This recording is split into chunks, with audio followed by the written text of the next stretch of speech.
let's see. Cats at reckon wow. Cats at reckon wow. Blah blah blah blah. Blah blah blah blah.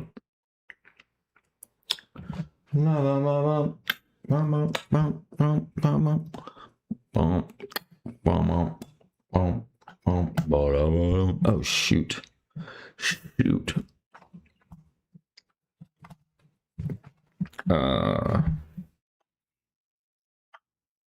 There we go.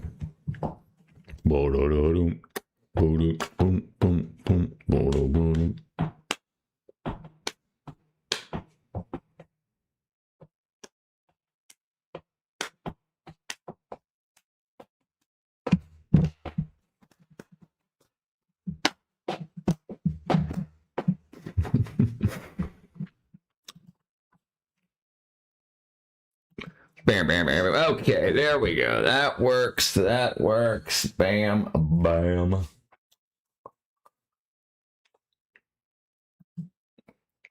Okay, let's see what's going on here. Let's see what's going on here.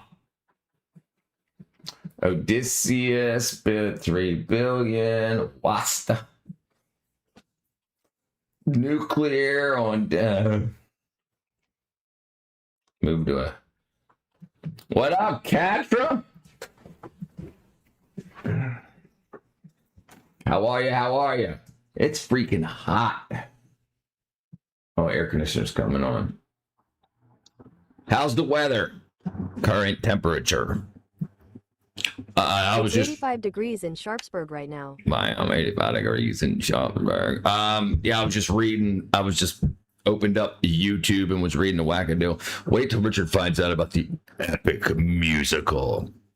What epic musical? What up, Dean? What it do, brother? What it do? Yeah, it's humid here too. It's very humid. It rained like probably, let's see. I would say like 2 inches yesterday. And we had a little bit sprinkles today, and then it heated up. So a lot of that water coming up out of the ground, evaporating thick.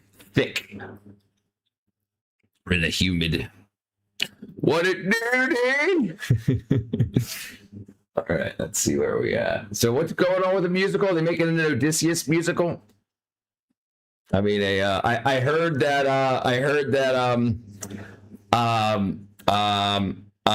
Elon Musk is giving $100 million to Mel Gibson to remake the Odyssey with like proper languages and whatnot.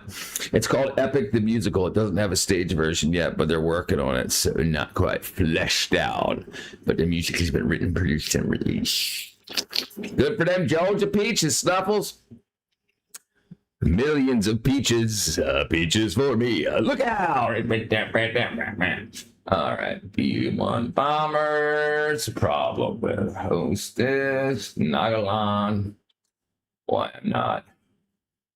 Viral science. Overwhelmed by rebar. What up, William? There's a new Odyssey movie, and the musical's probably 1,000 times better. I've listened to some of the music. It's pretty dang good. I'll have to watch a new Odyssey movie compared. B1 Bombers, oh, what was it? Said something about it.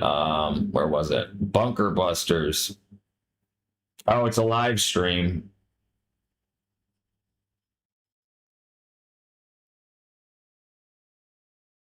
Yeah. What up, Sir Keith? Hello, brother. There are animations out there, concepts of how it would look if you would have watched something while you listen to that. I mean, not at the moment. It's not really ringing my bell, if you know what I mean. They should make Homer Simpson's The Odyssey. I can't believe they didn't. I can't believe that hasn't been done. The art's pretty cool. What up, cats, mate? Yeah, the cat's good. He's freaking sitting right outside of the front door. It's 85 degrees and humid, and he's just laying in the freaking yard. What's up, Gil? You ever shat yourself during these streams? No, luckily, not yet. We can always hope. We can always hope. but not yet. Let's see. They went too far. One of my favorite lesbians on YouTube. How are you, Luca? Yeah, let's hope not. Let's keep our fingers crossed. And our legs crossed. We have a huge catnip plant that cat's been through all weekend. What up, Glenn? British Columbia, Canada. How are you doing? How's the garden? Garden's good. We got a lot of rain. So the freaking everything obviously got rain. So all the vegetables. Who says my legs need to be crossed? I'm gonna sit like a man. We're talking about so I don't shat myself. Keep my legs crossed. Scissors. Scissors, sisters. Scissors, sisters. Okay, where was I going here? Stir Keith handkerchief.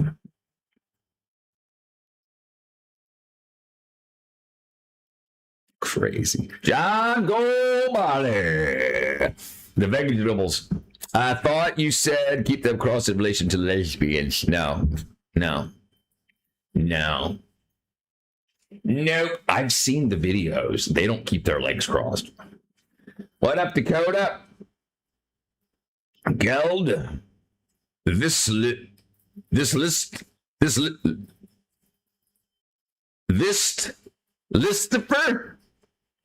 Jeez. How are they chosen? What happened to women saying bleach on guys?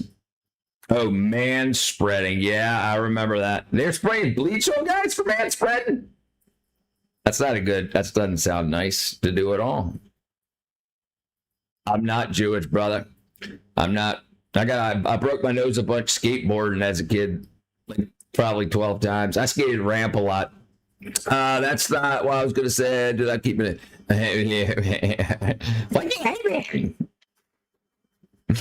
Catcher fixes a plate. Now the women are men, so they appreciate the open legs. I gotta eat my dinner. All right, let's see. Where are we at? Here, let's see what's going on the internet. And erase years, make your skin look decades younger. Red bones. What's the history of? I don't know what that is. Race highlights of 2026 Hungarian Grand Prix. Sure. I'm going to a Tony Soprano kick. I've been eating a lot of gabagoo. You got a gabagoo. Gonna buy a custom Tony Soprano skateboard? Get you one, brother. Get you one. I'm dead ass. He's got my dinner ready. Dead ass on God. sorry. No. All right, what was I looking at? Debunked, what is buried, massacre, studio gear, testify, and it's electric. Boogie. Gino, Stonehenge. Yeah. I'm not. That's all on Catra, eating that dead ass. I'm just gonna saw a perfect opportunity to take inspiration from my life to play on words. Sometimes you can't let those moments go, Catra. You gotta pounce. All right, Bunker Busters. T-Rex updates. Biggest scams. Barn structure, $750,000 home. Hollywood panicking. The Hungarian Grand Prix. I already scrolled way past that. Let's see. We'll get down to the bottom here. Wackadoo. Bear trapped himself in an SUV and honked the horn all night. I saw a video where they somebody left a McDonald's trash in the back of their trucks, and the freaking bear, I guess, smelled it at night and went in and destroyed the inside of like an Escalade. Oh, it's Bunker Buster sounds cool. Fire up a J. Pothead 420. Fire up a J. All right, Bunker Buster's 420. I mean, Bunker Buster. All right, let's see. Good morning, everybody. It's What's up, July Pepe? 26, 2026. This footage Enemy right shadows. here looks to be hardened Iranian. I want build a couple mini ramps for my backyard skateboard, but I have built a concrete slabs and pavilion first material wise. Yeah, you do it under 10 grand. Absolutely. You can definitely do it under 10 grand. If you're talking about mini ramps, yeah, I mean, we had one that was 20 feet wide. It was a half pipe, 20 feet wide by 16 feet long. And we had whenever somebody would like wreck and break a wrist or whatever, some parents would come down and put a hammer through it. So then we'd have to like take no parking signs and patch up the hole. And yeah, that was freaking awesome. But it was a mini ramp. It was only about probably 4 foot tall, like maybe like a fraction of an inch of vert. What's your question, enemy? You know who else is good to destroy? Please say this in one sentence. Iran or America and Israel are child killers. Iran or America and Israel. Did you mean to say or? That's enough. Yeah, there's a lot of child killers. There's a lot. We have a whole freaking nation of people trying to convince people that abortion isn't freaking child killing, and and you think that our government pushes that, and you don't think they're gonna like go from that to the next logical thing and not worry about killing alive children? Nah, that's not the way it works, brother. It's not the way it works. Funny White House correspondence dinner. Do you support war against Iran? Yes, I support the freedom of the Iranian people. What's up, Thadiel? You're welcome. Trump is the evil and killer of child Manab. What a jack. I don't know, Ron, brother. A lot of farmers no longer own their farms. Yeah, we've lost over 500,000 farms, over 500,000 farms. Did you ever get into SoCal skateboards? No, I was in Maryland, Baltimore. That's where I did skateboarding. Islamic murders. I see everyone in America is legally a female for like a week. Freedom to kill feet. Right. Hey, thank you, PS5G, brother. America. Israel and U.S. definitely like that. Absolutely. It seems like it. Thank you, brother. How are you? I am. Okay, let's see. Oh, you guys can't even see what we're looking at. Okay, well, I guess. What's that right now? Catcher, have you ever been to submit? Nah, she I don't even think she's old enough to be submissive yet. She's not still farming. Get that farming. Do you have family in Europe? You look exactly like Herman Brusselman. Herman Brusselmans. Herman Brusselmans.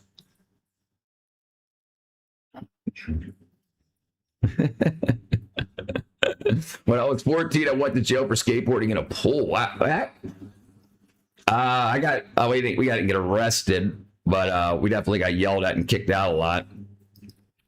Death to America and Israel, the child killer. Nah, I disagree, brother. Listen, I don't know if you're talking about the same Iran that I'm talking about, where 54,000 people aged 16 to 24 were killed in protests. Am I wrong about this?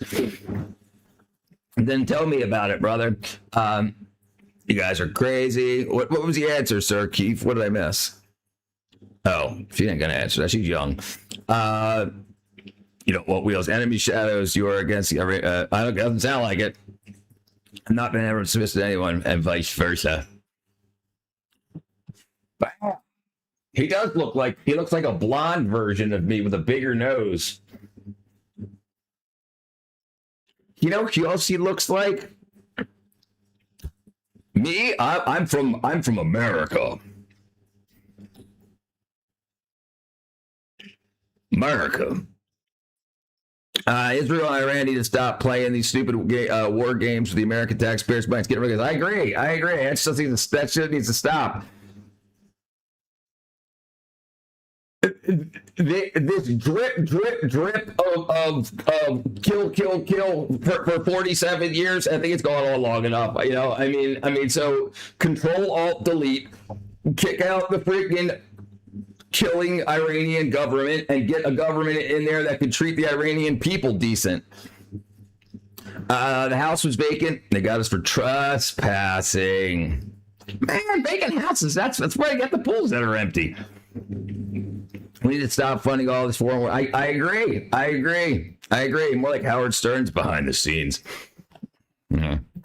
Face-wise, my elders. Do you have Instagram, young man? I do. I don't ever use it though, and people freaking follow it every once in a while. I think I have like maybe one thing posted on it from like 2 years ago, but I don't use it. IRGC winner. Yeah, you're crazy. Drip with the big nose comment. Subscribe. I play a little bit of guitar, a little bit of drums, but I basically sing. I sing better than I do. So every band that I've been in, I've always been the singer because I'm kind of like lanky and skinny and 6'4", so I'm a good presence on the front of the stage. And my guitar players have always been a better guitar player than me. You know, could always play guitar better than I could play guitar, but I could always sing better than they could play guitar type thing. I'm better than they could sing, so I ended up singing. U.S. needs a quick give 4 day ever. Yeah, because the problem is, and people say this, people say shit like, well, the reason Iran or Afghanistan's attacking America is because America was was messing with overthrowing the governments. And okay, well, you don't think they still are? You don't think all this foreign aid is dabbling with their governments? Rather than saying, okay, governments, you're not getting any more money from America, so figure it out yourself. You got all this oil money. You're rich. You make half a billion or $500 million a day just in oil. You can take care of your people. Why do they need our aid?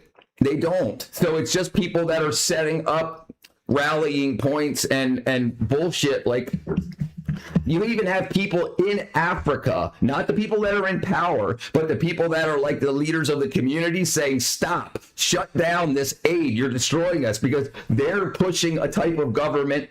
The American government is pushing a type of government in Africa that's not been helping for the past 40 years. So they want that gone so they can take care of their own stuff. Yeah, we need to get out of all those people's business and stop funding that stuff. You're crazy. What up, Nasif? Librado, brother. Bye, young man. See you at time you come live. 7 o'clock is usually when I come on live, but I didn't get here till about 7:45 on Eastern Standard Time. They're here to investigate Starlink. They want to know if it's for favoritism of others than Amazon. What? I did not mean it that way. America's very good at giving forgive and forget. Yeah, right. Because it's not apparently not been our elected officials. It's been like the CIA and some underlying. Because it doesn't change every president. It's been steady for all these years. So who continues that on? Who continues to keep signing off on this stuff? On a scale of being Johnny Cash being 10, a G.G. Allen being... G.G. Allen, you talking about singing? I can sing pretty good. I can sing way better than G.G. Allen. Probably, I can do a lot of Johnny Cash, but he's definitely better than me. But I can sing pretty good. I can sing a bunch of different shit. A bunch of different styles. Hank 3, USS, I've won the GG diet. Ask me about it. I know all about the GG diet. Thoughts for genocide, non-mental percentage. And well, the problem is also, it's like now that we have access to talk to people, Muslims from around the world, there's not just one Islam. And like that's what we've been taught forever, that there's one Islam, same Quran, they all use the same, not a dot or dash has been changed in 1400 years. And then come to find out there's multiple sects of Islam and they believe different things. And it's like, so well, that wasn't very helpful. Lithium ion mines have Tesla's ruined Africa as well as blood diamond mines. Yeah, and I would expect that if we didn't have the companies, the NGOs working there, then they would have started their own diamond companies, not just De Beers. You could have other people say, "Hey, screw these people. Let's get our stuff together and start our own," rather than constantly being booted out. And where do you think that comes from? For dinner, I had brisket. Must be in some sick simulation. I miss the old days too, Grumpy Pants. Best streamer. Thank you, brother. Yeah, I don't lie. My butt is throwing up mud. Yeah, chicken wing bucket. That could be rough. What's up, business Drew, business guy Drew. Wow, I can't read. All right, let's see. Where were we? Let's see where we were at. Okay, that's not it. Let's see. All right, we won't watch that right now. All right. What up, Plus? Yo. All right. storage bunkers on the coast of Hormuzgan province. What you're watching. There is one Islam which encourages violence. So, and like there was this freaking thing going on right now about like the BBC is losing a lot of followers because we won't get into it right now, but we can do it after this. Here's a problem. When you have, in talking about migrations, for instance, so you have different sects of Islam, and say you have one sect that doesn't like another sect, so the one that's being oppressed by the other migrates to U.S., Britain, whatever. And then because Britain or U.S. or whoever thinks it's a good idea, they allow a lot more. And then the people that didn't like these people show up too. And then they're like, okay, now we're going to get political power and we're going to use that whole voting thing. And then they bring their problems. And then so the people that needed to escape that oppression ends up being chased by that oppression. It doesn't work like that. If you don't know enough about these cultures, you're hurting the people you're trying to help. You can't say, okay, there's 1 million people that need to get out of here because they're being oppressed by their leadership. So then they come to your country, and then you're like, oh, well, that wasn't so bad, so let's bring up 10 million more people, and you end up bringing 1 million people that don't like this sect. From this, but as far as we know, well, it's all Islam, they're all Muslims. What's the difference? Like, how are we supposed to know? They don't teach it. You know, so, and that's what it seems to happen. Blessings with the TTS. That's what I'm on my phone, brother. Chicken Wang. It's a raw chicken. The BBC. What up, Term? What up, Super Random? I look forward to the future because it holds memories we haven't experienced yet. That's right. The future is the best thing about the past. That's a very African way of thought. They think about like the continent of Africa. A lot of the Sub-Saharan Africans countries, they think about time in a different phase. They think about the now as being the future are things that happened in the past that will come back again, that will be that experiences again, and you can wait around for the future because you're on a loop. So this is why like you could just sit under a tree for a few years just waiting for the future rather than some cultures have a different polychronic and monochronic cultures that say you have to make things happen for the future. It's weird. My opinion on Germans who didn't stand up to the Nazis has changed. I feel your brother. Durka. There are multiple different Qurans. The outliers are ones that don't follow the Quran correctly. Yeah, and that's the thing too. And then you have like Quranic, which are Quran only. Then you have Quran Hadith, the Sunnah, and then you have this completely politicized form where they just keep making shit up. Because it's like, oh, well, we've got this huge voting base now, so we're going to completely politicize it and make shit up. And then when they get pressed by Muslims that say, hey, no, that's not Islam, they're like, you're a bad Muslim, you're a kafir. And you're like, oh. It just doesn't make sense. That's why we shouldn't even allow a single one in. Real talk, brother. Last I checked, Trump and Epstein is not Islam. Brother, who knows? Who knows? How would you know? I don't. You ain't got no data on that. I ain't got no data on that. We got no clue. I've been doing this research for years. Summer nights. Right. What up, Paul? Yeah, and okay, that's why some stuff get boomed. Ham Trump. Love to get it. Jesus, fishing. Gabe. I don't know what's going on. Okay, let's say. It's not just the bomb going off. The bomb went off about a second and a half earlier. Somewhere down under the concrete, the fireball is the inventory that's being blown up. That's every ballistic missile, anti-ship cruise missile, crate of ordnance that was in that location that Iran spent decades burying. Oh, you're spell checking. Gotcha. Going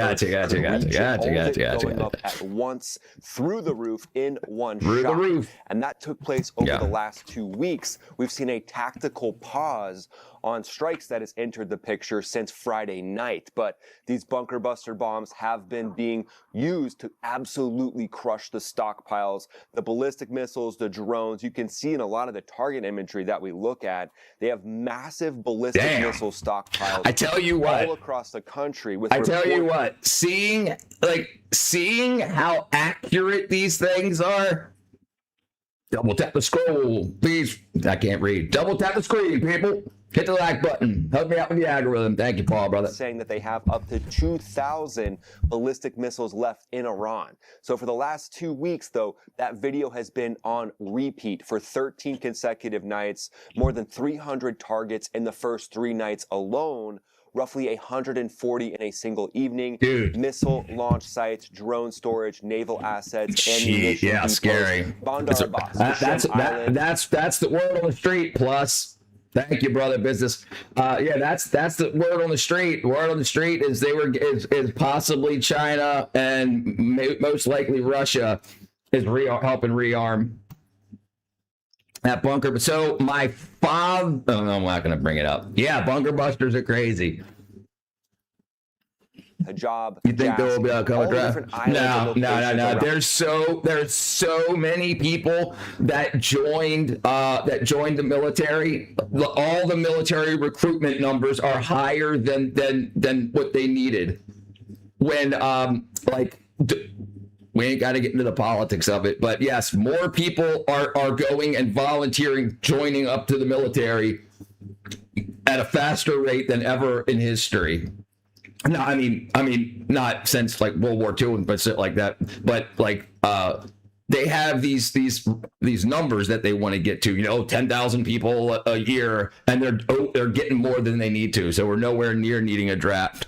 And you can see how accurate these bombs and stuff are, and these drones and whatnot. Like, I can't see why you need boots on the ground. Make it glass. Yeah, if you destroy the Iranian regime, killing tens of thousands of their own people. Right, that's my thing. Like 54,000 young kids, 14 to 24, out there protesting that they don't have water or electricity. And this is crazy stuff. Yeah, games definitely changed around the Strait of Hormuz that are being used to threaten commercial shipping. And there's something I see. Coastal defense and cruise missile sites out on Greater Toom also took. Like, you see how you would expect. Like, I got a 4K camera, right? This looks like half a K, if that. Like, I think they purposely downscale the footage that gets released to the press. Because they probably have freaking like super vision stuff. And this is black and white. I mean, even if it's night vision or not, but still the resolution seems really low. Like, look at the size of the pixels. Anyway. A massive. If you want to win this, Iran doing things like building these ballistic missile bunkers. This is the problem. This is the problem. The Middle East is running out of fresh water, and they need desalination plants to stay alive. If they start attacking each other's desalination plants, like if the Iranian Guard gets suicidal and they attack, like they can attack their own people's water plants if they think that their end is near, just to pull the pin on everything. Or they could attack Oman's or Saudi Arabia's desalination plants, and it could kill hundreds of thousands of people. How would you get enough water to them fast enough, especially in a war zone? Yeah, brother, what up, y'all? Many countries in Europe have instated mandatory military draft again. And he did, yeah. I haven't heard about that yet. I can understand why. Well, so there was this conversation that was had about like how all of the other countries in the world, or main countries that are allied with America, are only spending 2% of their GDP on defense. And before this whole Iran thing happened, this Trump administration said you got to spend at least 4% of your GDP on defense. And I think when that happened, now they've got twice as much money allotted for their militaries, and that's probably why they're like, okay, now we got to spend more money. We don't need boots on the ground whenever we got spirit. Hey, that's what I think. I think this is a completely different world we're living in, with these drones that can be mass produced hundreds a day. And they're so accurate, and AI, and now we got like AI drone boats, like unmanned boats that if somebody ejects out of a plane or helicopter, lands in the water, the boat without human intervention could go pick up soldiers that are in the water and stuff. It's like, and they could also be what they call them one way, which is basically kamikaze. One way to the U.S. gets invaded, I consider America's a nuclear threat to the globe. I mean, that's kind of odd, but yeah, I mean, you might be crazy. Captain Blackbird, you might be crazy. Considering America was the first to create a nuke and the last to use one, and everybody else in the world that's created one after this, we're also the only country to start helping disarm people. So, I don't know. Maybe you're just nuts. Deep under the ground. And Iran's answer to it all has also been to keep seeding mines in one of the most important waterways on the planet and dare the world to sail through it. As of a few hours ago, reports are coming in with claims from the IRGC that they took out another tanker in the Strait of Hormuz, but the tanker went off course and hit a mine. So they can do nefarious things like use underwater unmanned vehicles. Yeah, steerable mines. To hit these ships and then call it a mine, or they could use a drone, flies just above the surface, hits the back of the boats. That could be something that hits it as well. But we're going to get exactly into what Iran is saying about that. Dude walking up in the background. When are World War III start? Hold this, but hopefully not yet. This part is a 5,000-pound bunker buster bomb. And here's the hardware stack. B-1 Lancer, 75,000 pounds of payload, the biggest conventional bomb truck that America owns, working out of RAF Fairford in England. He says, bring it, baby. What up, ecstasy? 5K penetrator. That's 5,000. Yeah. So I have an interesting theory, and one of these days I'll bring it up. Not right now, but I think we have a 50-50 chance of either being a very prosperous Earth after the Trump administration or a very violent one. I don't think we're going to ever go back to where we were pre-Trump, especially if you see how, if you're paying attention to like not just America, not just Republicans, not just Democrats, like if you see what's going on everywhere around the world, like in Africa, the Zulus are kicking out immigrants. Poland is very anti-immigrant. Denmark just went right-wing. Denmark was kicking out immigrants and requiring Muslim women to not be able to cover their face. No prayers in school. No praying in Arabic. And they had to learn, starting at the age of 2, Danish culture studies. They had to learn, and then their next election, they elected. This was a left winger, by the way, and then they elected a right winger. Now, almost all of the South American countries, and the elections that have been happening in the past 2 years, they've all went right wing. So they went from left wing South America to now you've only got like 4 countries in South America that are left wing anymore, and this is all in the past 2 years. So Africa is kicking, South Africa is kicking Nigerians and stuff out of South Africa, and they've got big mobs of people. So there's a lot of these people were taken advantage of when America opened its border, because the people that migrated through these people's lands in order to get to areas to get the South America to travel, migrate through South America up to the South American border. A lot of people died. A lot of girls got raped. A lot of women got raped. A lot of very, very bad things happened. The cartels made a lot of money moving all these people. And now that that's not happening, there is a lot of people that were left over, a lot of people that were still in South America trying to get to the America's southern border to cross into America. They can't. So you have millions of people that have traveled from all over the globe into South America to try to get across the border before Trump got into office, and they're still spat. So now they're kicking them out. So it's not just an America thing, it's a worldwide thing. The Darien Gap. Oh man, I'm way far behind. Latvia, Croatia, Germany, and Netherlands are considering it again. You can leave the country for 4 months as a male military. So wow. Unclassified data, people attack without placed without eyes. According to Zero Places, billions of dollars possible to kill civilians. It's badly damaged. Information lies. Dang. I wish he would come back from the dead. Jeez, freaking face puller. Or a very fat Earth.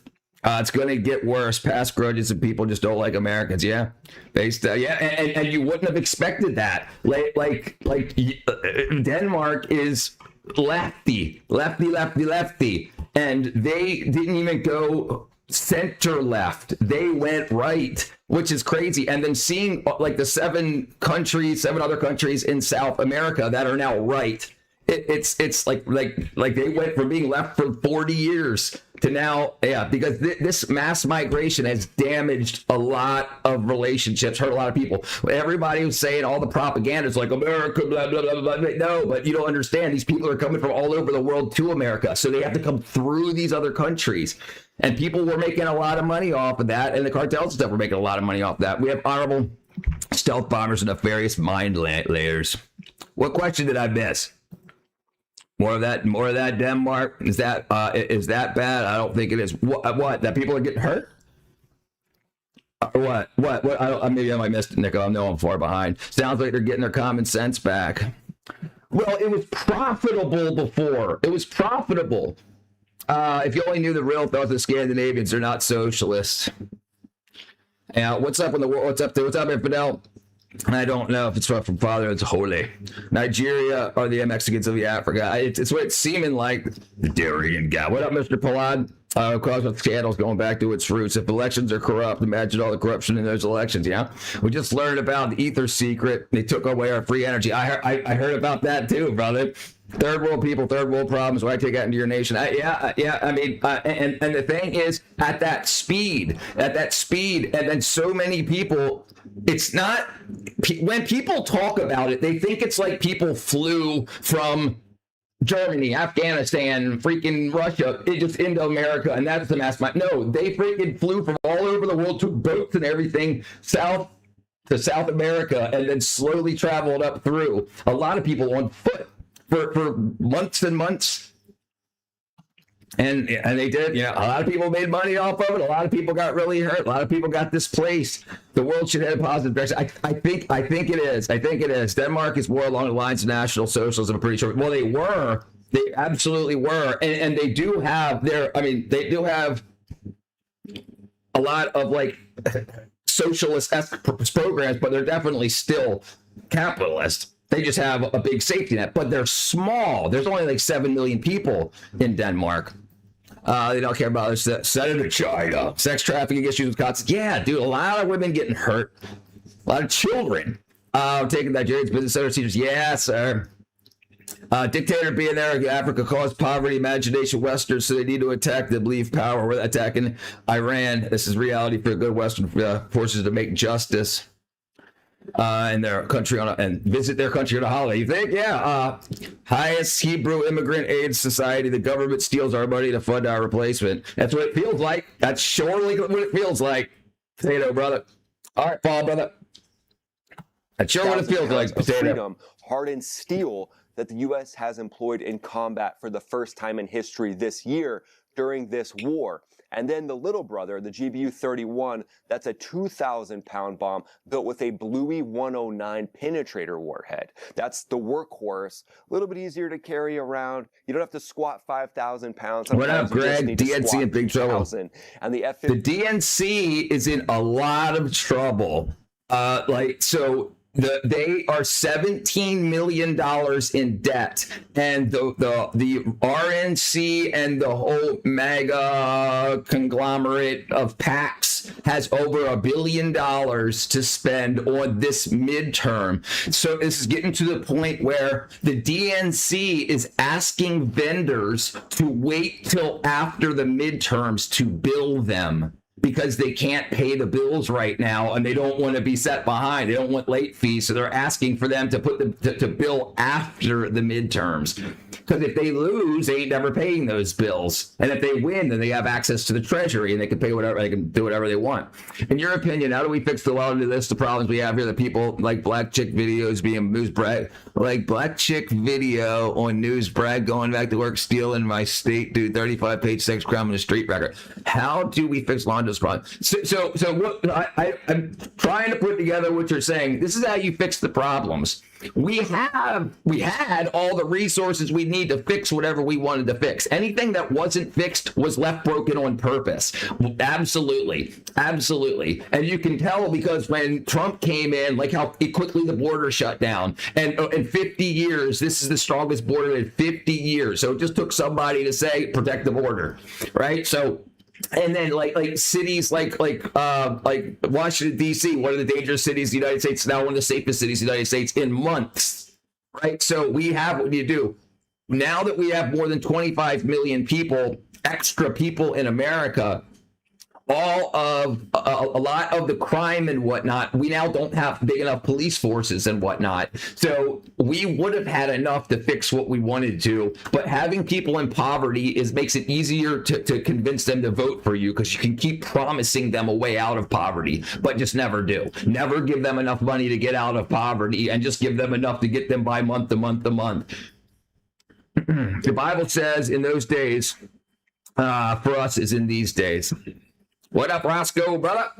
We fix it by electing the right people. No, I think we fix it by doing it by actually 100% requiring a first thing we have to do is bitch enough. Like, you have the Democrats have no problem protesting to get whatever they want. The Republicans, the conservatives don't do that. The last protest the conservatives had was freaking January 6th, right? That was the last time you see a whole shitload of conservatives together at all. And if people are pushing, and I think after this midterm and 2028, you're going to see, now that the Democrats are fracturing to the Democrats and the Democratic Socialists, and they're at each other's throats, like that's going to destroy the Democrat Party.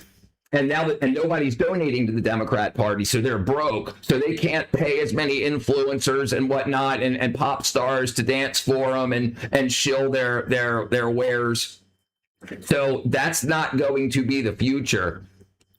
So we'll see. So what's going to happen is the Democrat Party is going to have to be cleansed and then rebuilt with people with actual ideas. Then there'll be a threat to the Republican Party, and then things will actually have to get done. And I believe that seeing how quick, now we can actually see how quick things can actually be fixed, will people know for sure that the government was dragging their feet just to profit off of it. Strong borders make great neighbors. I agree, Sarah. Cut welfare, kick out the illegals, quit being soft on crime. Yeah, you can't be soft on crime, especially violent crime and sexual assaults. Why are we stealing Venezuelan all the time in need? So what my understanding is that we're not. They're selling it to us. And now I thought we were stealing it too, but it looks like we're paying for it. It's just at a reduced rate. What up, Shiraj? No, we need to return to our father. We can fix with anything. I agree. I meant it's a large list of problems being the people with laundry list criminal records. Yes, right. No, yeah, that's got to be zipped up. We've got to open. We've got to get back to this experiment trying to help people with mental health issues outside of jail, even after they've committed crimes, doesn't work. We should have started saying, okay, if you get arrested for something, you get mental health work while you're in jail. What instead of just like, no, just let them out and then say, hey, just show up at this therapist's office, and then they rarely ever do, like less than 1%. Roscoe Potato, Gen Z is the place of communism. I agree. That's what I meant. One of the problems being the criminal records. Yeah, right. Have to work stealing hard. Yeah, that's good. That I think we're done with that because because we are working not in mommy's basement or clocking in. We already have to quietly quit. Quiet quitters. Part 2. These people are allowed to live on the streets, strike again. Yeah, that's got to stop. And I think that so now, like in California, the Karen Bass said, or Los Angeles, she said, okay, yes, homelessness has gone down. And then a couple of days later, the report came out and homelessness went up 7%. So she was like, okay, well, apparently for the past 50 years, we've been doing it the wrong way. This was just yesterday or the day before yesterday. And so now it's like, okay, now nobody can sleep on the streets in California anymore. I've got a new plan. So it looks like it's going to head that direction. How long do you think it'll take to rebuild after the crash? Not long. I don't think it'll take long at all. Listen, the American economy funds the world. So without America's economy running, a lot of countries fall. The world falls. Hopefully never. Our dial-up conservatives are too busy working. The left could never rebuild. Our nuclear power plants would go all the way to Fukushima. They took already out. And the thing is, they're not even protecting.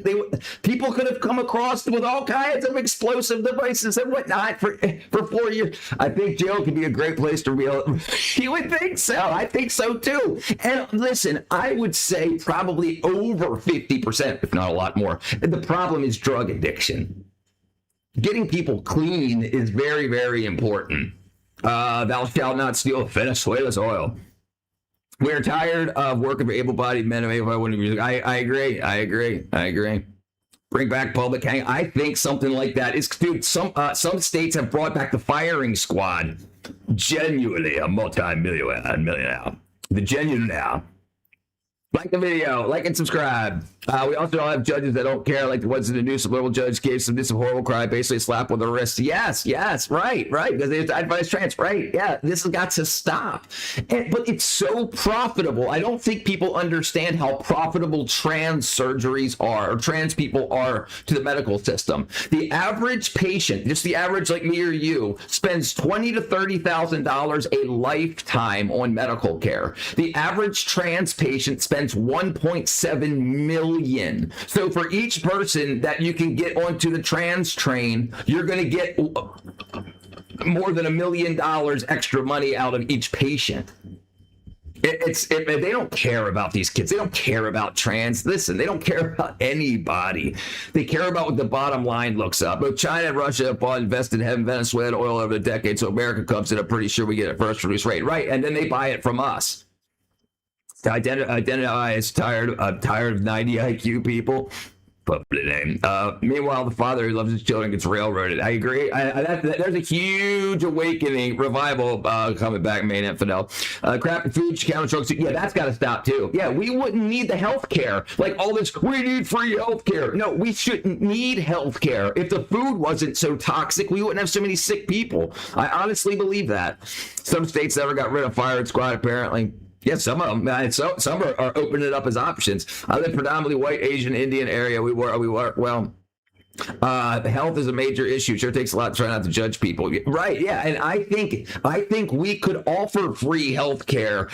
But the thing is, we need less sick people. And dude, if you start looking into the intestinal lining, the intestinal flora, the foods that we eat, the emulsifiers that are in it, the polysorbate 80 emulsifiers that keep oil and water together in production food, and what it does to the intestines, it stops or slows the absorption of vitamins and minerals, and you get all these people that get sick.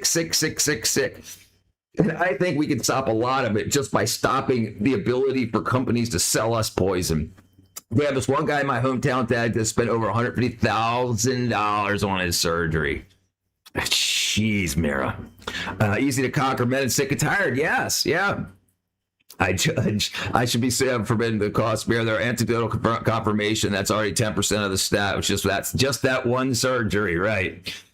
I wasn't talking specifically talking trans, but yeah, these liberal types. Right, yeah, I get what you're saying. Liberals don't care. And, right, that's the thing. Because they want the crime stats to go down. They want people to be able to go on the internet and be like, what's crime look like in this city? Oh, it's going down. No, it's going down because these people haven't been prosecuted. They let them go to keep the crime statistics down. And then you hear people say, well, crime's going down. No, it's being reported less. They're not reporting arrests. They're reporting prosecutions when they're guilty because they're innocent until proven guilty. So they never charge them guilty or very rarely do.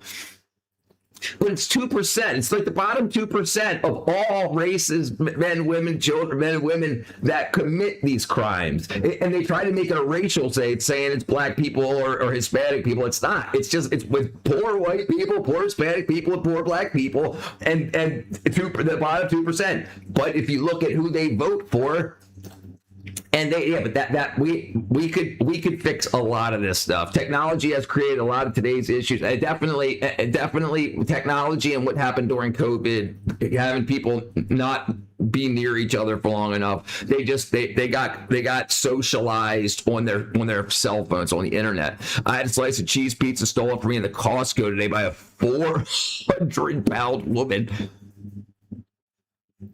People really don't understand stats. People say red areas have more crimes. No, they have more arrests. Right. But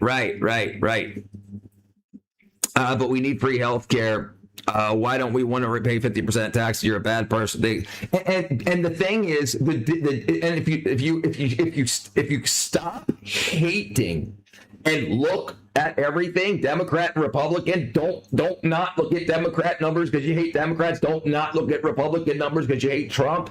Like, you can see that the Democrats don't want to spend money on health care. They want to use it as a carrot on a stick to keep people voting for that. And they just keep saying, oh, well, the Republicans, that's why we can't do it, even though we voted for you for 45 years to make it happen, for the Democrats to make it happen.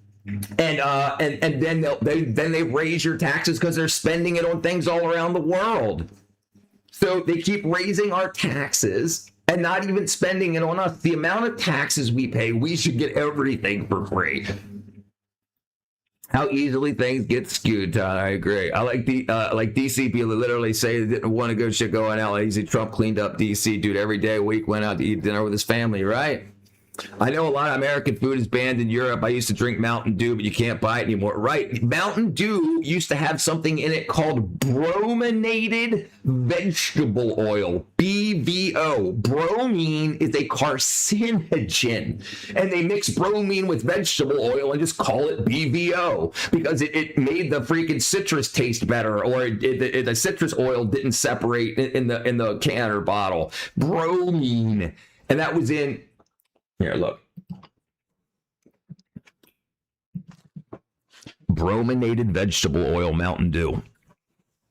Okay. Mountain Dew no longer contains brominated vegetable oil as PepsiCo removed it additive following health concerns and a complete federal ban by the Food and Drug Administration. Right. For texture and look, it gave the soda uniform cloudiness and stable consistency. So before it would have like cloudiness floating in it. So by adding the BVO, it made it uniformly cloudy. So it didn't look like it was separating. It's cancer causing. And kids were drinking that by the bucket. I'm waiting to see what happens in New York City as Madami loses business after business red skyrocket. I hope Trump doesn't fund one red cent and let these woke liberals see it for themselves. So he made some big mistakes. Mondami made some big mistakes. The rent freeze on those 300,000 apartments caused all the apartments around them to go up. So 300,000 people, just the voters he needed, get cheaper rent, but everybody else in New York City suffers. Sarah Mucci, what? She was on the 600-pound, my 600-pound life. Fungible. That's right. That's exactly, Dallas. Everyone's got gargantuan and not working and want me to pay higher taxes, right? Right, and the Democrats, the socialist Democrats, want to tax the rich, but they don't have a plan on how to spend the money properly. It's supposed to be a one-time tax, but then they'll just spend it. Then what? Then what? They don't ever fix anything. So she was black and she was tired of waiting until exactly the same cost score, so she literally grabbed it. Nuts. I'm not paying taxes to take care of lazy people. This is a big issue amongst boomers, Republicans included, the consumerism. Yeah, it's huge. It's not free. What's up, Randall? Yeah. So only if Elon Musk could make a next party. And listen, I thought that was going to happen when him and Trump had the falling out. But then I started thinking about it, and I think that was just to stop leftists from damaging Teslas. So do you remember when the left wing went crazy and started like firebombing Teslas and like shooting at Tesla car dealerships and stuff? And then Elon and Trump break up, and Elon says Trump's in the Epstein files. And then all that violence stops, and then Trump and Elon make back up, and then when the Epstein files released, Trump's in the Epstein files saying to the cops, you should look at Ghislaine Maxwell, she's evil, and like Trump called the cops on Epstein. So it's so Elon didn't lie. Trump's name was in the Epstein files, but he was talking to the cops, telling the cops that the cops should look at Ghislaine Maxwell, not just Jeffrey Epstein. So it wasn't a lie, and it stopped the violence. So you start thinking about how that stuff actually works out. They don't really want healthcare, especially for the elderly. SSI burden on the government faster. Yeah, I think so too. Boomer Republicans agree with the high taxes the issue. I think that's absolutely a problem. But at least taxes have come down, and our retirements and stuff have gone up quite a bit over the past 2 years. I was in shock. I didn't know what to think about it. Destroying a housing market, making a rental market, yeah, that stuff. So here's an interesting thing too. So did you know that Ohio was the number one place to start voting for Democrats? That was I can't remember the term. The caucus, Democrat caucus is in Ohio, and now that these 50,000 Haitians got kicked out, they moved it. Democrats now dropped Ohio and moved it to South Carolina. 50,000 Haitians that TPS got kicked out of Ohio, and now the Democrats moved it. That's the only other thing that happened. So why else did they remove it? Unless something wackadoo was happening. I'm extremely lucky, blessed to own a house. Trust the experts, our experts, right? The truth is sponsored by Pfizer. Mountain Dew was originally created as something to mix whiskey with. I heard that. Bat fell into a pot of soup. Life causes cancer. It's all failed attempt at evolution, if you believe that kind of thing. So evolution leads towards death. I do not believe, and actually now the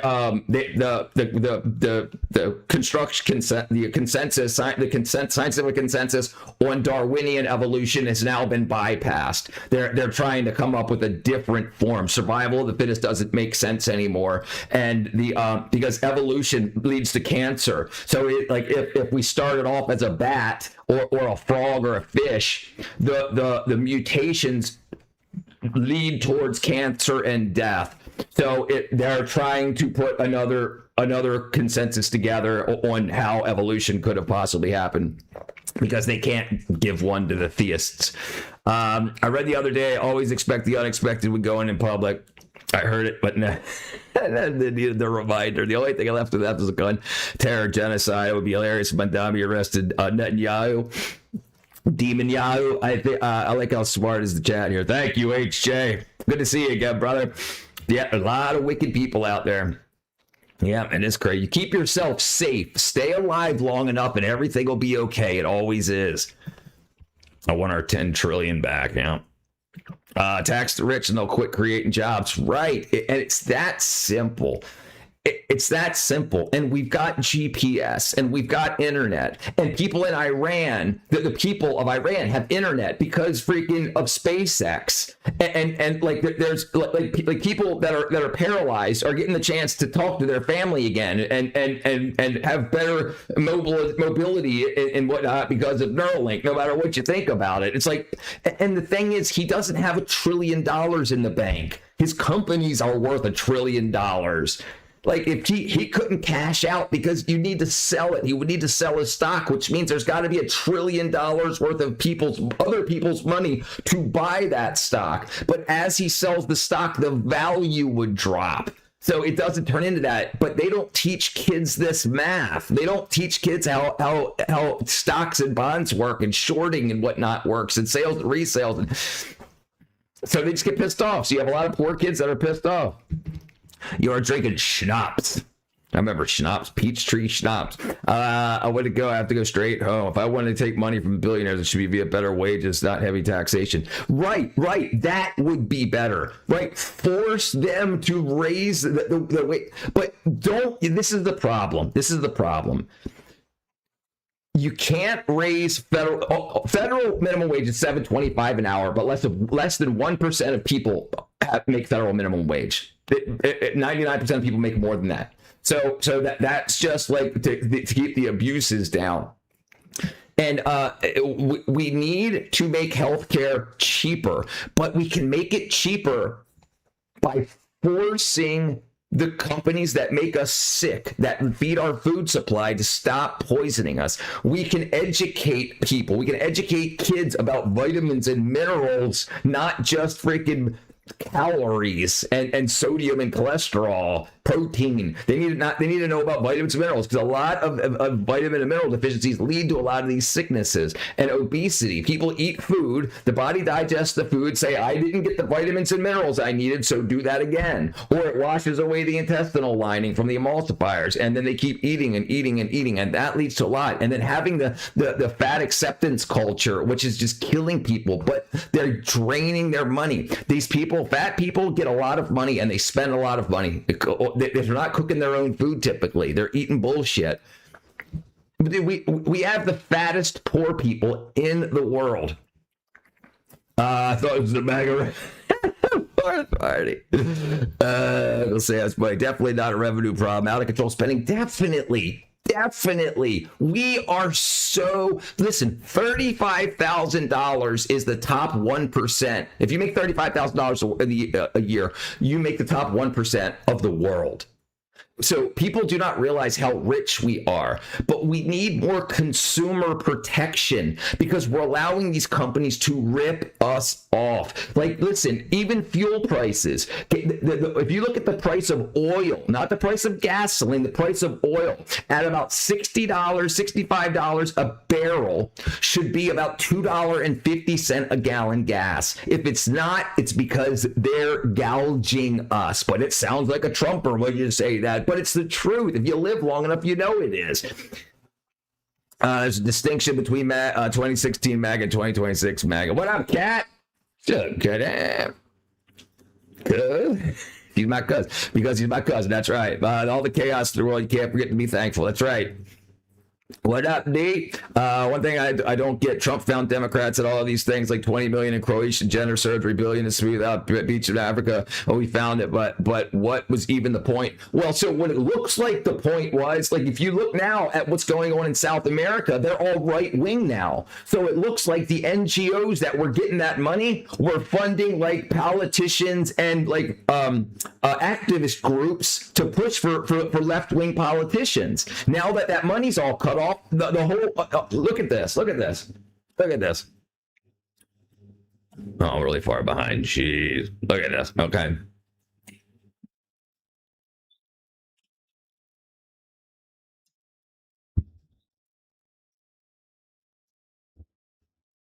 Okay, let's see.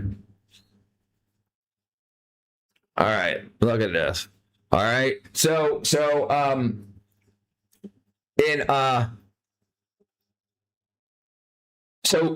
blue, sorry, is that the right one? Hold on.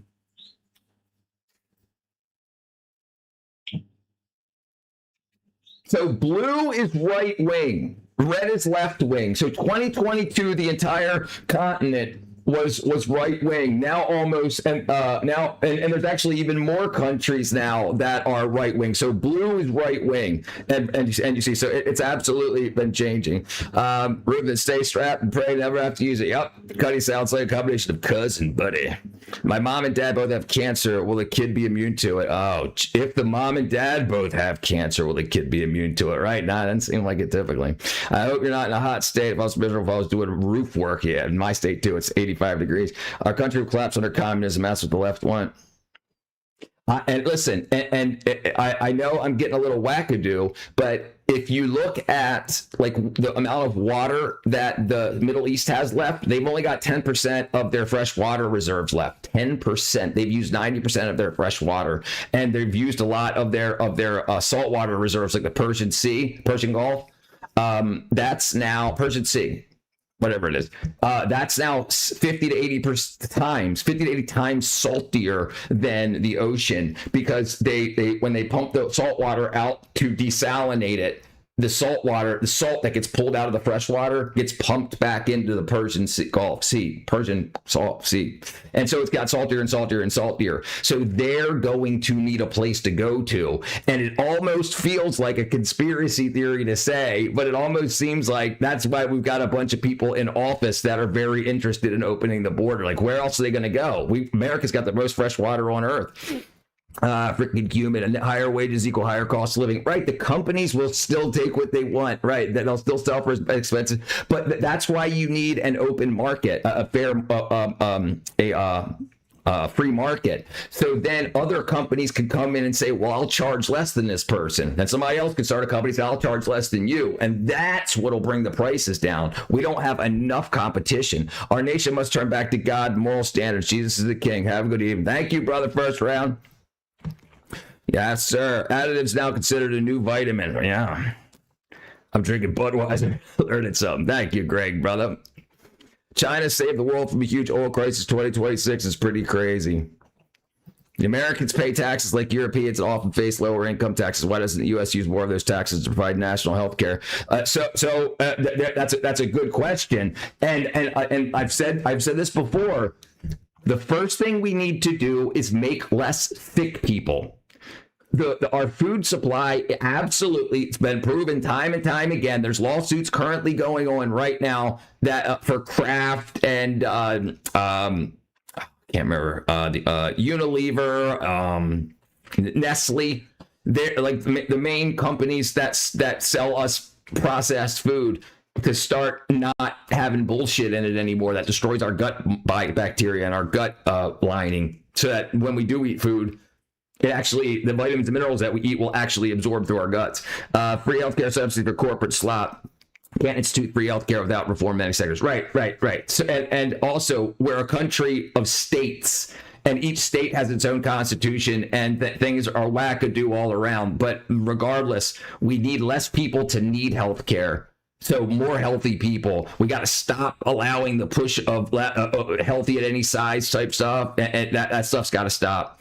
Our poorest state is Mississippi. It's richer than the UK. Yep.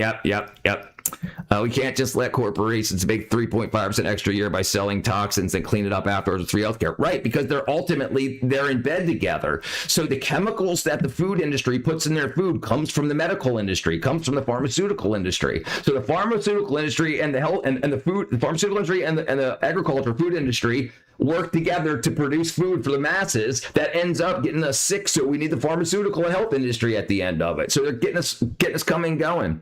No, I mean, the point of all this ridiculous spending by the Democrats, African gender studies, 5 million paying the Italian girls, all these different things. Yeah, that's what I'm saying. So whether it actually went to that, or if the nonprofits that got that money, do you think they actually spend it on that? It doesn't seem like it, because we can't see any results. We can't see the LGBTQ comic book in Cuba they got money to make a LGBTQ comic book of like $1 million.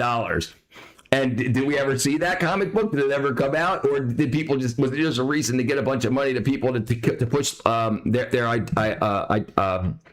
ideology? These European countries being overran with illegal associative healthcare has put a person to 4-month waiting list. Yep. less thick people have heard about the Japan Metabo law. They also add fluoride to the water, should be added to Ozempic too. Ozempic's really bad for you. It slows down your digestion, which means that it slows down vitamin and mineral absorption. A lot of people are having bone density problems and health issues from that. It's given a lot of people, especially younger women, it's giving them osteoporosis and osteopenia at young ages because they can't absorb calcium, and vitamin D calcium absorption isn't happening because you're not getting enough food moving through at the size their bodies are. And all this, we can't get college for free. I think the reason why they allow unhealthy food, EBT community gets the votes. Not only that, but imagine giving a bunch of people food cards, so and then with the migrants, and it's not really the poor that's the issue, it's the migrants. You're giving hundreds of billions of dollars on these EBT cards, so the companies that accept those EBT cards will raise their prices. It's because they know that there's people like that are just going to swipe the card if it's $1 for a Twinkie or $5 for a Twinkie, so it's guaranteed money. Free underwear, basket weaving degrees for all. Starbucks baristas. Look up the Japan Metabo law. Japanese Metabo law.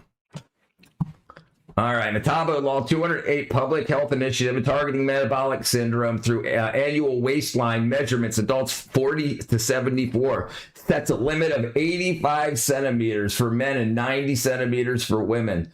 Individuals exceeding these thresholds receive diet and lifestyle counseling. Jeez, the college produces a lot of worthless degrees. And did you see what they were just talking about yesterday, the day before, about the do no harm from the Big Beautiful Bill? So colleges can no longer sell you degrees that you can't make money on.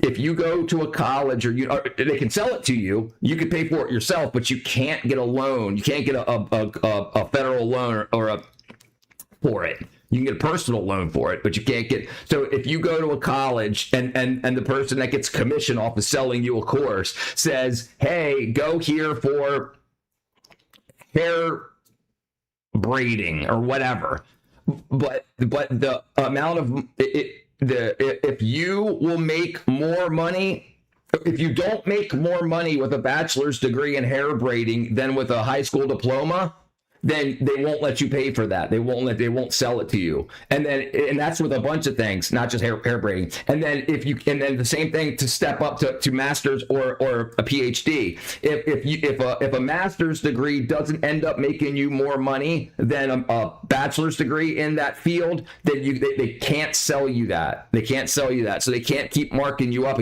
And when people get a degree, then they go out in the real world and they say, oh, I can't get a job, so I'll go back and get a master's. Okay, now I can't. Now I'll go back and get my PhD. So now you're $200,000 in debt, and then you're making $35,000 a year. So now they won't be allowed to sell them to you. They won't be allowed to rip off these kids. Some of us would like to go for something useful. Yeah, right. You can. If it can make you money, if getting that degree will make you more money than a high school diploma will for that same topic of study, then you can get it.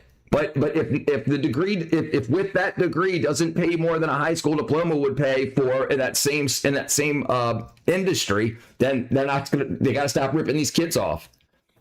When the government shutdown happened, EBT was on hold, junk food price went down. Right, because they knew they wanted to sell to normal people, not normal people that weren't on EBT. They were jacking the prices up for everybody because they knew the people that bought most of that stuff was on EBT. They knew what they were doing. That was last night. Okay. Big Beautiful, Build Back Better for Beautiful Bill, 2 wigs, same ball, sure, yep.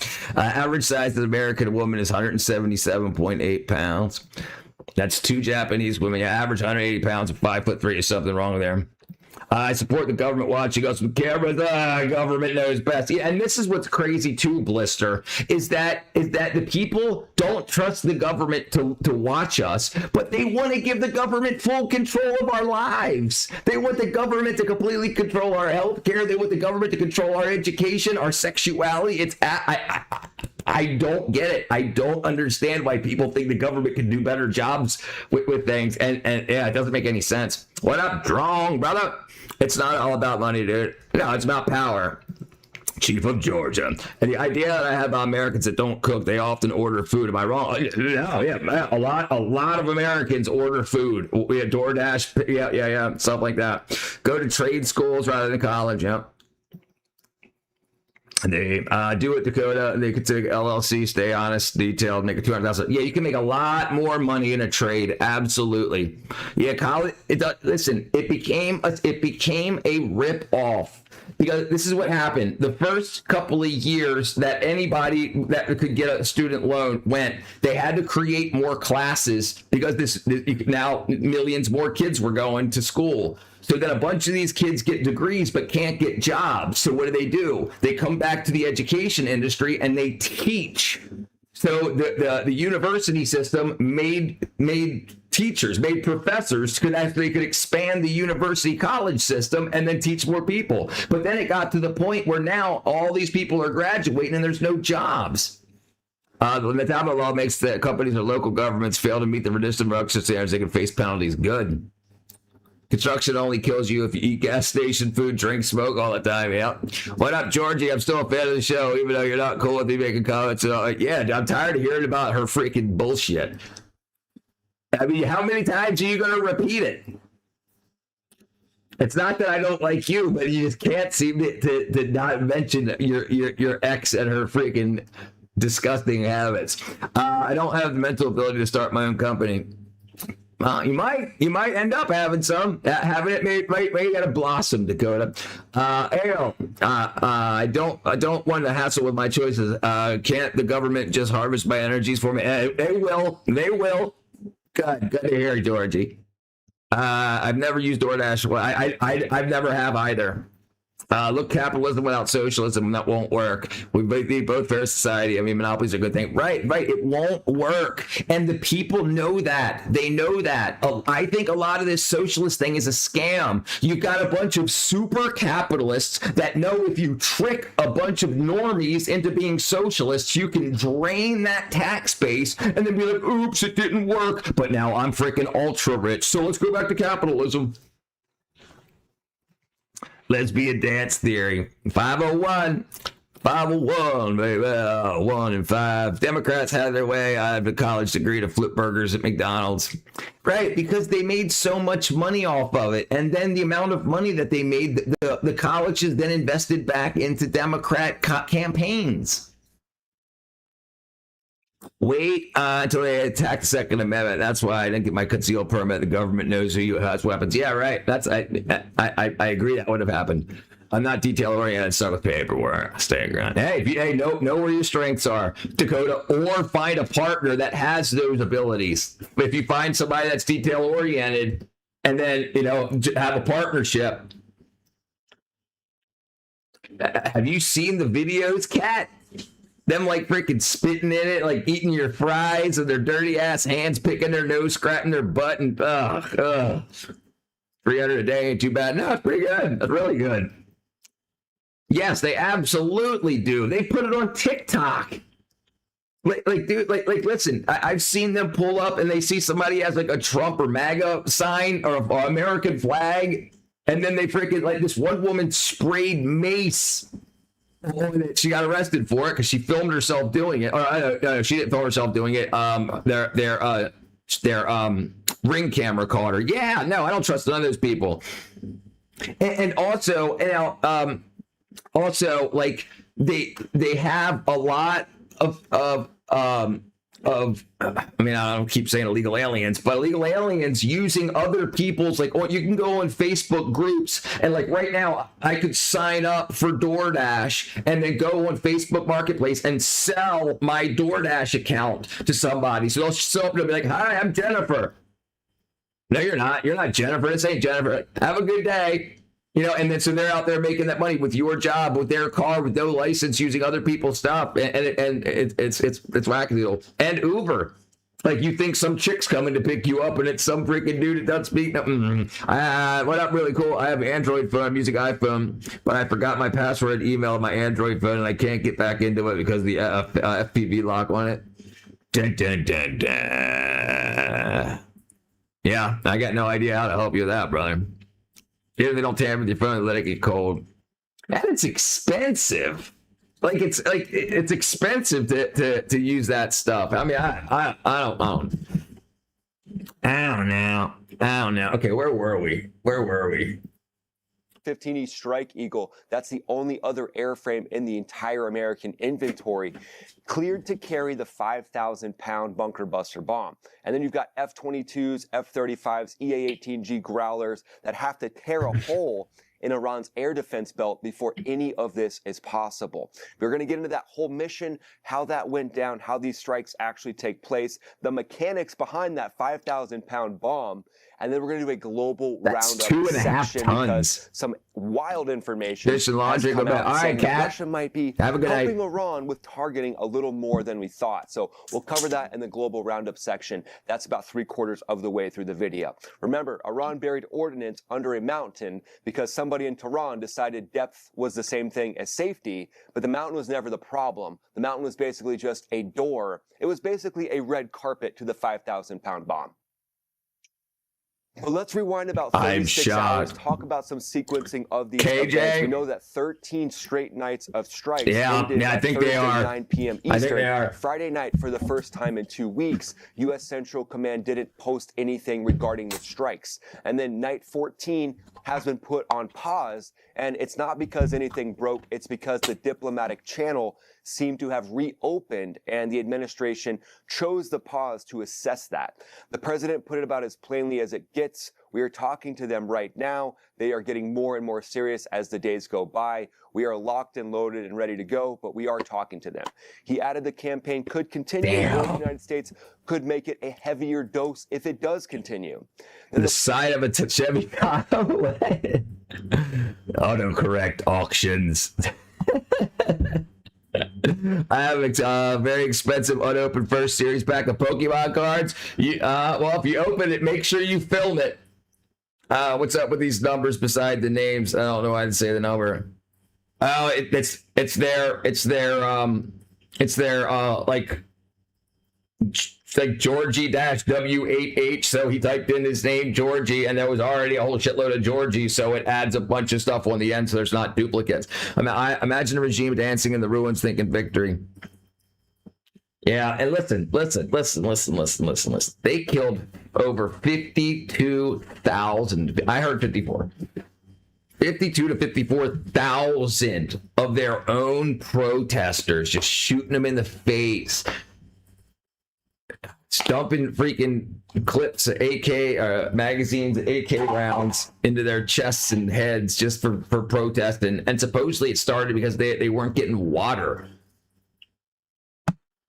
The White House put the whole posture on the record. They said President Trump has always been consistent in saying he prefers a diplomatic solution, but he continues to retain all options if Iran continues terrorist activity in the Strait of Hormuz against allies, which this morning looks like they just did. Combined with successful sanctions that have crippled Iran's economy and 13 straight days of strikes against military targets in response to the... Man, they're freaking good. The ranking in chat, Dakota, means you're a good yapper.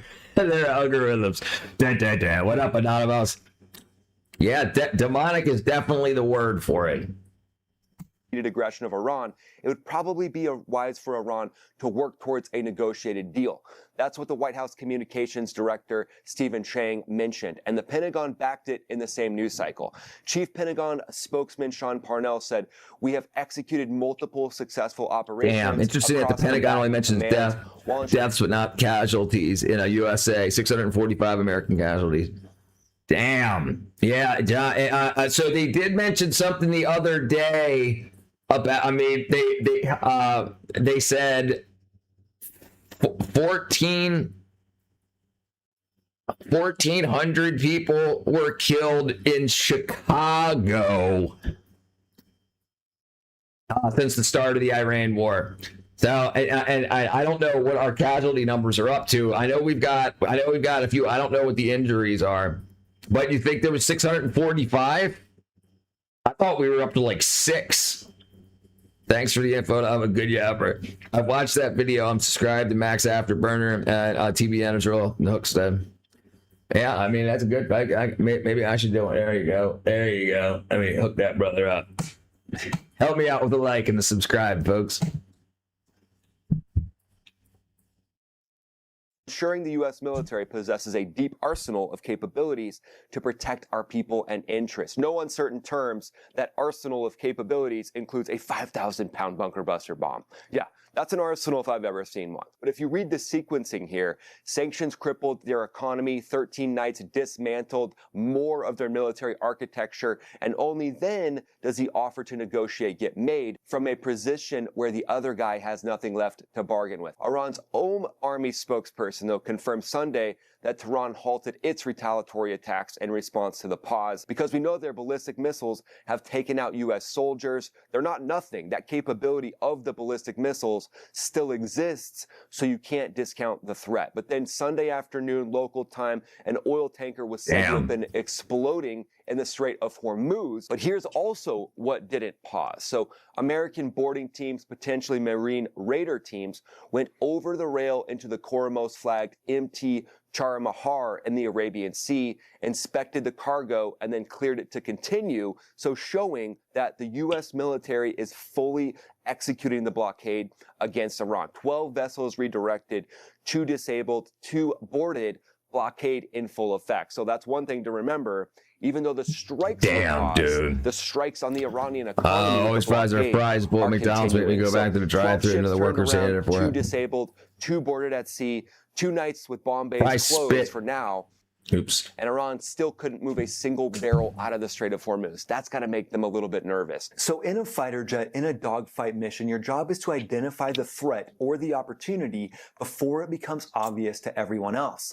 Because by the time it's obvious, you've already lost the advantage. Silver is the critical material powering the AI revolution right now. Data centers, robotics, advanced. And I said this, I've been saying this for a year. Electronics, the same infrastructure driving the biggest investment story of our generation runs on silver. And most people won't hear about it until after the move has already happened. But enter Lear Capital and their free report, where they talk about the AI revolution. Watch World War II Bombardier and last night. Investors are taking a hard look some crazy at silver shit right now. And you could qualify for $20,000 in silver right now. It's a tangible asset, and it should be the part of any serious strategy. So don't be late to the dogfight. Text Max to 433 and learn more about Lear Capital right now. But the B-1B Lancer was built for this war, and here's how it actually works. 4 afterburning engines, variable geometry, swing wings, designed in the 70s and 80s to run supersonic at altitude. Look at that 70s and 80s. Look at this freaking beast-ass machine. They wore electric heated suits in the B-17, all the way to freezing up here. Said if I dare touch the guns, our skin would melt off the bones. Yeah, they didn't have pressurized cabins. Thank goodness we have silver, but dear Americans, we don't need democracy. I think you guys are doing fine. I mean, really, and I don't know what's going on in the Pentagon and shit, but the main issue isn't countries doing what they want to do. It's countries thinking that everybody else needs to do what they want to do. And like, if it wasn't for so many people dying, I would hope that we're gonna keep our eyes on ourselves while keeping, making sure that, there's spies and shit all over, making sure, like there's a bunch of spies in the, how do you think they knew where to bomb the Iranian leadership? There were spies in there. You don't think there's still spies in there? Absolutely. And there's spies all through everywhere. But people and governments and armies and war machines think that's a good idea. Like I said, especially with the drop in water, in available water in the Middle East, their leaders have to be thinking about what they're going to do in the future. Like, especially if Iran is hitting water purification, water desalinations for their neighbors. Ultimately, you guys are going to have to find a place to go if you don't figure that stuff out, right? And I think that's why there's so many other surrounding countries that have teamed up against Iran. Like, because listen, in the next 20 years, you guys ain't got no water. And if somebody bombs those desalination plants, you guys are really screwed. B-17 carried 18 oxygen tanks, 1 for each crew member. We don't need, you spelled need wrong. That's like needing a dough. Just released Pentagon statement. And this last one, like, today we named a new highway after Trump. Jeez. They could fly. That's crazy. I'm telling you, Iranian government, IRGC has, there's a reason this was allowed to happen. It's because they were hurting the people in their own country and hurting the people around them. Unpressurized, right? What I missed, they were flying 18,000 feet for 10 hours, 30,000 feet for 5. And yet Iran is using Russian and China satellite info, right? Yep. I don't know who chose to kill. I don't choose who I kill. I only choose who I murder. It's for the politicians to choose. Only told who to murder. Best thing about the Air Force, we didn't know how many or who he killed. He said at a drop in Dresden. Wow. His family's hometown. Wow. Yeah, that's freaking gotta be rough. We don't appreciate the people that fight for our freedom, especially, to see how horribly our war fighters are treated. It's crazy. I don't think people are educated correctly. I think they're being taught an alternative history to make us look like the bad guys all the way around. And look, we know that the CIA's been doing wackadoodle shit around the world, and unfortunately, by not keeping an eye on what's been going on until now, a lot of countries have been suffering because of the world's governments fiddling in their affairs. Punch nuclear payloads through Soviet air defenses down in the weeds, low altitude if needed. The mission then evaporated there and it shifted. What's left is the single most useful conventional bomber in the United States Air Force inventory. And here's the math that basically makes it the hero of the Iranian campaign from the bomber perspective. The B-2 Spirit is a scalpel, and America owns 19 of them. The Air Force has 45 B-1Bs, and each one hauls up to 75,000 pounds of precision ordnance, the largest conventional payload of any bomber in the exactly inventory. Right on that alternative history idea. In the hours of Operation Epic Fury, 3 Lancers flew Conus to Conus. I had the weirdest feelings. They released those bombs, probably had third or fourth cousins down there. Damn. China now has a faster AI, and they are implementing it in the lifelong long distance drones cheaper.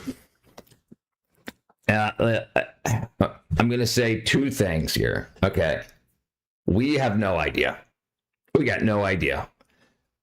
In the 90s and 2000s, anything that was released to the public was 10 years old.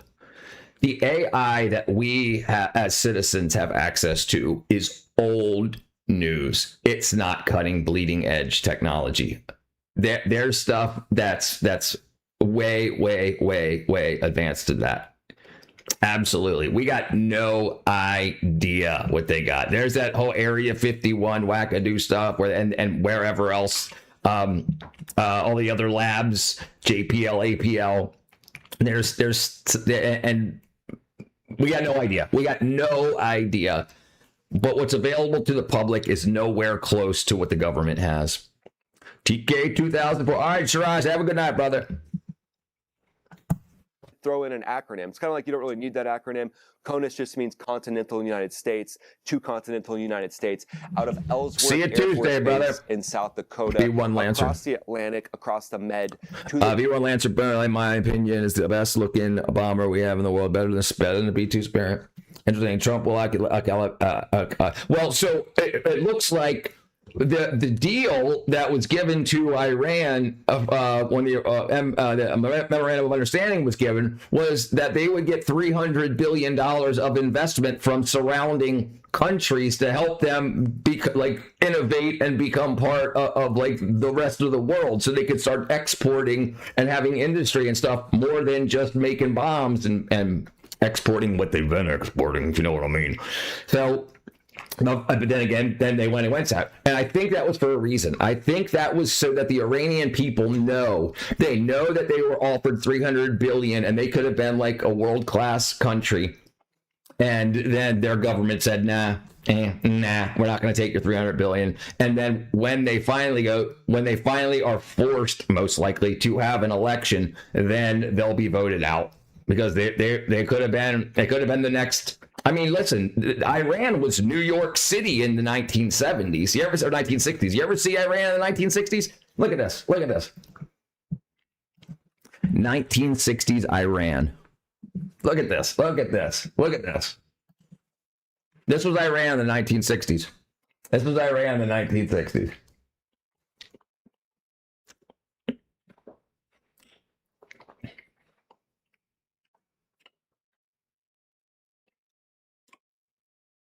So how much has changed? And most of the children, by children, I mean people 30 and under, have no idea. They think, and they've been taught, it seems, that Iran's been Islam, the Islamist state for thousands of years. They've got no idea about the Shah. They've got no idea about when it was Persia. It doesn't seem that they know anything. The only thing that they've been taught is that America is fighting Iran. That's been Iran for thousands of years, and it's always been a snap. They have no idea. No one seems to know the truth, and so, but the Iranian people obviously do. So they went from having this being a huge world of worlds, and then now they're running out of drinking water and protesting and killing their protesters. Hidden bunkers on the side of the mountains are definitely out there. I agree. Could have been, yeah. Corporations don't exist. We had an IA that allowed us to use it means they have something way more advanced. Yep.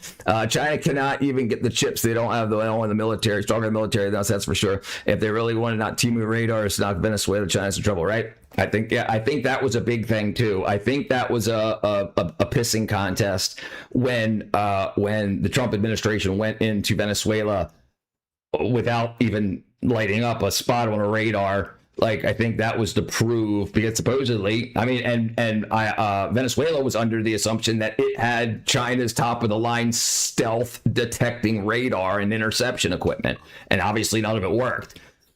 So if it was China's top of the line, then it proved to China that we could go in and do whatever. There's also called the America Middle East. Yep. What up, John? Go by. No, I ain't seen him yet today, John. Not yet, brother. Iran turned their own country into a third world. Yeah, right. How did it go from this beautiful place, cars, fountains, women, like row homes, multi-story skyscrapers? Like, Iran had a constitution like ours, but no Second Amendment. Yep, seems to be a problem. Didn't we play a role in the overthrow of Iran? Probably, yeah, I'm sure we did.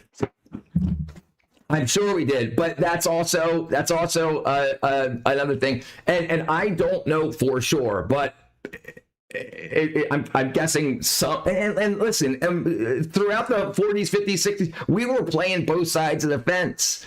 You know, and we have no idea like what the CIA was doing for sure. I mean, I sure the hell don't. But yeah, it doesn't seem like it was such a good idea.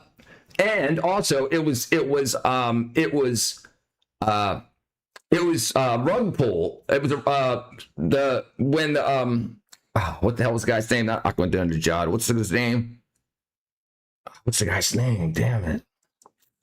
When he came in, he said, "Oh, we've got all this oil money. Elect me, and we'll be socialist. We will take all this oil money and everybody will be rich." And then when they got elected, they said, "Okay, we're going to be under Sharia law. You guys are all screwed. Shut up and do what you're told." So and they canceled elections. So they got elected. Now if we helped or not, I'm guessing we probably had something to do with it. But whatever happened, they got elected. They turned off elections. They said there's no more elections. I'm the supreme leader.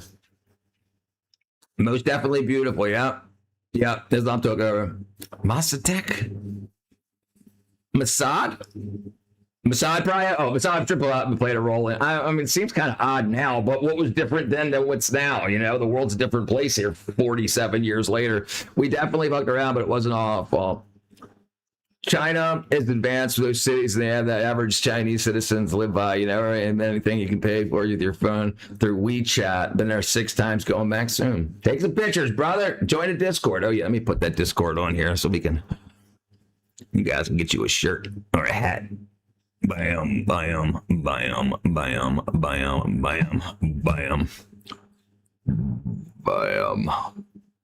Biome. There we go. There we go. We were waiting to take over. They were waiting to. Yeah. The guy you talked about was the prime minister called Mossadegh. Was it? That was his name? Mossadegh. It doesn't sound familiar, and I thought I was pretty informed on that. Mossadegh. What up, Papa Bear? Mossadegh. Mossadegh. The lefties in love with the countries like Cuba, Venezuela, Iran, North Korea, but if you ask them to go live there, they cannot stand a week there. Yeah, because they're liars. Well, and listen, not all of them are liars. Some of them are just uninformed. They are lied to by, like, over the decades. You had teachers that were told bullshit. And then those teachers taught the kids that became teachers that taught the kids that became teachers that taught the kids. And now everybody believes a false truth, a false history. They just won't move up their utopia. Well, they had it.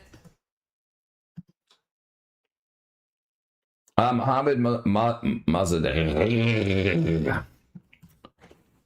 He just looks mean. He looks unhappy. What up, user? No, they were idiots. I try to be nice. All right, let's see. The target and then all the way home on multiple aerial refuelings because London had not yet cleared the use of RAF Fairford or Indian billionaires are real. U.S. Central Indian billionaires? No, they ain't, dude. They're just not popular. You got a lot of billionaires in India, a lot, and they're just not. They're just not like there's 1,000 billionaires, 989 billionaires in America, but most people can only name 5 because the rest of them are silent. They're not on social media and whatnot. Let me see if we can find any data on that. I thought you guys had like over 100 number of billionaires in India.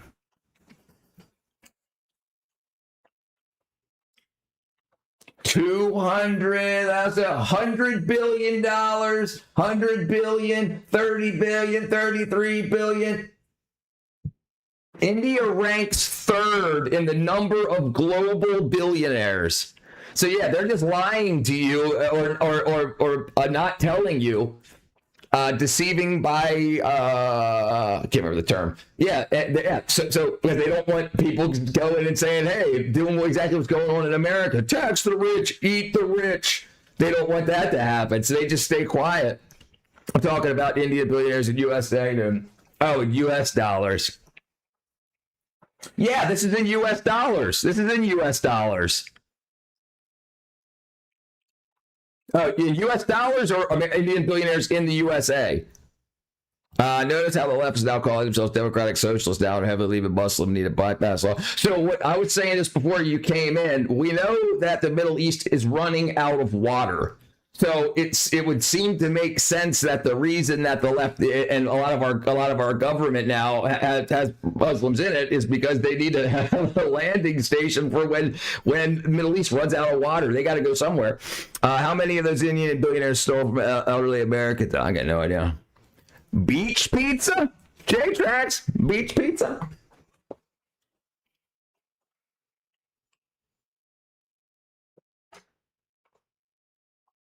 Yeah, Mumbai and New Delhi host the highest concentration of billionaires. That's in U.S. dollars.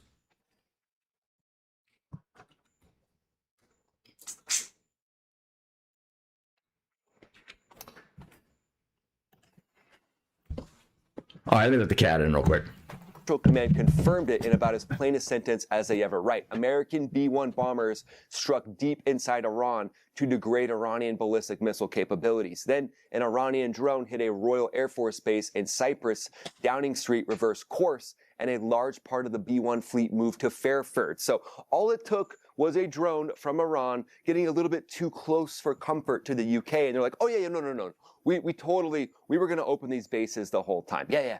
UK leadership, we're sure. But hey, you guys know I love the people of the UK. Amazing. So glad to have you guys watching the channel. But the leadership needs a little bit of help. So when you look at what's going on here, you can see that the B-1 bomber is perfectly suited for the GBU-72 advanced 5K penetrator to use it in combat. It's been used in combat for the first time in history, and that was likely either the B-1 or the F-15E Strike Eagle against hardened Iranian anti-ship missile storage sites on the coastline near the Strait of Hormuz. The A5. Okay, let's see.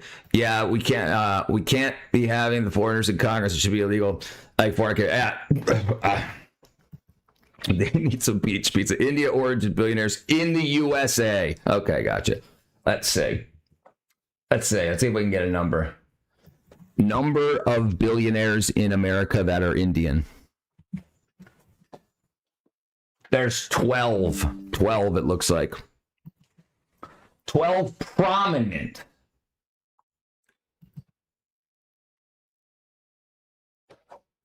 Right, yeah, that's the thing. So 12 prominent.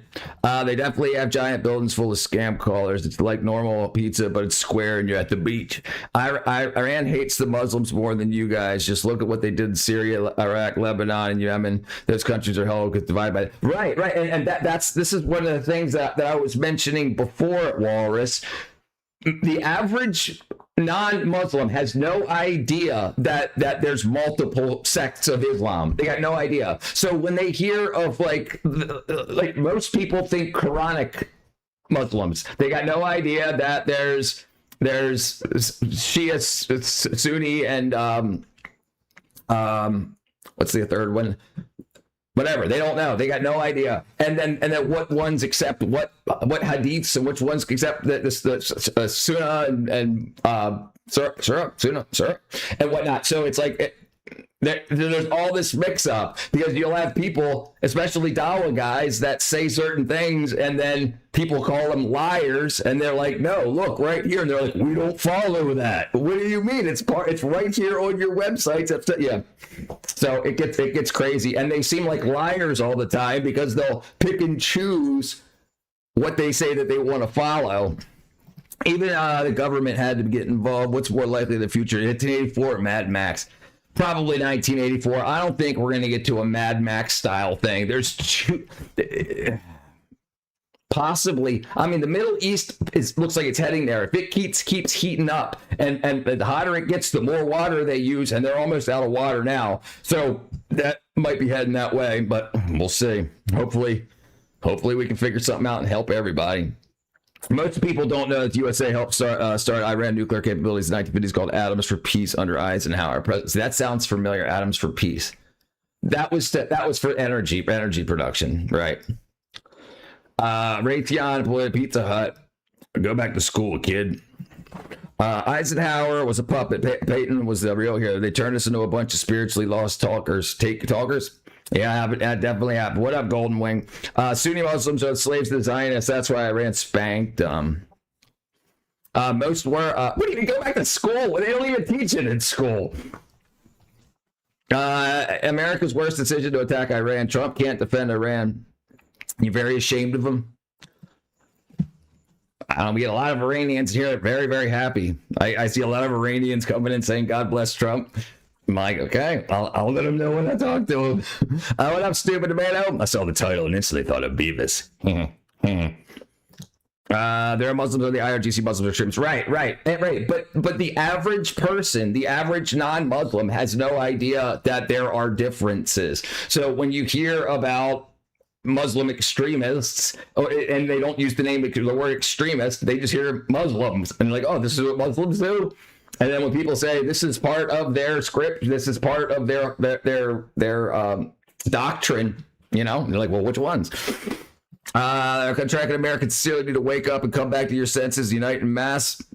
Unity is where your power is. I agree. Muslims are allowed to lie. It's called taqiyya. Yeah. That's Shia or Sunni. Clown master. Energy, not bombs, right? And then the hadiths, God speaking back to their precious people. The hadiths are words, like the stories that people had, like what they heard from Muhammad.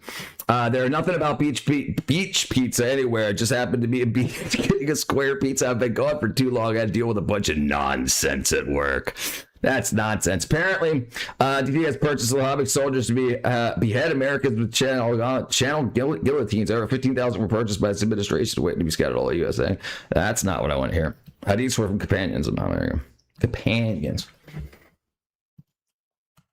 Is a Bluey 138 Bravo penetrating warhead that's married. They have a very good relationship. Penetrating warhead. It's married to a KMU 556 JDAM tail kit with GPS and inertial guidance. Roughly 4,422 pounds of hardened steel casing. When all of that wasn't enough, just add that extra 22 pounds and that'll get the job done. It carries about 1,067 pounds of PBXN 109 and AFX 757 explosive with smart fusing. And those explosive compounds are the exact same ones that are packed into the 30,000-pound warhead inside the massive GBU-57. Yeah, Max Afterburner. The A5K is the little brother Messenger of the conduit. biggest bunker buster America has ever built, YG. and it fits on a fighter jet. It's portable. It's fun size, basically. It replaces the aging GBU-28 outright, and Air Force budget documents state it achieves the same effect with fewer weapons at lower cost per round, which is the entire ballgame in a campaign that runs 300 targets in 3 nights. Massive amount of inventory being used here.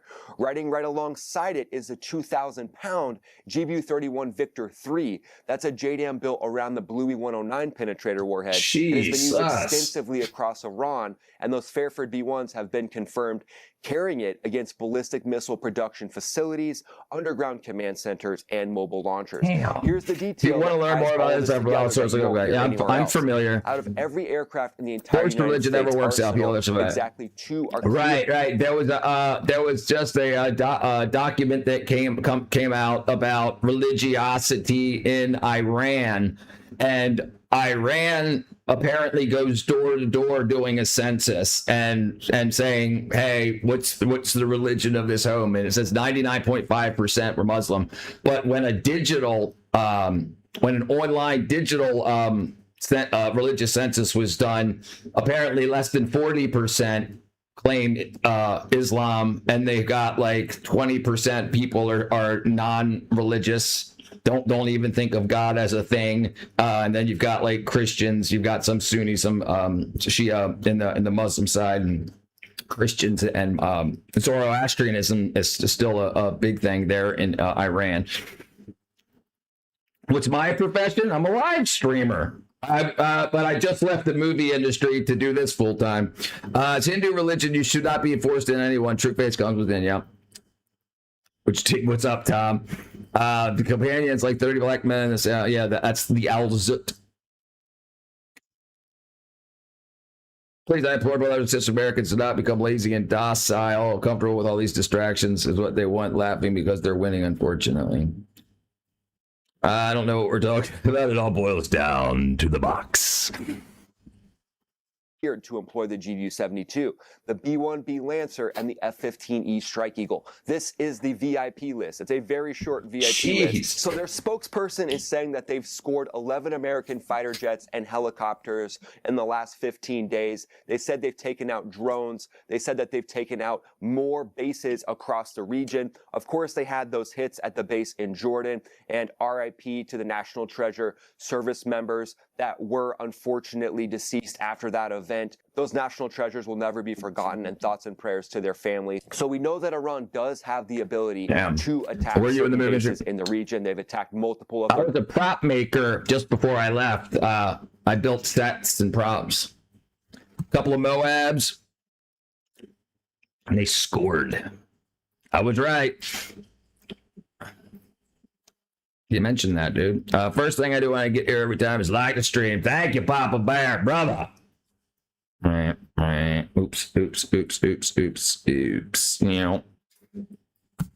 Gulf partners, they've launched a lot of ballistic missiles and drones. Most of those get shot down, but some do get through, and you can't discount the enemy's ability to do that. And that brings us to the global roundup, my friends. So let's talk about what's going on right now, because it looks like it's so weird. It's so weird they talk about it like it's a sporting event. Like Messi just scored a goal.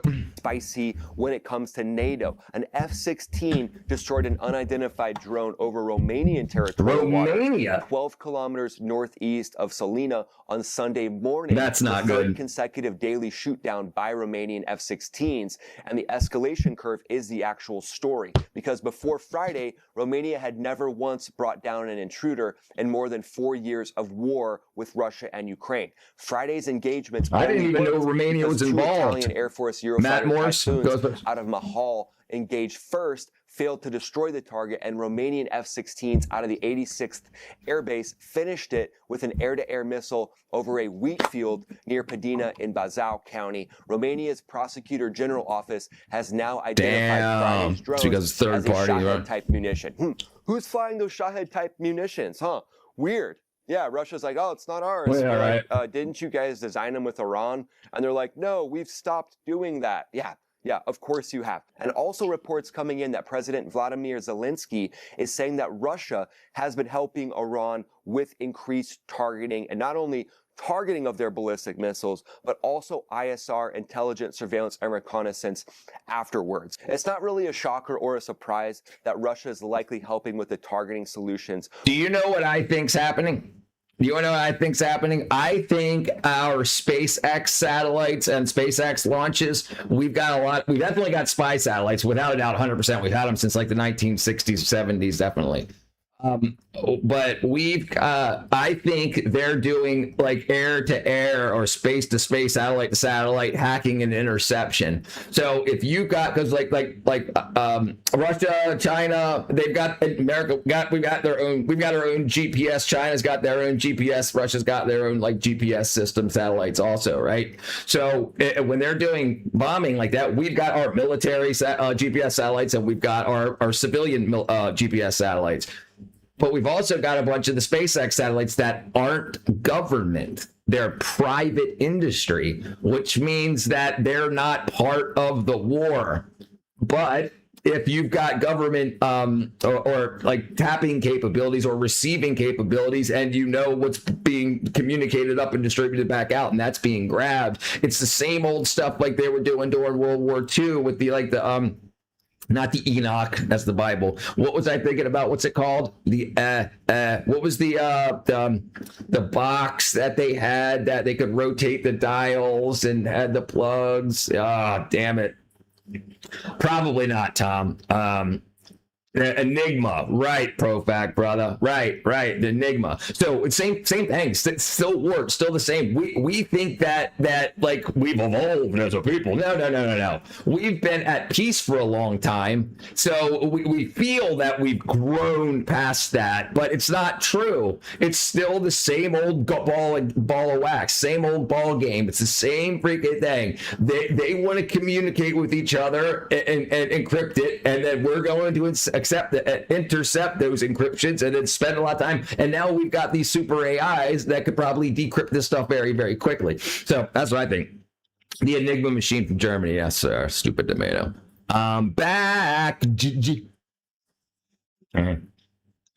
When it comes to Iran's ballistic missile fleet. Because remember, Russia would love for the U.S. to stay distracted when it comes to Iran so that they're not as focused on the Ukraine conflict, and they want the U.S. to burn through many more Patriot interceptor missiles in the Persian Gulf versus Iran, so there's less Patriot missile interceptors that Ukraine can use to shoot down Russian ballistic missiles. And you made it to the 40 Chess Strategic Analysis section, one of my favorite sections. I just really enjoy this section, but it looks like right now Iran's major focus is try to cause pain across U.S. bases while using this new advanced technology. AI has been so good these days. It's crazy. Russia. So this gives them the ability in their mind to try to have more of a position at the negotiating table if they're able to get actual hits on U.S. aircraft, U.S. troops. To them, it gives them a position of strength, even if they're getting absolutely hammered. I mean, they are getting crushed. When you look at the targeting footage that we've seen before, it's clear that they are getting absolutely decimated when it comes to their ballistic missile stockpiles. But just like J.D. Vance said on Rogan, all it takes is a crazy person and $100,000 worth of drones and explosives in the Strait of Hormuz to hit a cargo ship. So it's just so easy to do that insurgency move is one that's really hard to contend with because it probably takes 2 or 3 guys from the IRGC that has close to 200,000 to just go to one of these islands and enact chaos on one of these ships after they get a call from the mullahs or a call from Vahidi, one of the generals that's probably sending the orders up to Tehran at this point. So this is a tough nut to crack. Likely part of the reason why the administration is taking this tactical pause to assess. Can there actually be some sort of deal made now, or will we need to go back to the bombing campaign? What do you think? You think we go back to the bombing campaign, or do you think that there'll be some diplomatic off-ramp that Iran will actually adhere to this time? We'd love to hear your opinions. Go ahead and comment below. Thanks so much for watching, guys. Really appreciate you being here. Go ahead and follow me on X, follow me on Instagram. I'm posting there pretty much every day. And hopefully you guys are enjoying this scenery. We're here in Nevada. There's actually bighorn sheep all around us, huge owls, hawks. I mean, it's just beautiful out here. And go ahead and watch this next video that pops up right here. It says Ryan, also known as Max Afterburner, signing off.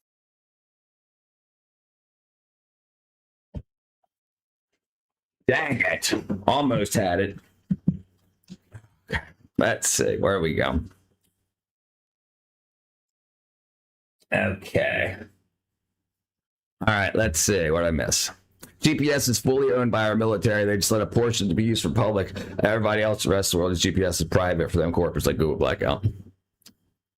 I could even be AI. Well, I'm AI just at this point. Anything to see you, but sadly, I'm not AI. I'm just a stupid tomato. AI. I probably have much problem with that. I'd still probably have something against it, not gonna lie. Try so hard to act human. I tell you what, it is kind of upsetting, and this is why I think we're gonna have a big revolution of human art again. I think we're gonna have theaters again of actual plays and whatnot, because people are gonna get tired of not knowing if their favorite actors or whatever are actually human or not. So people are going to want to go to see people on a stage. They're going to go see bands again. Bob, like, VeggieTales. You know, ball. I've heard of it now, but I don't know much about it. Grew up in a church, converted to Hinduism. Grew up into Hinduism. I used VeggieTales as a theme for church event when I was younger. VeggieTales. You remember that? Oh, you actually do. VeggieTales. VeggieTales. Damn it. VeggieTales. Yes. According to Wikipedia, VeggieTales was created by Phil Vischer and Mike Navrotsky. Yeah, I saw that. Yeah. Big Idea Entertainment with an overall aim to convey Christian moral themes and teach biblical values and lessons for a child-based audience. I'm not even that religious in the sense I'm agnostic. VeggieTales is just a freaking iconic. Yeah. I saw that $100 million. Yep. Yeah, I think that'll be great. Doctors and drive-thrus on the irony. What's up, Glenn? I want to talk about Trey. I don't want to talk about Gronk. I don't know why it busted up there. Interested, Iran needed 93% of uranium enriched to their power plants, which is weapons grade. USA actually helped them in the 50s. And not just the 50s. Freaking Obama sent them like almost $3 billion, like 1.4 billion in green cash on the back of on the back of planes, pallets of cash. They drained so much cash out of the Delaware, Maryland, Virginia banks. The banks had a shortage of cash for a few weeks because they sent so much cash to Iran to not make nukes. That's because Odyssey is historically an accurate story. Yeah, supposedly, and who does it better? Who does historically accurate better than Mel Gibson?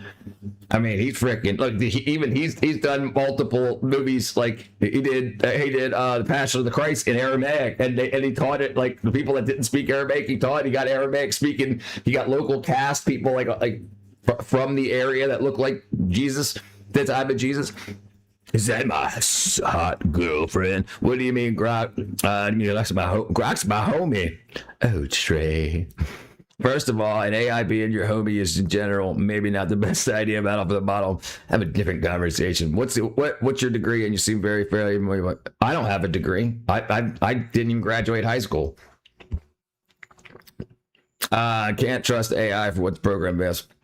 What is your degree? And you seem very fair, even though, yeah. I'm trying to be fair to everybody. Yeah, it's probably because I don't have a degree. Yeah, I never made it past 11th grade.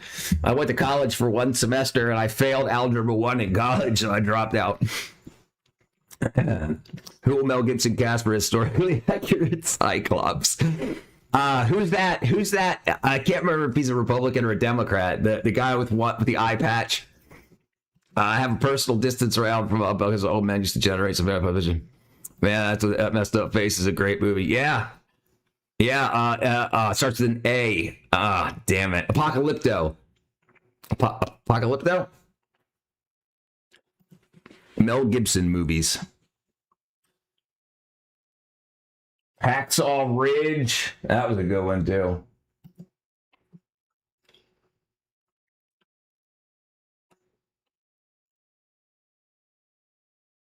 Passion of the Christ, Apocalypto. There you go.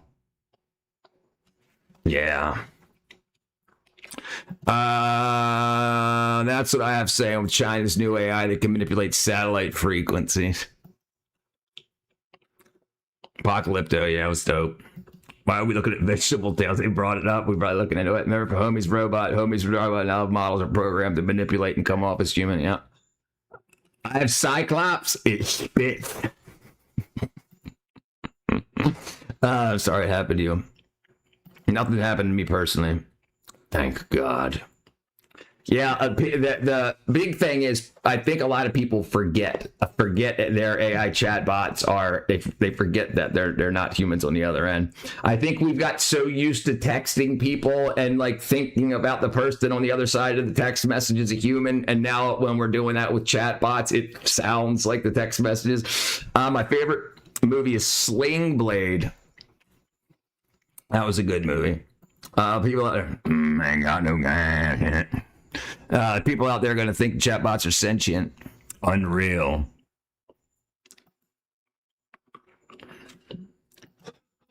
What? All right, let's see what we got here. Okay. Oops. Okay. Boom. Sextortion with AI is really out of hand. Yeah, that shit's going crazy.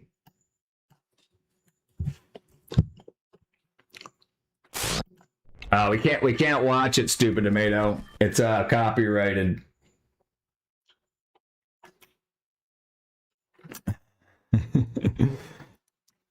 They say people that there's people who say, dude, there's people that have married their sex dolls. There's people that have married themselves. What a stupid tomato. He's pulling a space cow. Got me freaking banned.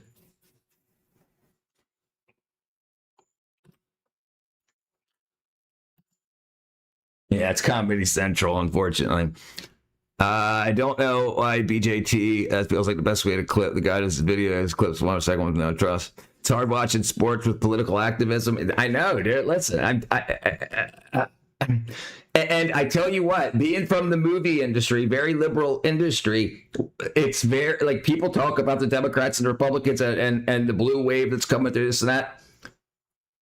All of the liberals that I knew are now Republican voting liberals. They absolutely understand that what happened during Biden was older people understand that we as a country need protecting, and just saying, oh, we can't close our border, that showed that you can't protect us. It really changed the outlooks of a lot of people, and there's a lot of people that are faux Democrats because they're worried that their old Democrat buddies, like you see the way a lot of liberals act online, they're vicious. They'll tear you down. They'll freaking dox you and shit. So they're social, they're online Democrats, but they're like, no, we got to save the Democrat Party by voting Republican. Like, yeah, it's gone wackadoo. Yeah, sorry, brother. He cheated emotionally. Yeah, that happens too. Pro fact, it's hard watching political activism with sports. Yeah, it is. You don't think so? You don't like your sports, you don't like your political activism with sports? Takachi cheats on me all the time, which I bet you arranged marriages are successful as picking a partner. Probably more successful. Places with arranged marriages don't see marriage the same way. It's more for bonding two families. In America and like the UK and stuff, it's for they don't even consider it like a religious thing where it's two people becoming one, like scripturally. They think it's just like, I need to get what I want.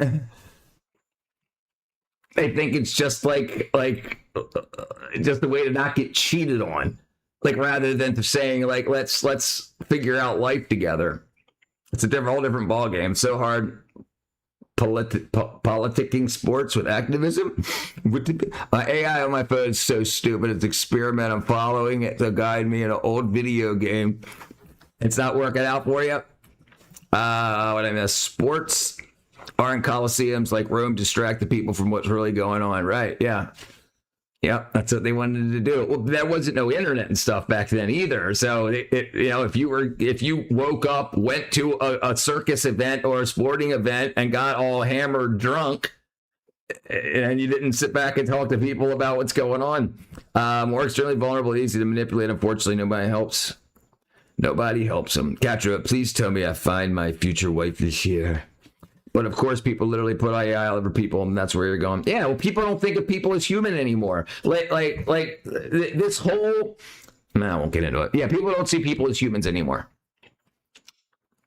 I don't understand that at all. Now it's like, bro, when I watch them play a game, I don't care what they think about when it comes to politics. But it's not. I mean, that's good, Librado. But sometimes they just force it down your. They just can't let it go. They can't just not. Attention is so important these days that any moment a political activist has your attention, they want to let you know what their politics are, even if they're sports figures. In 2 months, there you go. Secular marriage is meaningless for tax exemptions. Right? Yeah, it seems meaningless. I'm still married because we stopped living together. High five. Yeah, I try to understand. I'm talking about 5 different things. I feel like in 2 months. Also, remember the guy at the family reunion that supports AI? Your uncle? People falling in love with their AI. Yeah, it's crazy. It's crazy stuff. It's crazy stuff that's going on. Listen, people are lonely, and people feel very unseen and unheard. And the thing is, instead of them planning to leave like a good life behind, like what am I going to do over the next, like what's my legacy going to be? People don't think about that at all. They're like, I gotta go viral right now. I gotta, and they freak out and they gotta, and we've over sexualized everything. Like if you talk to people, and especially when they mix politics in with it, it's like sex and how you have sex and who you're attracted to is more important than the rest of the world. Like you have sex 20 hours a day and sleep for 4 hours. Because easy to manipulate people that are constantly on the verge of sexual wackadoo. When not only did he complain about rock music, he said, well, social media causes because what's the big deal with AI? Yeah, both are right. Two things can be true at the same time. Maybe people are socially dependent and shouldn't care much about being seen and dumb social. Well, but we push it so much. We push it so much. And when you have teachers and stuff that are social media influencers, and like my teacher's got freaking 1,000 subscribers, and like people get like, they think that's how you make it. Like how easy it is to lie and manipulate kids. Like we tell them college is the most important thing they can do, and then we send them through college. When people don't even they don't even say, hey, will there be any job for me to have on the other side of this college experience? And some people just want to go like to lose their virginity. And some people want to do that. I mean, that's going to be part of my college experience. Like, not find my wife or find my husband. They just want to party and like, did you find that guy who was married to AI and he got mad at suing because he lost features due to pay? Yes, Trey.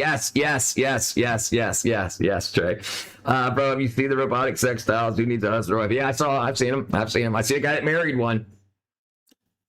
Stop saying my favorite 3-letter word. Trey, it's not love, it's an obsessive dependence because they're scared to face themselves with the algorithm reassurance. Yep. Total Recall. Yeah, I think that's going to come out too. In a mixed family, no one talks about race. Very rarely young people can give up. Now, yeah, and I think that's one of the big reasons for this fall off. Like, now that people are talking openly about how they actually like 4 years ago, you couldn't say, I don't give a shit about race. People are like, you're racist, you need to care about the plight of the black and brown people, blah, blah, blah. Like, look, I got things to do. I want them to take care of their stuff, I'll take care of myself, you know, and now it's coming out so much more. And I think this big fall off with race is what's caused this push towards socialism with the Democrats, because the Democrats have used race for so many decades, and then when it started to teeter-totter, especially when a bunch of black guys voted for Trump, they started to go towards, okay, well, we need everybody else in this tent. So the Democrats thought they could take every class, every minority, put them under one tent, and then create more minorities to pull under the tent. And then they grabbed the communists, and now the communists are like, we're going to take your freaking place. My argument against AI does not mean I am also against social media. I don't know. When following AI video game, forget to tell me what items are there and actually tell me there are items where there was none. Started to hallucinate the first 30 minutes. Yeah, mental issues. Algorithms on streams. Just went deeper. I've been called racist so many times. Right? It's lost its, because if you're not racist and you get called racist, like when you're online, you can't defend yourself, like in text, you know. So it's gotten to the point where so many people have been called a racist that's been like debunked. And that's just like, okay, we see what's going on now. And like you, and when people actually learn history, they learn that, hey, not everybody's an asshole. Attractive women know how to manipulate men from the age, probably a lot younger than that. Jetson robotic maid, the wife. Oh, what was her name? Rosie. I know therapy is now. Imagine AI. Yeah, I'm sure. I haven't seen. Well, I have seen like the write-ups, like people talking about them getting addicted to and married to their sex dolls. So I'm sure when AI gets incorporated, it's going to go even further. How do I find out those Xanax pills I bought are legit or not?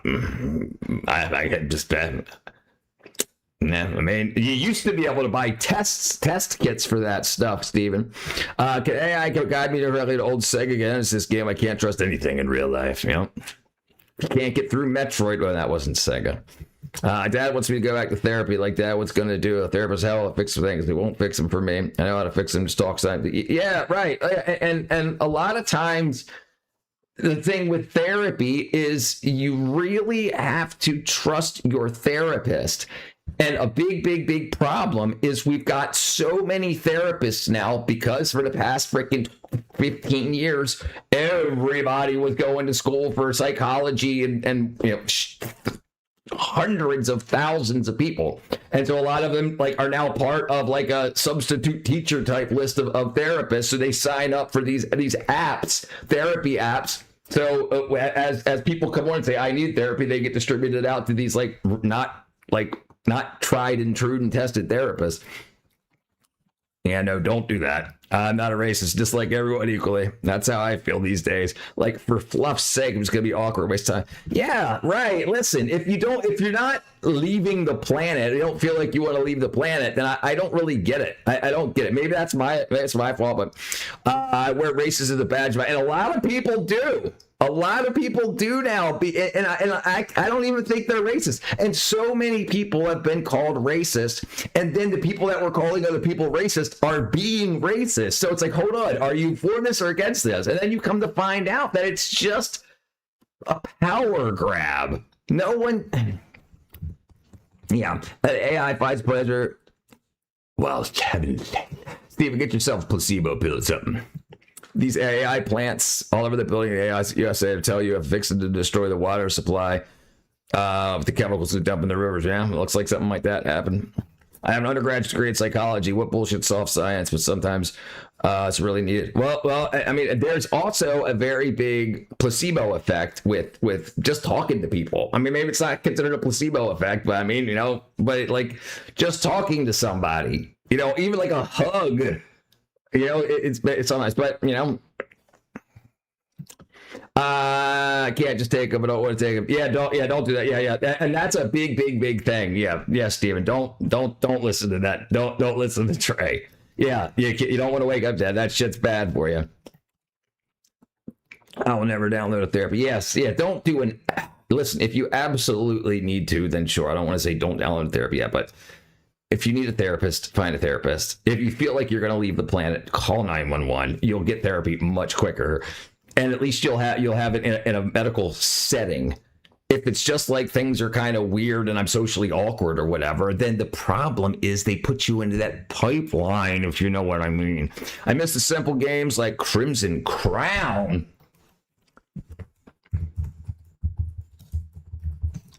Crimson Crown. That was a game?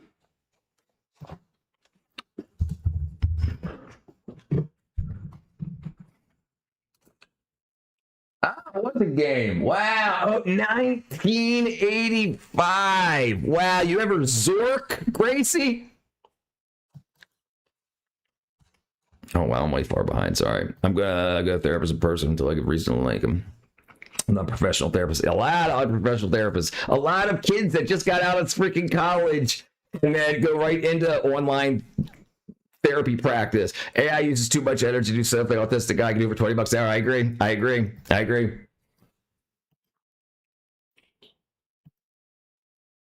Wow. Check, I'm gonna change it for me. My state, more alcohol. My placebos growing up watching this video. Call black person racist when they use the word. Watch him crash out. Day Tripper. Psychology to me is basically philosophy mixed with science and a whole lot of cult. Ocarina of Time. That's a good one. Ocarina of Time. Bam. Therapy got away from labeling, which is an absolute right move. For insurance purposes, they brought it back.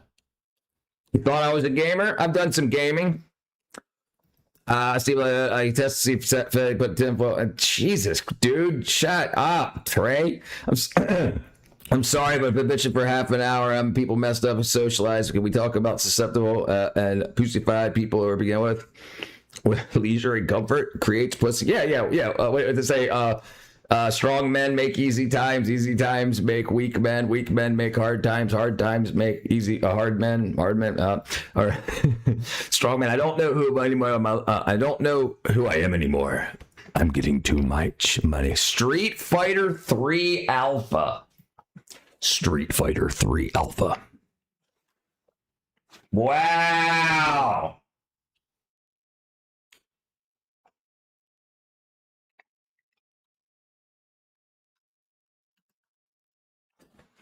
Freaking good old days, man. Mine, probably back in the day, like, I don't really like Perry Farrell anymore, but Jane's Addiction was one of my favorite bands growing up. Violent Femmes, punk rock stuff, you know, back in the day, Ramones, Sex Pistols. I was into that kind of stuff. Sorry, I have a little, forgive me. I've lived a little. Hubert.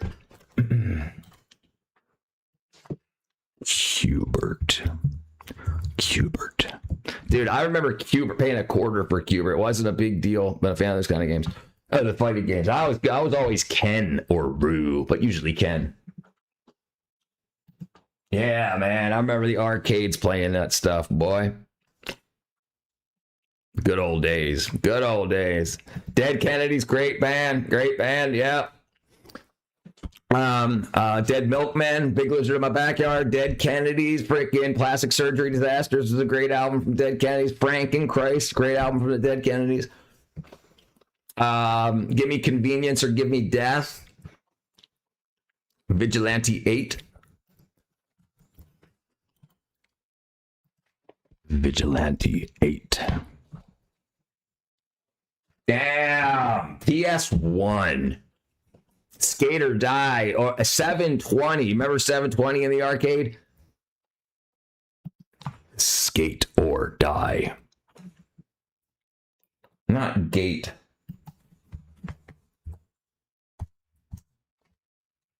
Wow, still rad. Ready for 111th grade? That'll be next year. Circle Jerks, great freaking band. Black Flag, great band. Bad Religion, great band. Circle Jerks 6. So remember they had 4 albums, and then they released Circle Jerks 6, which is their 5th album, which I always thought was funny.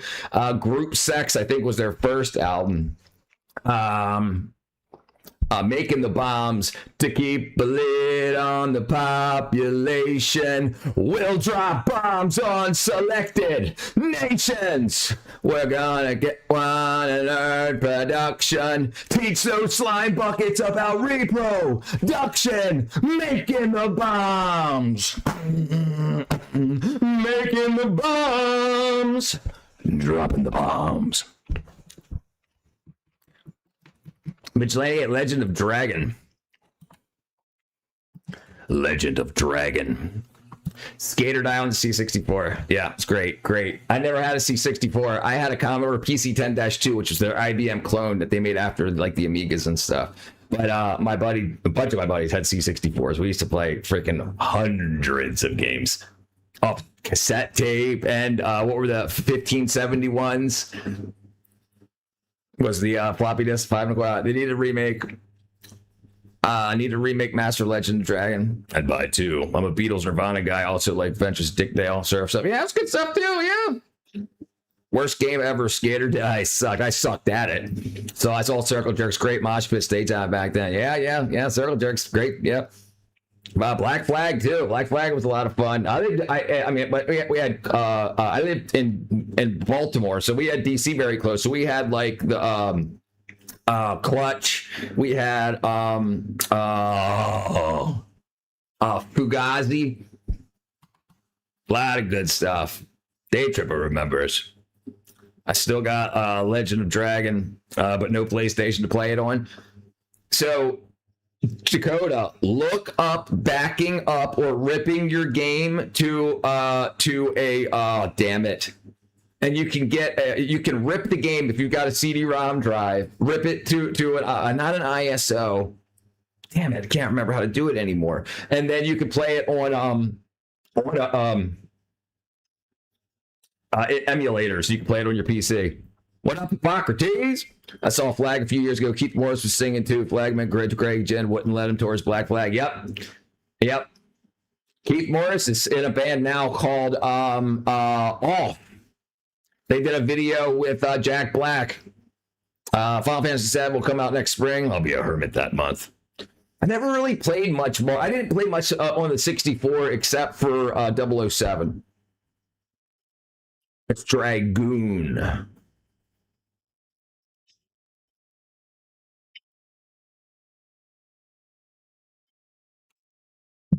Legend of Dragoon.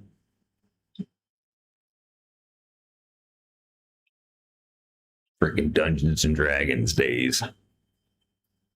I used to program C64 at home when I came over from school. Yeah, I had a TI 99 4A, and then I had a Commodore PC-10-2, which ran MS-DOS. The Bad Brains, yep, another great band. I used to copy the tape C64 Ghetto Blaster. Yeah, I did the same thing. But we did the same thing. So I had a I had a TI 99 4A, which I had cassette tapes too. We would do the same thing, but released Final Fantasy Tactics PS5. Brought two, an extra present for a buddy who was using all his money remodeling. That's a good friend. I seen Bad Brains and met them and partied with them afterwards. Up in Canada, Jesus Christ, did Baltimore change from the late 50s? Yes, sir. Baltimore went freaking down hard. I left there. I came down here 15 years ago, 16 years ago. No computer for me. I'm technologically retarded.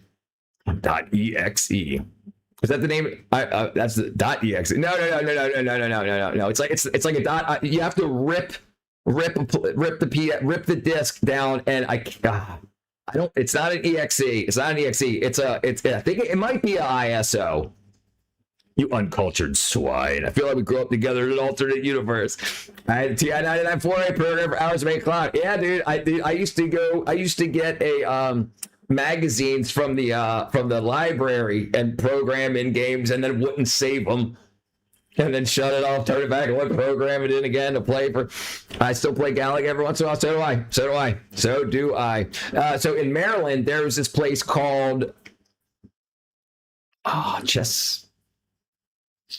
it was a famous arcade right out in Glen Burnie. I can't believe I can't remember the name of the place. Crabtown, USA, and they still have quarter arcade games.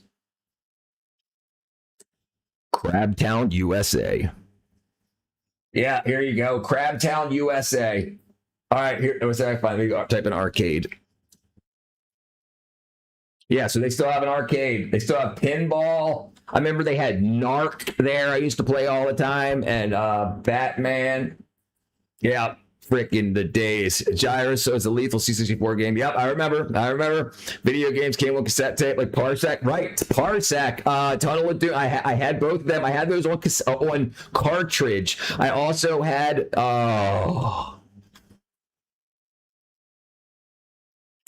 Parsec. I had the voice modulator, the voice emulator that plugged into the side, and Parsec would say, "Press fire to begin."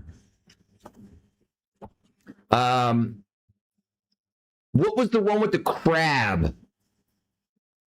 Gorfia pestilitis. Do you remember that? Gorfia pestilitis on the TI 99 4A. What up, Torgine? I find it funny how boomers were looked at on video games while they watch TV all those days. Whose brain? I don't know. It looks like our brains are holding up pretty good. Champions of Norwath was another good game. I don't remember that. Champions of Norwath.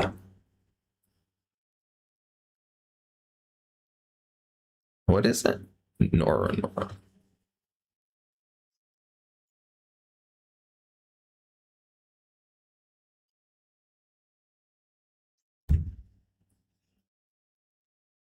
I don't remember that. I hope everybody's ready to have a bunch of defective iPhones. Since the iPhone 18 Pro we made in India, Tata Electronics expect about 20,000, 60,000 to be defective and have issues. Wow. Tunnels of Doom changed my life. Yeah, I remember Tunnels of Doom. I had Tunnels of Doom. Do you know I had the Atari 2600 also? Yep. Had a modem port. No, I did not know that. I did not know that I had a modem port. I did have a 2600 though. Richard Gen X, don't claim boomers. I didn't claim boomers. I'm definitely Gen X. Did I claim boomers? Yeah, I'm definitely Gen X. It's top-down fighter game like Diablo 3. Bro, your smartphones aren't easily capable of PS2 games. Yeah. If ND Beats jumps on here, he's got, he had videos on his channel that showed you how to put emulators on a Samsung phone. Fastest way to go. Make you pay for everything. Yep. Remember that cover. Oh, damn it. Gorfia pestilitis. TI 99 4A.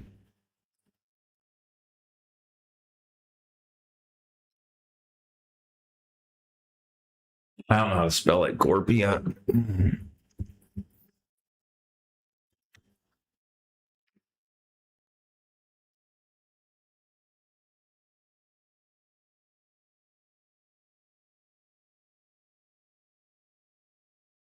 Man. TI 99 4A games.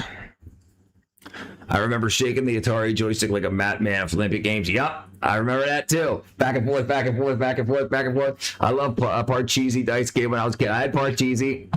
Compared to today's video games, your thing is from late 1700s. Anyone ever finished Baldur's Gate 1 and 2? No, I never finished either one. Yeah, Parcheesi was kick-ass. Parsec, Munchman, Tunnels of Doom.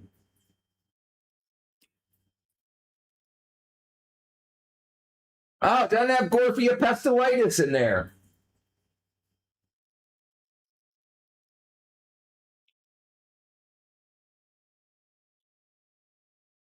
Press fire to begin.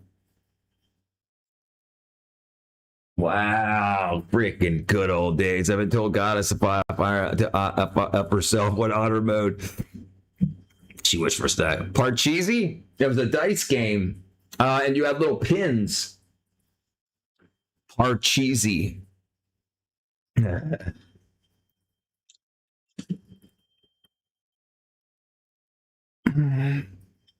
Here you go, Parcheesi. And you had Sorry also. Sorry. Where you had the button in the middle. Wasn't that it? The little pop thing. Parcheesi was amazing for the 1960s. 1960s. It's a board game. I'm playing a game. Avoid the IRS at all costs. I'm very busy lately, Pate, but I do play Minecraft every once in a while. It is about the only thing I really play when I have time anymore. Cribbage. Yeah, Parcheesi. Yeah, this is the one I had with the red big stamp in the middle. I got into Destiny 2 before they took that away. Content that paid for us to dominate the player versus player. I'd always be first or second on the leaderboard and lost my buddy on the leaderboard. I would never ever work under the table for the time. Half the time. That's really good. We gotta do. Yeah. Great if you get audited. Sheep's Head? Is that a game? Sheep's Head. Sheep's Head?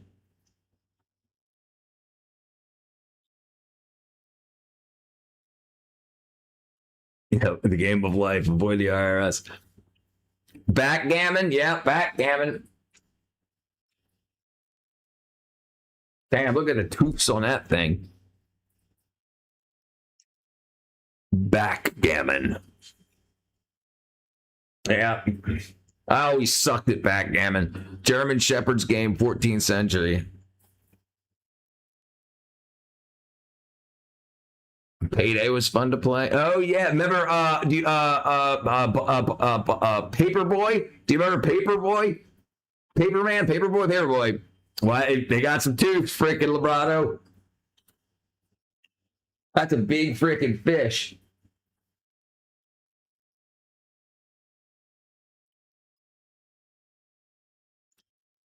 Cards Against Humanity. That's a good one. Yeah, that's one of the best. Yeah. Wow. Hold on. Let me see if I can look at the bottom. Look at the. He's got teeth on his tongue. Look at this. Look at the teeth on his tongue. Paperboy, early GTA, right? Got a smile on. Board game, card game. We used to play Sheep's Head all the time. Cards, high school, Northern Wisconsin. Oh, Sheep's Head game. Okay, let's see. Wow, never heard of it. Never heard of it. Oh, 14 Trump cheat sheet. 32 card deck. Aces to 7. 5 players. 6 cards player, 2 in the middles. Wow, never even heard of it. Never even heard of it. I've got sunshine in a bag. I'm useless. Not for long. The future is coming on. Is coming on. Pacific sheet. That's the sheets. You actually look. I know I buy my IRS tax code benefits. When you make money, every car I buy I can get 100% depreciated on my taxes, so I don't owe anything. The fish that got small. The car small of a salesman. I remember. You remember newspapers? Meow. You'd vote for that fish. Yeah, it looks like a freaking politician. A politician. All right, what am I looking for? Would you say meow? I've never heard of that either.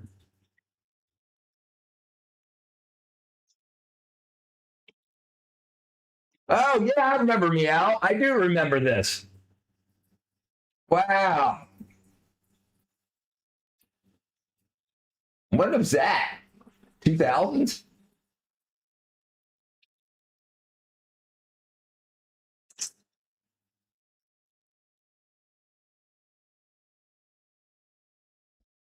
That's Mao. Jelly Bean Games. Jane says, done with Sergio. She treat me like a rag doll. She likes the television. Said, I don't owe him nothing. But if he come back again, tell him, wait right here for me. Oh, try again tomorrow. Gonna kick tomorrow. Sort of like Crazy Eights. Never seen Meow making bacon dice cup game. Pigs doing it. Red Dead Revolver. Red Dead Revolver.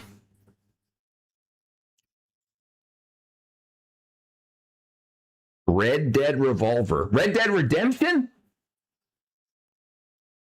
I didn't know they had a revolver. Wow.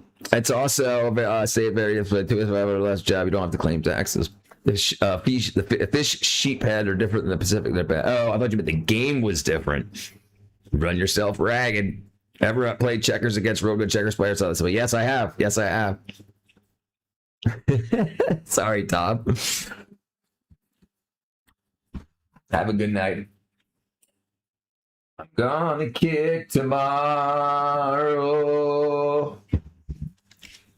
I never got to play. I've never played it. I played Red Dead Redemption.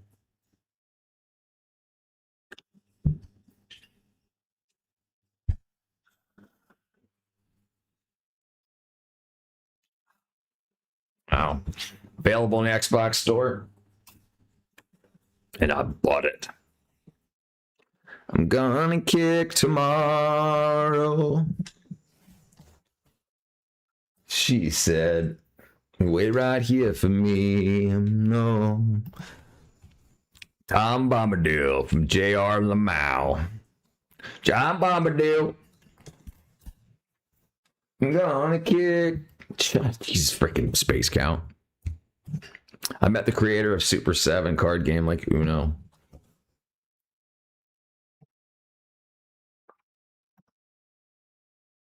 Oops. Super 7 card game.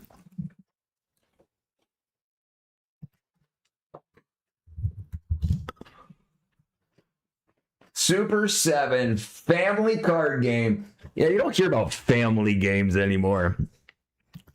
The Midnight Blue. Oh, Sheep said fish can also exchange its sex from male to female if there's not enough males. Yeah, humans can do that nowadays. Ross Creations is pretty much the only prank show on YouTube. He's I'm watching that stuff. Drives me crazy. I hate seeing people do that shit to other people. It's so freaking drives me so crazy. Will the real Slim Shady please stand up? He wasn't selling many. Sheep's head fish sounds woke.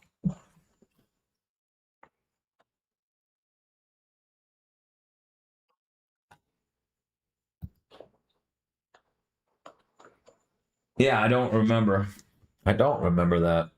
2 to 7 players. Play risky, play safe, play all your cards to win. Ouch. Made in China. Made in China. For man, I tell you what. All right, let's see. Gave a stone in there. Have you ever seen a catfish skull? It looks like Jesus on the cross. Looks like a crucifix, and it's got 2 stones in its skull that's supposed to be the 2 dimes that were on Jesus's eyes. Have you ever seen that? Let me see if I've got it here. If I can find it. I thought weighted dice were a thing only to moose. 100% they're real. 100% they're real. Yeah, you used to be able to get them at magic shops back when they were magic shops. I mean, I don't know if it's still magic shops or not, but yeah, there used to be magic shops, and you could get magic tricks games and weighted dice. What was I looking for? Oh, right.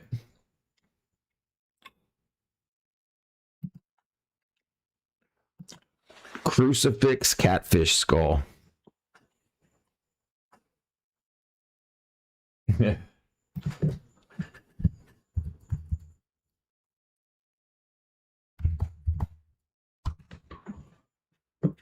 Yeah, this is so crazy.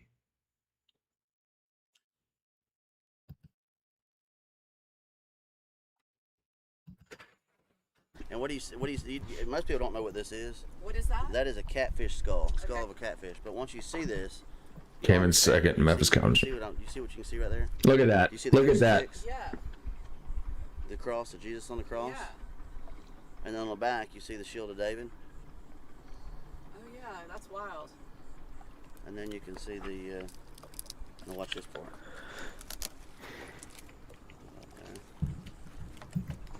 Corgi. See that these are the rocks on the catfish's head. So watch this. See that right there? Every catfish has two rocks like that. They're unique, and there's no two like it in the world. Oh, how interesting. And that represents the dice that were thrown upon the cloth. That's cool. So Wow. that's it. Look at And what do you- this. what do you- most people don't know what this is. What is that? That is a catfish skull Okay. of a catfish. But once you see this, you'll understand it. Do you see what you can see right there? Do you see the crucifix? Yeah. The cross of Jesus on the cross? Yeah. That's freaking nice. I worked at my Marionell Feathers. They were kicked out of China. They said all the Chinese were smart enough you could make 50 things out of popsicle sticks. The dice on the head, yeah.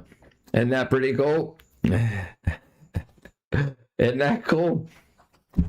Things are pretty cool. I've never heard that until like yesterday, maybe possibly the day before.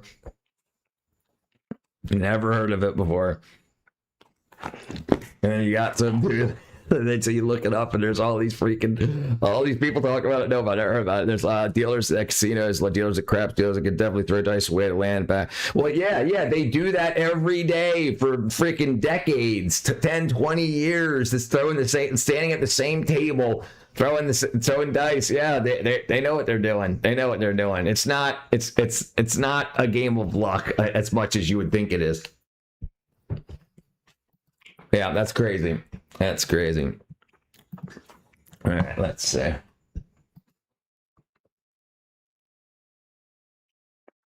Chamu been exploring apartment. TikTok broke into deceased neighbors. Oh.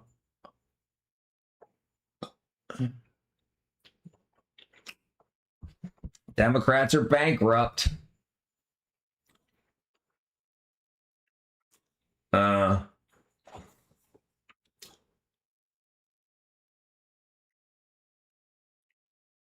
Active shooter in Seattle right now. Look, as a man, you play a girl.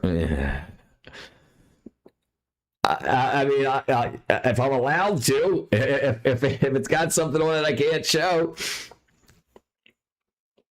Lots of bar. Yeah, make sure you look into it first, Space Cal, before you spend the money. Lots of bar dice played in Milwaukee for drinks. What do they play? Right, house always wins. Right, they know how much money they're making throughout the season, and they know how much they want to make, and then how much they're willing to let slide for marketing and advertising, letting people win. I identify as a house. An old neighbor downtown Detroit won $5 million for blackjack 3 months. Damn. Where's Milwaukee near Oregon? And I think Milwaukee, Oregon. What? Milwaukee ain't near Oregon. Milwaukee, Wisconsin. Okay, let's see. What was I looking for? Obstacle course. Lightning strikes Chinese rocket. A Chinese rocket has been struck by lightning just seconds after launching. The Long March 3B was hit around 30 seconds into its voyage while carrying a communications satellite into orbit. Despite the dramatic strike, Chinese authorities say the rocket completed its mission successfully and delivered the satellite as planned. Sure looks like a freaking SpaceX satellite. Dice cup, bar dice. Wisconsin, of course. Interesting. Interesting. All right, let's see. Uh-oh, 1 hour ago. 1 hour ago. Katra. All right, we're going to start off here in the Central Pacific, or excuse me, the East Pacific. This is Hurricane Genevieve. This is a very strong hurricane that strengthened really quickly. I'll get this out of the way. It is basically a fish storm. It's not going to be affecting anybody, but it's Fish impressive storm. to look at. Category 4. Yeah, Milwaukee, last no, update. So never look at that never pressure seen that down on that way yet. 47 millibars. So we have that storm. Oh, yeah. It's mostly satellite. We'll look at that right after this You get tape. farther toward the west, and we have Hurricane Fausto. Now, it's in the process of weakening as we speak, but... All right, well, I ain't going to get on land. Who cares? All right, let me see if I can find the active shooter thing, brother.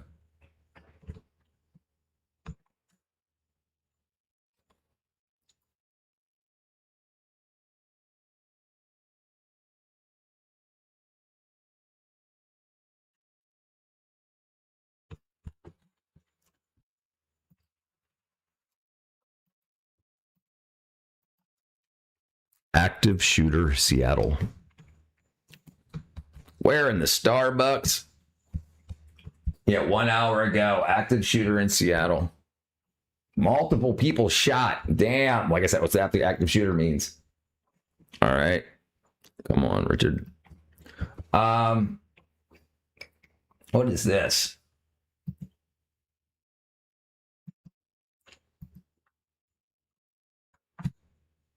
That's the storm. I don't want to watch that.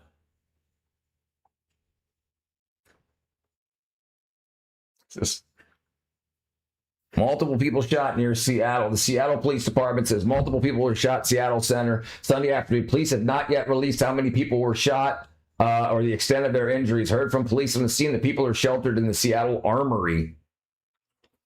Is that it? That's it?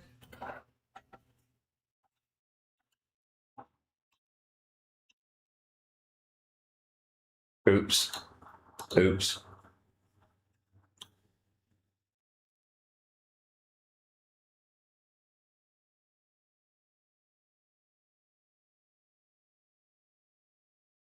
Active shooter Seattle. No. Matt Mulgay, nice the bronze files. Breaking news that we brought you just a short time ago. We know multiple people are injured after a shooting at the Seattle Center. We are now getting some video from the scene. The shooting happened at 5th and Harrison, just as the center was hosting the Bite of Seattle. I know over the last 3 days they were expecting well over 300,000 people. You see police armed here. You see the command center arriving on scene. This is the see what happened yesterday in the UK where they had the guy that ran through the parade and killed somebody, injured 16, I think it was, and killed one. Backside Sledgehammer. Of Mopar. Someone tried to kill Nick Shirley. It also leads to the Seattle Center, so you see police are setting up there. You see that they have the caution tape set up as well, so a heavy police presence. Again, I mean, listen, and no matter what you think about politics, you just think about money, the amount of money that he stopped flowing into people's hands, criminals' hands. People are going to be pissed, and people are making hundreds of millions of dollars like off of scams. You know, you could absolutely like think, hey, if I'm going to go to jail for the rest of my life getting caught with a scam, I might as well just see if I can get him taken out first. That's crazy shit. Seattle's a poop hole, Oregon, right across the bridge from me. Vancouver, Washington. Yes, Starbucks left. Yep. This is right So- here so at the did- Seattle so did Center. Amazon We're working to find and out Oracle. more about how many Or people was that New could York? possibly be I think injured. it was There's a lot Seattle. of unconfirmed information out there, so we want to wait till we find out for sure what we know. But of course, Did you see Seattle black police people saying that attacking there those are kids? Well, multiple no, people yeah, that yeah, have been injured. Our understanding is that folks that were there at the Bite of Seattle have been evacuated from the area. We have 2 crews working the scene. We will get to them and bring you more information. We're talking to witnesses right now to find out more about how this happened. Oh, But still again, in we believe this Seattle, happened though. around 6 o'clock. Multiple shots fired at the Seattle Center, confirmed by Seattle police. They are responding. What types of injuries they are dealing with and responding to. Jeez. 13 minutes ago. That's Facebook.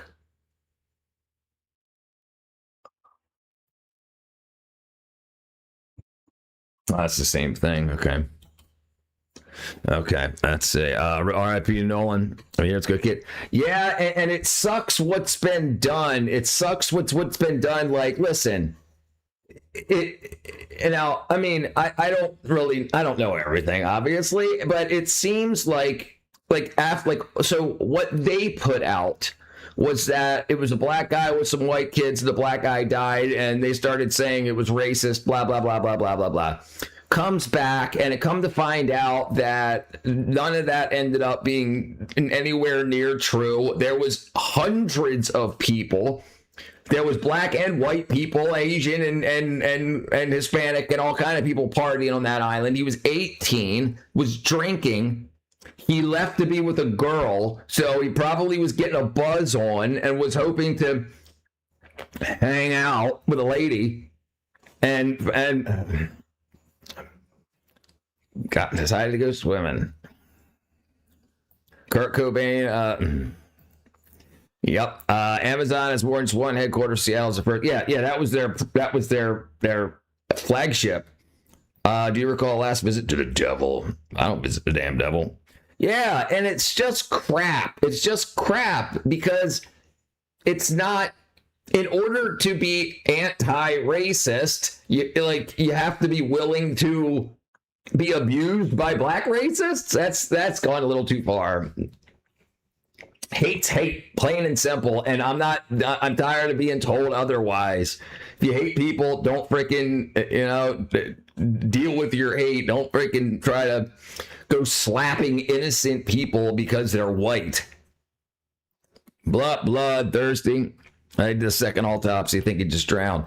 Right, and think about how the parents have to think about this. So the race baiting lawyer that got involved with the family wanted a second autopsy done before the first autopsy was completely finished. So they had the lungs and the throat in a lab to test for the drowning thing when they shipped the body to another state to have a private autopsy done. And then they're talking, oh, you didn't deliver the body with the throat or the lungs. Great. Now everybody knows this. Now the parents got to know this. The parents got to hear, well, now that this kid who was a good kid probably just drowned because he was drinking and swimming. Now they got to remember their kid being shipped around, cut into multiple times, missing his lungs and his throat. And it's just like, all of this to try to get a big cash grab, and that's just what it looks like. They ruled out foul play and said he just fell overboard drunk. That's what I heard. He wasn't even on a boat. They took a bunch of people, took multiple boats to this island, the Cape or whatever, to party. And they were there partying, and he left his friend group to go hang out with a girl. And then at the end of the day, they went back, and nobody had their phones with them because they didn't want their phones to get wet and whatnot. And then the way they turned that into, they took his phone and deleted text messages, and it was all crappy. Nobody had their phones. Yes, right. And they turned his funeral into a political rally. Yeah, no one knows. Right. So there's no reason to inflame racial tensions in America just over this, because you have people flipping people into absolute hatred for no reason. I mean, we know the reason. It's financial. Absolutely. 50 likes. Bam. Thank you, Jim. How close am I? What do I got? What am I? Hit the like button. Try to get me to 50, people. Yeah, it just sucks. It sucks that the freaking, and it sucks that we allowed the Democrat Party to go this way and to absolutely, because it's been obvious that this is what they were doing, but it seemed like it was for a good reason for 30 years or more, and then now it's just obvious freaking grift. 48. I'll leave a like as long as he streams. Thank you, brother. All right, what are we looking for?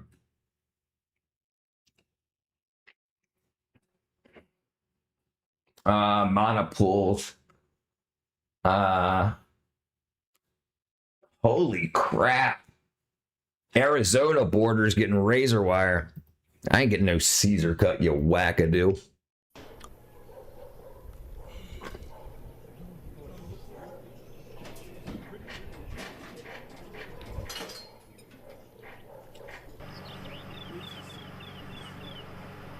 Damn, they're not playing around anymore.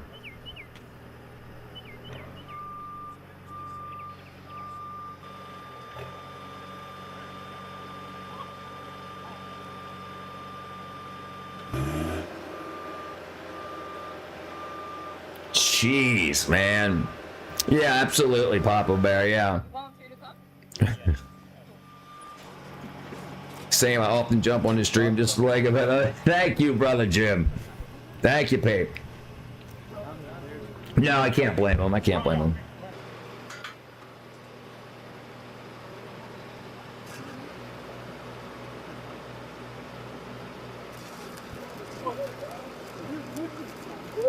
They ain't playing around with freaking running freaking bolts in. They're welding that stuff. Yeah, pole vault, and you better not mess up.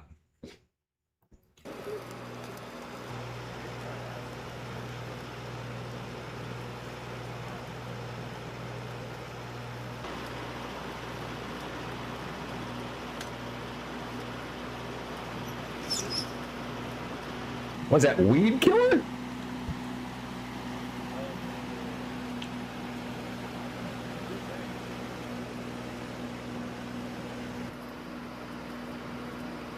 That's got to be freaking hot, dude.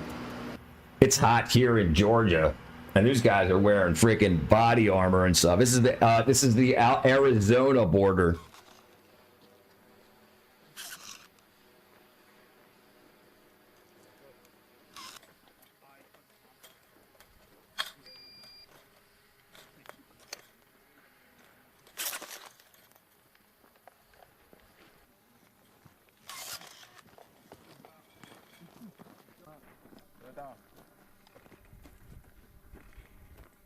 Damn, man, these guys are putting some money into that.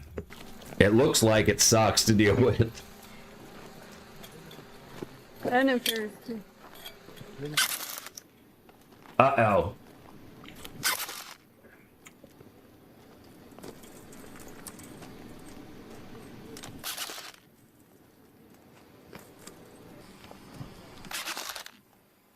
That's a rebar tying Milwaukee gun. Get her done. Did you see Poland, dude? Did you see Poland getting invaded? Poland, they had a bunch of guys running up with bolt cutters on the other side, and they were just spraying water on them from the other side. So if you're just a migrant fleeing oppression in your country, why are you carrying bolt cutters with you? Did you guys see that? I love Poland. Poland looks nice. Let me see if I can find it. Let me see if I can find this.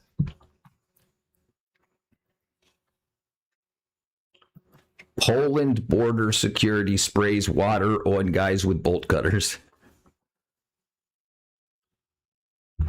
Poland. Yeah, razor wire will hurt you, brother. It'll hurt you bad. I think military bases, border smart. Yeah, that's right. Yeah, here it is. Here it is.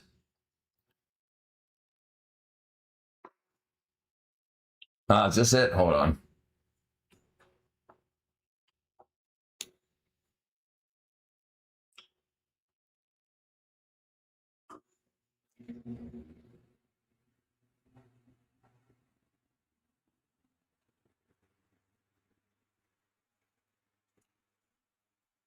Let me see. Let me see if I can find it. Hold on. Hold on.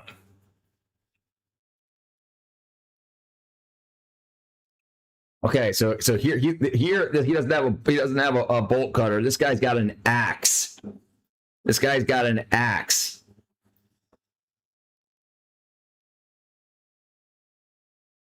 So you brought a big axe. Oh, he's got a shovel, and the other guy's got an axe.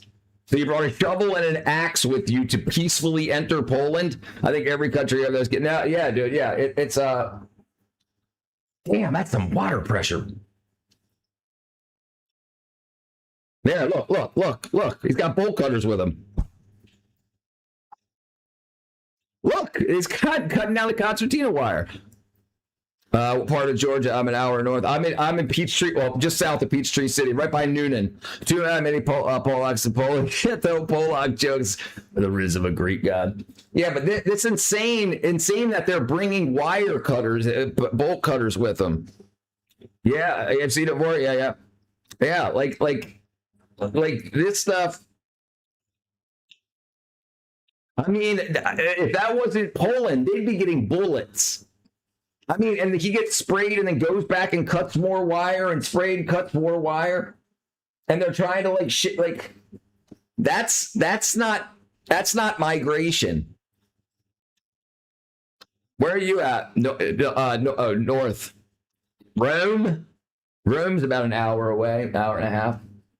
Yeah, that's crazy stuff, man. It's crazy that like that's not peaceful. Like if you're bringing bolt cutters and shovels and shit, that's not, hey, can you let us in? That's, hey, you're letting us in.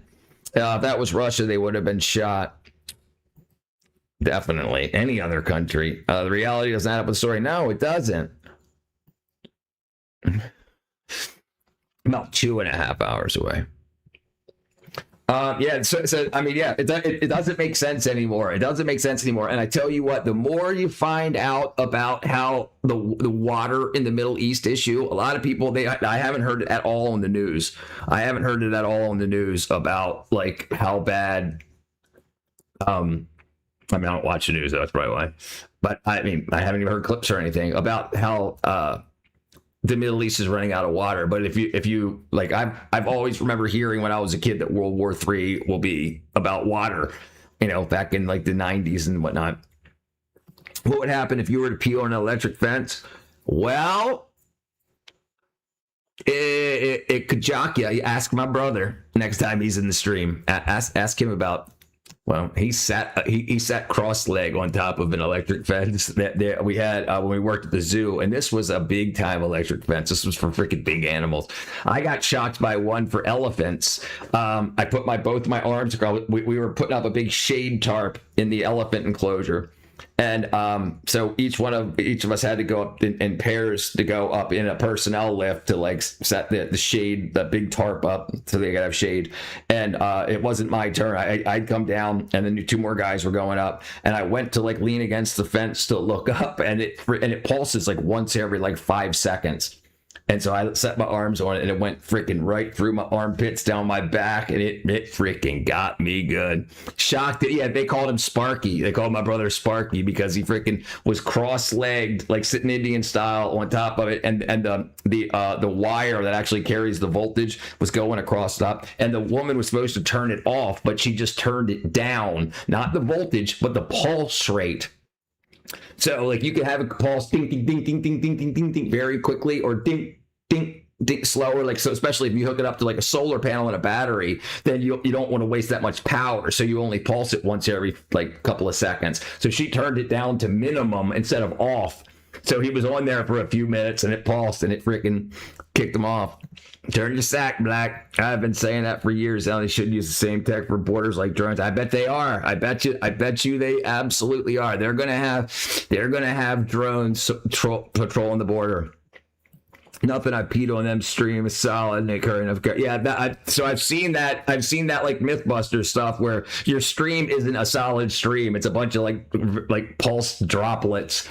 When I was 6, my dad told me to pee on the fence. He was a D. Yeah, I had a solid stream.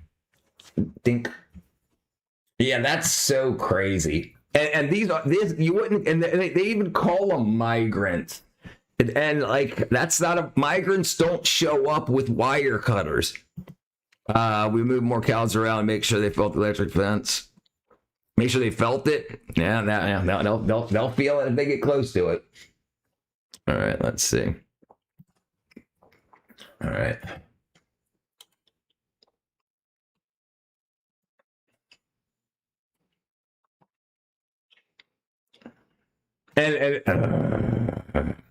Yeah, it's definitely. And then what sucks is people don't want to believe that their government would lie to them. Like especially all the minorities that think the government's going to solve all their problems. They wouldn't think that, oh no, they're replacing us minorities with more minorities that will vote in more guaranteed blocks. I bit into an electric cord when I was 8, blacked out, and developed superpowers. The whole water being what World War III reminds me of the more recent Mad Max films, and data centers come to mind. Well, here, let's see if I can find something. Let's see if I can find something. This. Oh, fuck.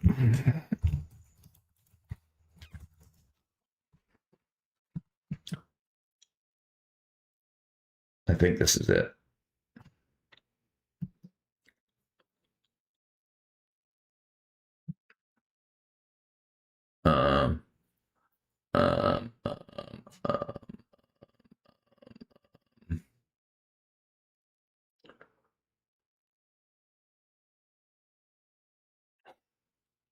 No, that's not it.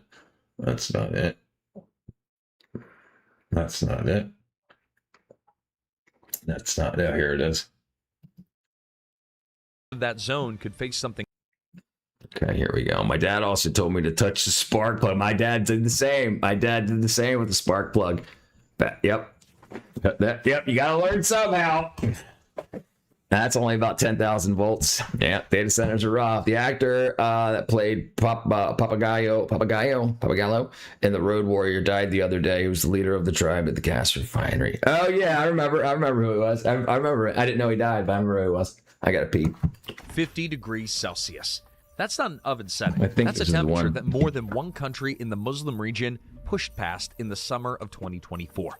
A summer the UN's weather agency later logged as the hottest that the Arab world had ever recorded, with several nations breaking 50 degrees.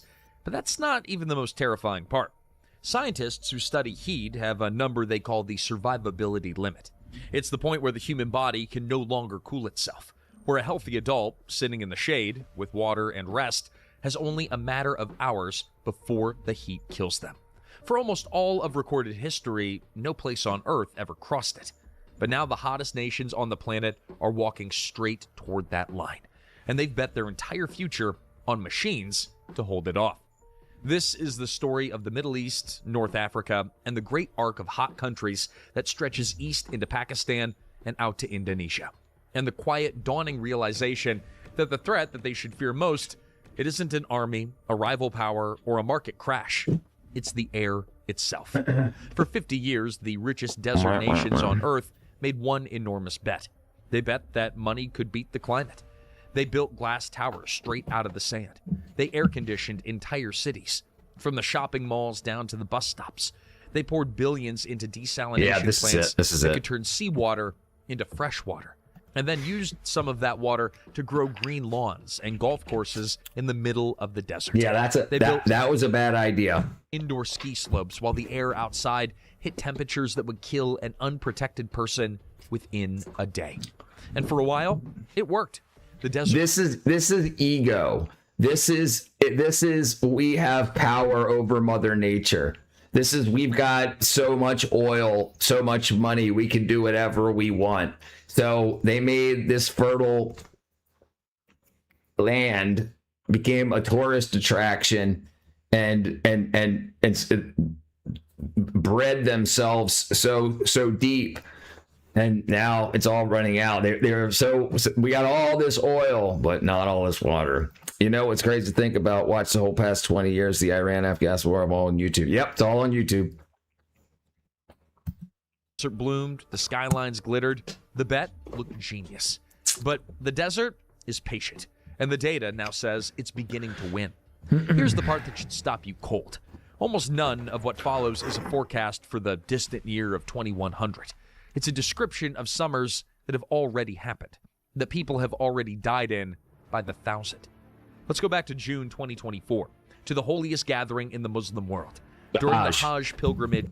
So this is nuts. This is nuts. Like, so they know how many people is supposed to be coming, legal migrants, legal Hajj, people that are, but all Muslims are welcome to the Hajj, to circle the Black Stone. But more people came illegally. They didn't have visas and whatnot. They just showed up because they're like, we're all Muslims from around the world. And then a lot of them died from the heat because they only had so many air-conditioned tents. Mass data centers were listed called global warming. Dadgummit. Send a man in the back. Send a man in the back. The temperature of the Grand Mosque reached a brutal 51 nuclear power. Celsius. Yep. Over 6 days, at least 1,300 pilgrims died. And Saudi authorities treated more than 2,700 cases of heat exhaustion on a single day. And here's the detail that matters for everything that follows. Roughly 83% of those who died were unregistered pilgrims, people who lacked the official permits that would have given them access to the air-conditioned tents and cooling stations. In other words, the heat didn't kill at random. So they just said, do you have a permit? No. Die in the heat. Then die in the heat. And people talk about us, people coming from the Middle East to America, and just say, oh, let them in, everything's fine. But when people go to the Middle East without permits, they say die in the heat. Isn't Trump going to run for third term? No, he's not. He can't. He's just freaking trolling everybody. And I think a lot of people are falling for it no, he can't. He can't. Yeah, but I mean, he's like 80 years old. I don't think he would do it anyway. But it seemed like he was just trying to piss everybody off at that speech though. A few years back, many died from crowd crushing at Mecca. That happens a lot. Americans are definitely coddled. Definitely. Look, you've got all of these really, really rich socialists that want power. They've got money. They're rich and they want power. And they know that if they have it in while there's elections, like if they win, there can't be any more elections, because if there's going to require suffering to get their socialism, communism correct. So people will vote them out. So they've got to do away with everything once they get in. He would have to change the Constitution to run for third term. Right. So Congress would have to let him. But I don't think he is. It just killed the people who couldn't afford to be shielded from it. That is the shape of this entire crisis in miniature. The machines protect whoever can reach them, and the heat takes everyone else. Yeah, that's that same crazy. Month, a separate heat wave tore through southern Pakistan and killed more than 568 people in a matter of weeks. That's what I thought too. I thought that too. I thought that if you run one term, skip one, then you can run two in consecutive. But I thought it said no more than 2 terms. I don't think it says consecutive. We can look into it after this. In and around the megacity of Karachi, where temperatures pushed past 47 degrees. Hospitals overflowed with thousands of heat stroke cases. In some districts, the morgues ran out of room for the dead. The very next year, the heat came early and refused to leave. From April all the way through July of 2025, a single dome of high pressure parked itself over the entire Indian subcontinent, what meteorologists describe as a lid sitting on a pot. Sucks to die in heat, with nowhere to escape. In the Indian desert state of Rajasthan. Right. But that they didn't have the American-style constitution where they have that they're running the same type of government. So they didn't. We've got Democrats that don't like Republicans and Republicans that don't like Democrats, and you would need 2/3 vote, and there's only about half Republicans. So you would need half of the about half of the Democrats that are currently in to say, okay, cool, let's do it. And it wouldn't just be for Trump; it would say for any future politician. So, like, if things end up being true and we do end up having a vote or an election that can be rigged, if that ends up being true, then anybody that's super rich could just buy their way into or buy somebody into the election. So I don't think, if that was the case, then the next person that gets in could stay there for 12 years. I don't think they'd risk it. It says T1 for the third term, especially the kids they don't want to knock out the kids first. Visit the Mecca, the only religion to find your maker. Why they don't put the kids first? This is crazy though. It's crazy to see. I think it gets into the water. The town of Sri Ganganagar. Do you recall anything worth noting? In the middle of June, hundreds of people died across India and Pakistan before the monsoon arrived finally and broke the spell. And notice something about the 2025 disaster, because it's the hidden key to this entire story. That heat wave didn't care about borders. It didn't care about religion. It baked Hindu-majority Rajasthan and Muslim-majority Sindh under the exact same ridge of high pressure. Okay, this isn't the thing. Sorry. The heat wasn't hunting a people or a faith. It's just hunting a place, a band of the planet that simply sits too close to the line where human life becomes difficult. It's coming up. It's coming up. Hold on to that because it tells you what's really driving all of this. Not belief, but geography. And the wider trend behind these summers is just a start. George Washington didn't like According to morning the air. Copernicus Climate Change Service, 2024 was the hottest year ever recorded on Earth.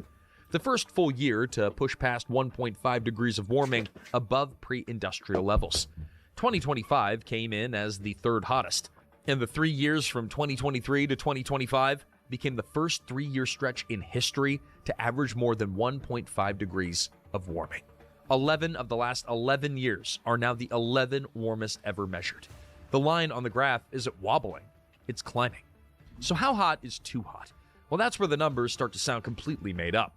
Consider the records. On July 21st of 2016, a weather station at Mitriba in northern Kuwait registered 53.9 degrees Celsius. The World Meteorological Association later confirmed it's the highest temperature ever reliably recorded anywhere in Asia, and one of the highest ever measured on the planet, beaten only by Death Valley.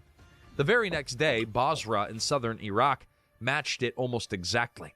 A year later, Turbat in southwestern Pakistan hit 53.7 degrees. Pause on that. 3 of the 4 hottest temperatures ever verified on Earth were all recorded inside this one belt of land. You know what's so interesting? You never see swaths of birds within a single more concrete than everything up. This is by concrete puts off heat as it cures. Raw measurement, the hottest inhabited region and on it takes and it's heating faster years. Than almost anywhere else. We live in a desert. And to understand the danger, you have to understand a measurement. Why is it so freaking hot here? That most people have never heard of. It's called the wet bulb temperature, and it folds heat and humidity into a single reading. It can tell you something the ordinary temperature on the evening news can't. Whether your body is physically able to cool itself down at all. Evaporation. And here's why that matters so much. Your body sheds heat by sweating. Sweat evaporates off your skin, and evaporation carries the warmth away with it. It's an astonishingly effective cooling system, but it only works if the air is dry enough to actually accept the moisture. For the water to go when the somewhere. air is both very hot and very humid, well, the sweat stops evaporating. It just sits there on your skin, useless. And once that happens, your core temperature would climb and climb with nothing left to stop it. In 2010, researchers pinned down the ceiling. A wet bulb temperature of 35 degrees Celsius is the absolute outer limit of human survival. And past that line, a fit, healthy person in and it was 53.7. We only got rain for the first time in 3 all the water weeks. They can drink will die. How does stand up in the desert when it's on? Not from dehydration, but from their own trapped body heat, with no way left to release it. For most of human history, the wet bulb temperature almost never climbed above 31 degrees anywhere on the entire planet. The 35-degree death line was treated as purely theoretical, a number that, it existed on paper, but that the real world had simply never come close to touching. But then, in 2015, 2 scientists at MIT did something that turned that theory into a warning. They ran high-resolution climate models forward for the Persian Gulf, and the result was alarming enough to land in the journal Nature Climate Change. By the latter part of this century, under a high-emissions path, cities like Doha, Abu Dhabi, Dubai, and Bandar Abbas in Iran, they could begin to cross that 35-degree wet bulb threshold, the line that no place on Earth was ever supposed to reach. And it wasn't entirely hypothetical even then. That very summer, a weather station in Iran recorded a wet bulb reading of 34.6 degrees, just a hair below the limit of human wet survival. bulb. Okay, the right. better part. So the dry bulb, dry temperature without having a wet sock over the got to 53.7 of an hour. The conditions that breed this kind of human heat are spreading fast. Studies have found that since 1979, episodes of extreme humid heat have more than doubled in frequency around the world. The theoretical number is becoming a real one, and the calendar of the heat is stretching. Projections for the most exposed corners of the region, the lower Tigris and Euphrates Basin, the Gulf Coast, suggest that by the middle of the century, the number of days each year crossing into severe heat wave territory could climb toward 2 or even 3 months. By the end of the century, under the harshest we learned this in search and rescue. It's called hypertension and hypothermia. A third of the year as extreme heat days. A summer that used to be a season will become, in effect, a permanent condition. And here's a detail that drags us straight back to the heart of the story. That same body of research ranked the regions of the world that are most exposed to this kind of killing heat, and number 1 was the Persian Gulf. Number 2, northern India. Number 3, eastern China. 3 of the most threatened places on Earth, 3 completely different cultures, and 3 different dominant religions. But one shared fate, because all 3 sit inside the same furnace of latitude, humidity, and geography. Jeez. The heat does Super not read volcano the eruption is the only way to reads the reverse it. thermometer. If all this sounds like the kind of force that could break a civilization, that's because it has, actually more than once. Roughly 4,000 years ago, the Akkadian Empire ruled Mesopotamia, the land that's modern Iraq and Syria, as one of the first true empires in human history. Then, the rains. You have to wonder if this is just cyclical, and like, why is nobody there anymore? Why was that empty and then people came back to it? So you figure what's going to happen is it's going to get that hot, like it was hundreds of years ago, and then it's going to cool down, everything's going to go fine, and then it's going to heat up again. A bunch of people are going to die off, migrate away, and then as it cools again, people will start going back in, then build it back up, then it'll burn back down, and then it's a. So yeah, that's what it looks like. 2030, right? That's less than 4 years away. No, you'll die in the shade. Yeah. The sun on your skin doesn't matter. The sweat from your skin has to be able to evaporate into drier air. And if it gets sticky and humid, then the sweat stays on your skin, which helps the heat enter your body. Because water and oil transfer heat better, both ways, in and out. It's failed. A long, punishing drought settled over the region for generations. The irrigated fields that fed the empire dried into dust. Ancient administrative records show tax collection from the outer provinces collapsing as the grain surplus vanished. Within a couple of generations, the cities emptied, bureaucracy starved, what up, Rainey? and an empire she said wrong. Well, what's wrong about it, Rainey? I watched China reclaim desert after some decades of prison blame. Yeah, absolutely. No, that's why if you have a wet rag in your hand and you try to take something out of the oven, the temperature transfers quickly from the hot pan through the moist rag into your hand. And if you use a dry rag of the same size, you've got more time because it takes longer for the temperature to travel through the dry rag opposed to a wet rag. So if you're sweaty, the temperature can or wet, cold can get into you by heat leaving you quicker. But if it's hotter outside than it is in your body, the water can evaporate, removing heat from your body. But if there's not enough humidity in the air for the water to transfer to it and have evaporative cooling, then you start to cook. Yep, good old American Dust Bowl. Eternal, well, it simply came apart in the heat. Centuries later, and a half a world away, the classic Maya raised soaring stone cities across Central America, and they too eventually slammed into a wall of heat and drought. As the rains failed and the reservoirs evaporated, the great cities were abandoned one after another. By around the year 810, the carved monuments that recorded their kings and their dates simply stopped being made. That civilization didn't fall to an invading army either. It fell to the sky. The pattern is ancient, and it's brutally simple. Heat dries the land, the dry land stops feeding the people, and the institutions that depend on those people, the kings, the armies, the tax collectors, the governments, they lose their grip and crumble. What's different in our era isn't the mechanism, it's the scale. The Akkadians numbered in the hundreds of thousands. The region that we're talking about now holds well over 1 billion. Because here is the truth that all this heat is really pointing at. The deadliest thing about rising temperatures in this part of the world, it's not the heat that you feel on your skin. It's what the heat does to water. The Middle East and North Africa are already, by a wide margin, the most water-stressed region on the entire planet. According to World Meteorological Organization's first ever dedicated climate report on the Arab region, published at the end of 2025, 15 of the 20 most water-scarce countries on Earth sit inside this single belt of land. That same report confirmed the region is warming at roughly twice the global average. That 2024 was its hottest year on record, and that in 2024 alone, more than 300 people died and nearly 3.8 million were affected by extreme weather across the region. In Algeria, there's a large study going on right now, and they're coming to the conclusion that large portions of the Amazon was planted by humans. Yes, yeah.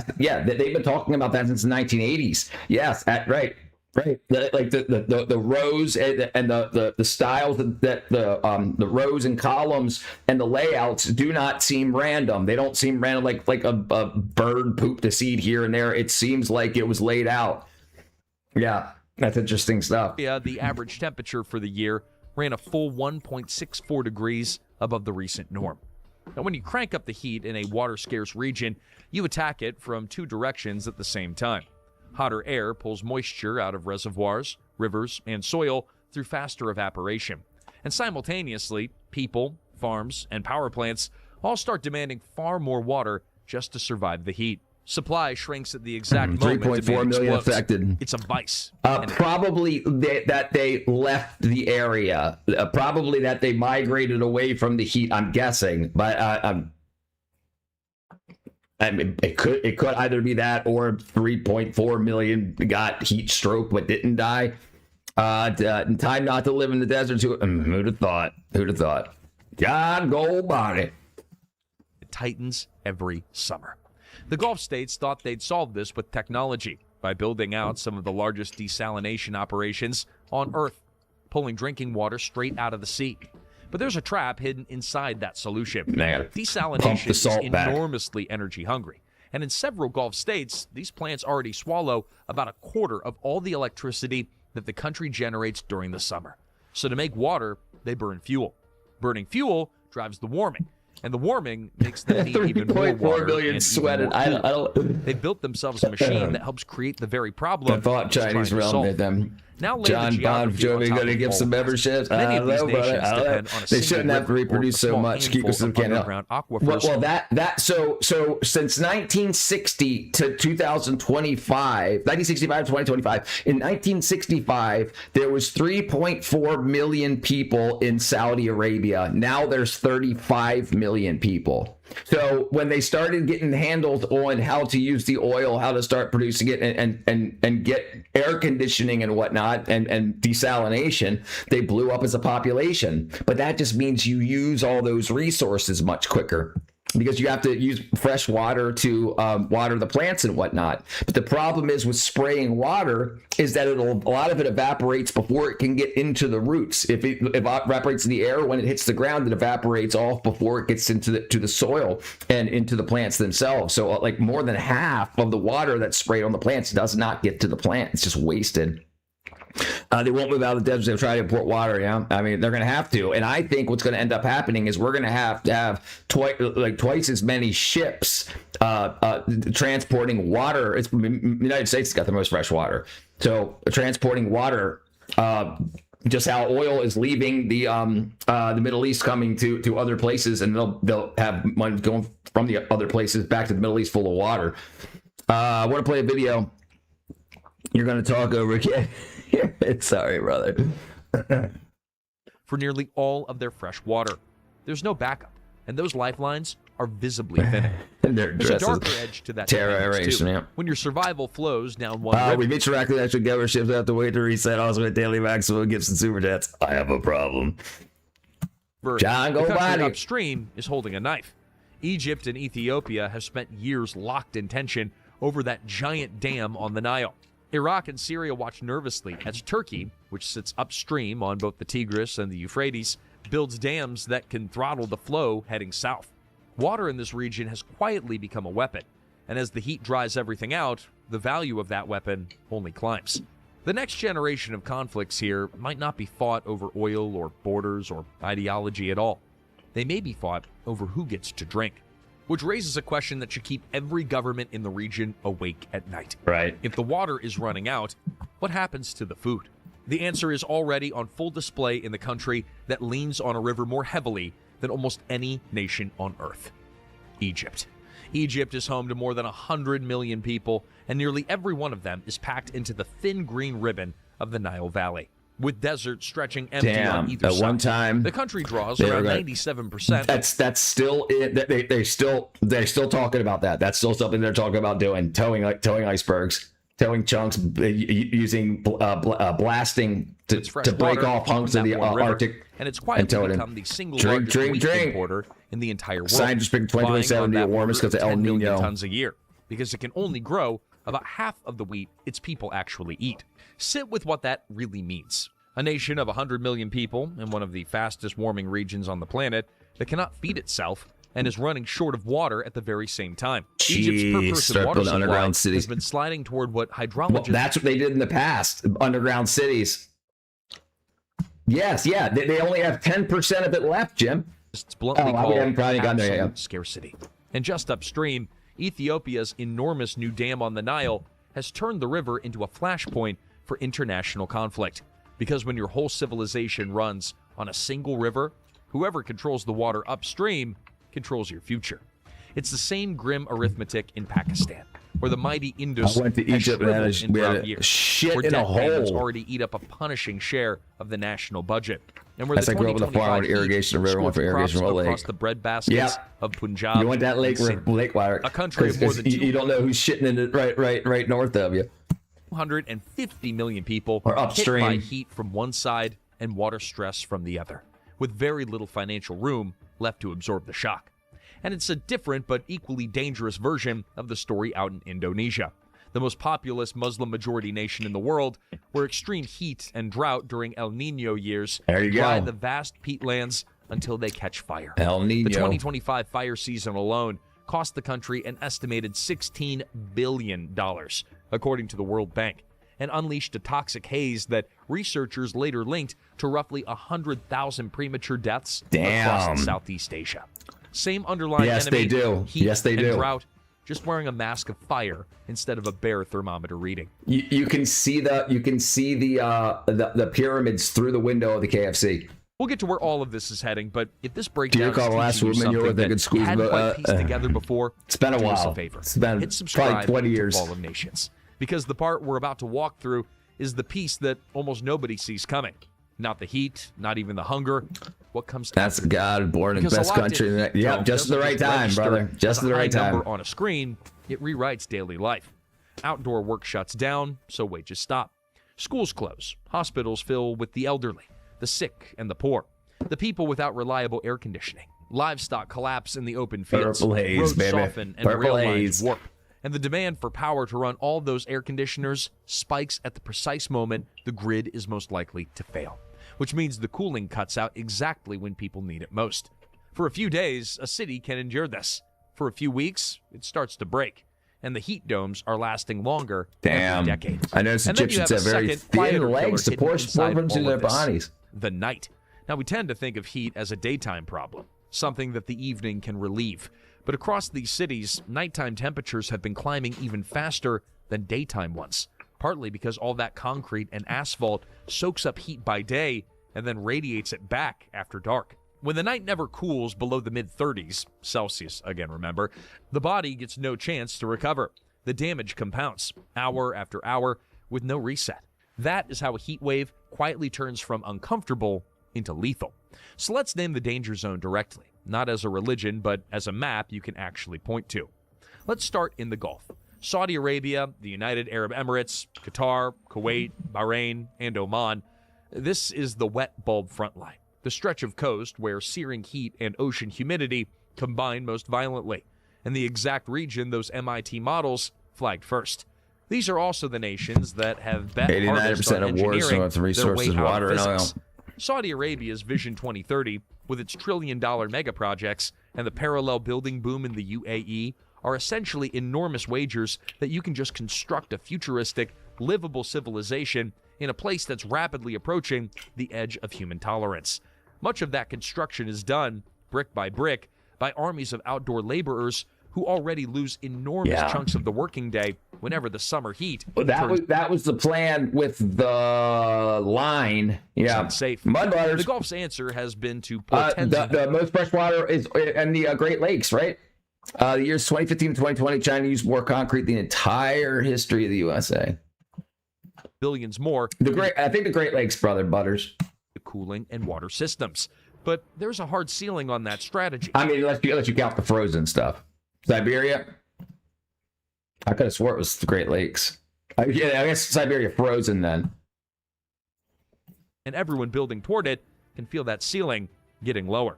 And here's the bitter irony buried in the Gulf situation that's Makes Great Lakes impossible into to a ignore. pond. Did The you see wealth that that sea built moss these in the end? gleaming, air-conditioned civilizations. No, it didn't work.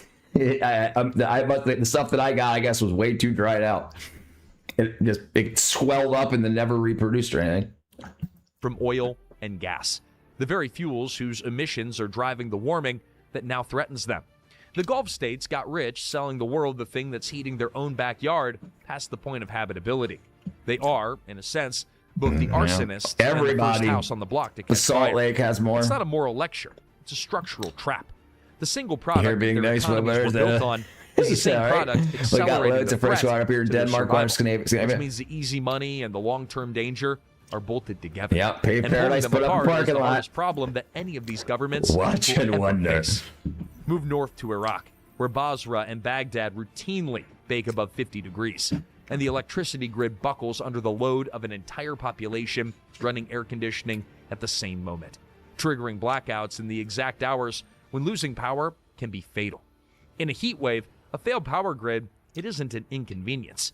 It's the removal of the only thing standing between millions of people and the temperature outside. Fresh water Now, is some not governments have frozen. started to admit the limits That's out loud. ice. Across the Gulf, Yeah, several- I could have swore the most liquid fresh water on Earth was the Great Lakes. I could have swore. I mean, I guess if things keep heating up, then Siberia might start warming up and then convert. Now where that goes, who knows? No, I know. I'm just talking. What Lake Baikal is the only other thing that I know of that's got some liquid, but I don't. I don't know. All right. Most accessible fresh water on Earth. Oops, I wrote festival. Most accept. I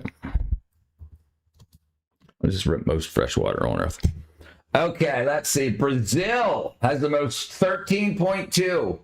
Brazil, then Russia, then the United States. We're number 3. Lake Baikal. There you go. Lake Baikal's got a fifth of the world's unfrozen surface freshwater. Brazil has 8,650 cubic kilometers of renewable freshwater driven by the Amazon River Basin. Glaciers and ice caps have 68 to 70. Groundwater is 30. Surface water is less than 1. Antarctica. Are you a secret racist or is it because you got a heart over drugs? You gotta start fights, brother.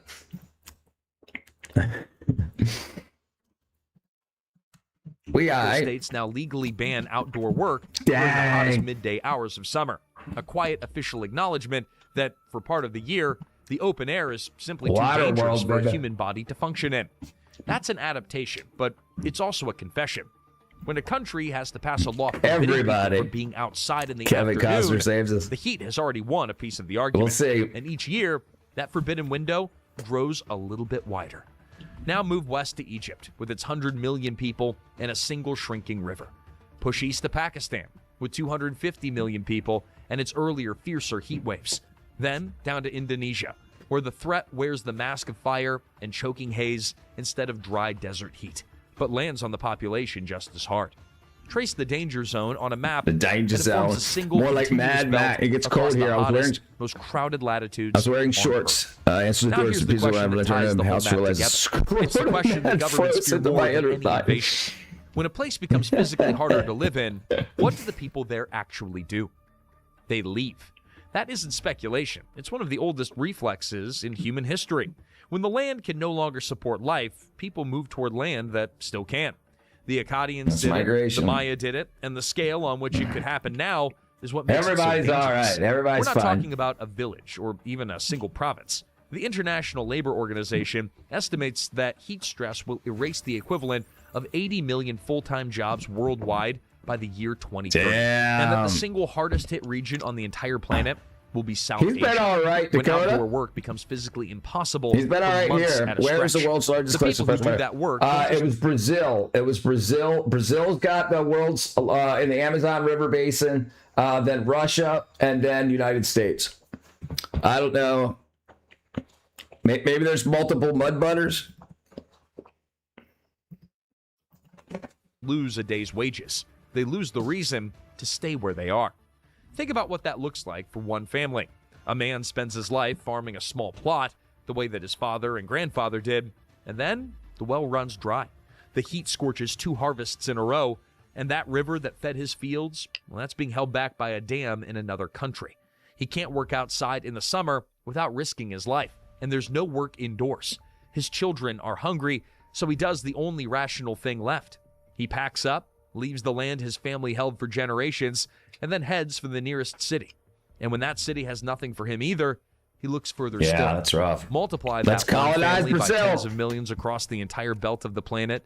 And So they're spraying stuff in the sky here in England to stop increasing temperatures. The project was needed elsewhere, it seems. So if you want to go down a rabbit hole, look into the world's #1 producer of glitter and what it's used for. You invade some guys, radicalize, and freak out. Dakota, that's all right, brother. I don't know about it. We're good here. Worked outside all my life, and you couldn't do it now? Yeah, ain't colonizing the Amazon. have a personal tragedy anymore. Now you have a continental event. It just proves why animals are smarter than humans. Apparently, U.S. likes to be third mass large, third largest population. Are already third place. Karachi, Cairo, Baghdad, Lahore, where the housing is scarce, the grids are overloaded, and the dense concrete core of the city actually traps heat, making it even hotter than the countryside they fled. The cities swell past what their infrastructure can carry. Yeah, I remember like going just from here into Atlanta, you can feel the heat difference. And when I lived in Maryland, right outside of Baltimore, 10 minutes outside of Baltimore, driving to Baltimore, you can feel like it stays hot and muggy in between those buildings. I think a lot of humans will keep going, and I have an interesting theory about what the pyramids could be used for. Take a sewer manhole cover up and see how many cockroaches. Yeah, they'll definitely be around. Yeah, heat sink. It just freaking sucks it all in during the day, and it doesn't cool off fast enough overnight, and it keeps until it gets to like this equilibrium level, which just seems to be above ambient. I don't miss Augusta. Yeah, Augusta's hot.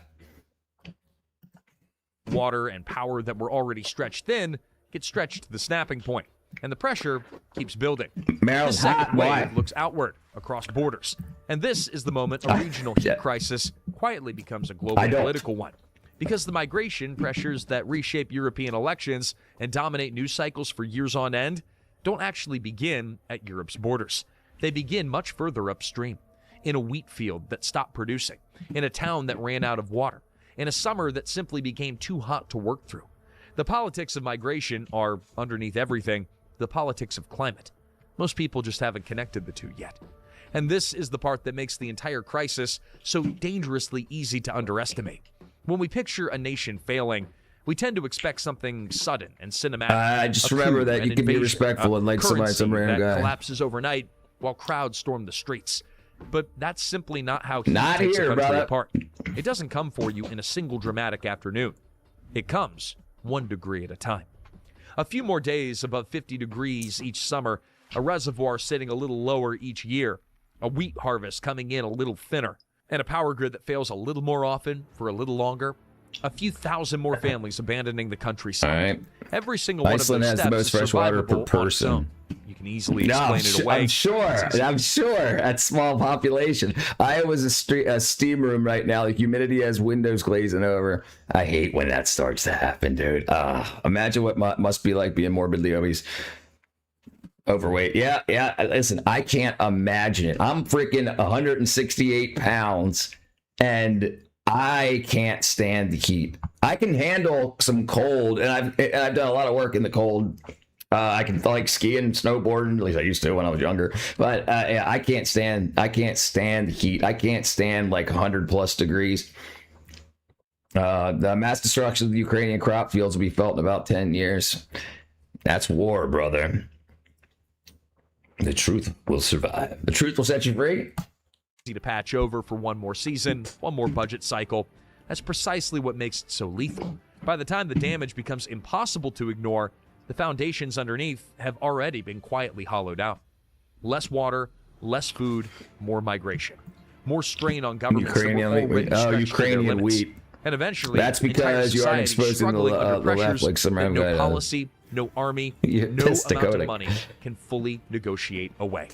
That's the real meaning of the bet that these nations made. You can air condition a shopping mall, but you can't air condition a wheat field. You cannot air condition a river or a coastline or a country of 100 million people. The machines that hold the heat off the glittering cities have never been able to hold it off the land that feeds those cities. And the land is where the real collapse always begins. And the cruelest part is the timing. The damage doesn't peak when the cameras are watching.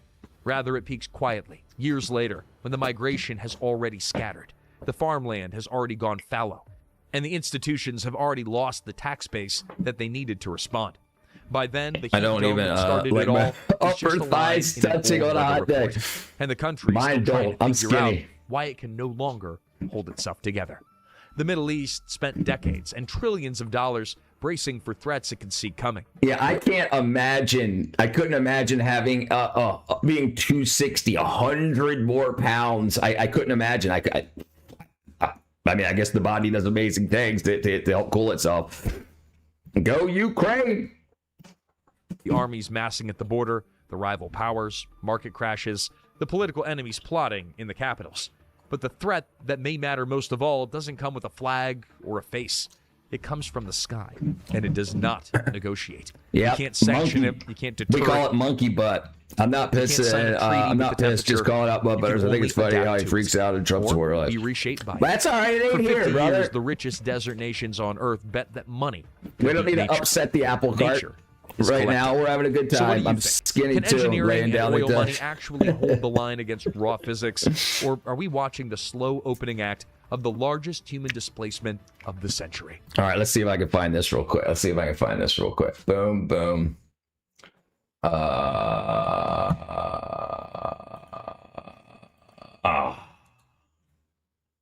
Let's see if I can find it.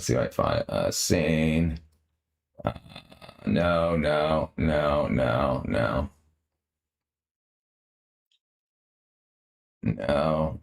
Fried. No.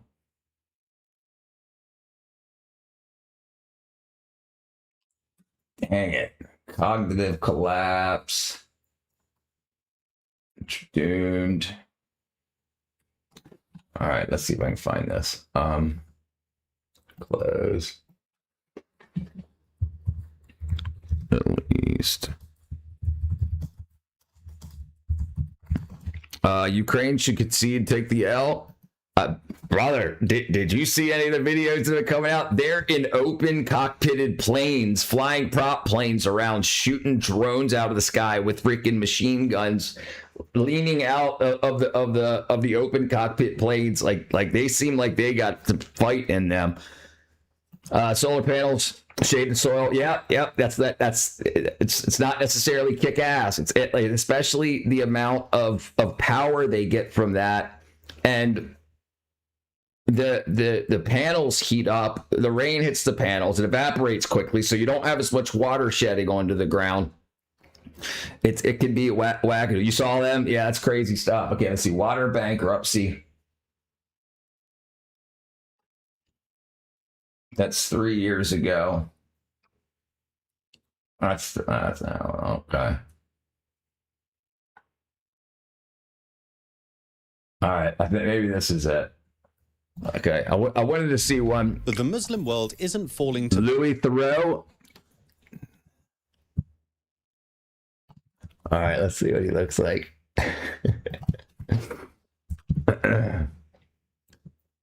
Same glasses. Oops, there you go. Same glasses. Almost. Ukraine gives up. They'll be absorbed into Russia. Have no rights anymore beside Ukraine's. Yeah, they seem to be doing fine. And listen, propaganda is a hell of a thing. So it's like we got like it looks like they're pushing into Russia. And you're being generous. About my Louis Theroux. All right. the bombs, invasion, or ideology it's being turned to dust by something far older and far more relentless. The rivers are drying, the crops are withering, and the ancient heartlands of Islam are dying of thirst. From Somalia to Syria, Iran to Egypt, countries once called the cradle of civilization are running out of water. Entire lakes have vanished. Megacities face riots over dry taps. I was trying to find the surface water thing. China grazes sheep under their solar panel. Not from war, but from climate collapse. Oh, term limits. Right. Term limits. What does the Constitution say about presidential term limits? Okay, U.S. Constitution, 22nd Amendment, the two election maximum, partial term rules, historic by George President. No person can be elected to office of the president more than twice. Yeah, he's just trolling. Ukraine has declared total war. Russia is barely beyond military operations. Russia hasn't declared war yet. And like, listen, I think they know what's going on. They know that we know that they're helping Iran, and the people in the Middle East, we know that they need water, and we've got the technology and that they would need to push the next 10 years. So if Russia would go wackadoodle, there would be a lot more partners in the Middle East, and that I don't want World War III though. Yeah, only 2 terms, right? Yeah, Trump's just trolling. Isn't just a drought. This is a slow motion apocalypse. And in a brutal twist of irony, it's happening in the very lands where scripture once warned of plagues, famine, and divine punishment. But this time, it's not God's wrath. It's our own.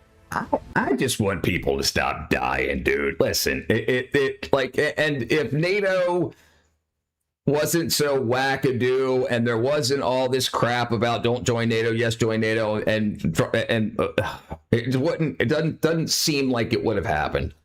But what do I know? That could just be what's frickin' being released. Maybe they just want to kill each other. Maybe they got a freaking hard one for hate. Who knows? Who knows? In this report, we'll expose the terrifying scale of the water crisis tearing through the Islamic world, and why, unless something changes fast, this may only be the beginning of a collapse no one... Right.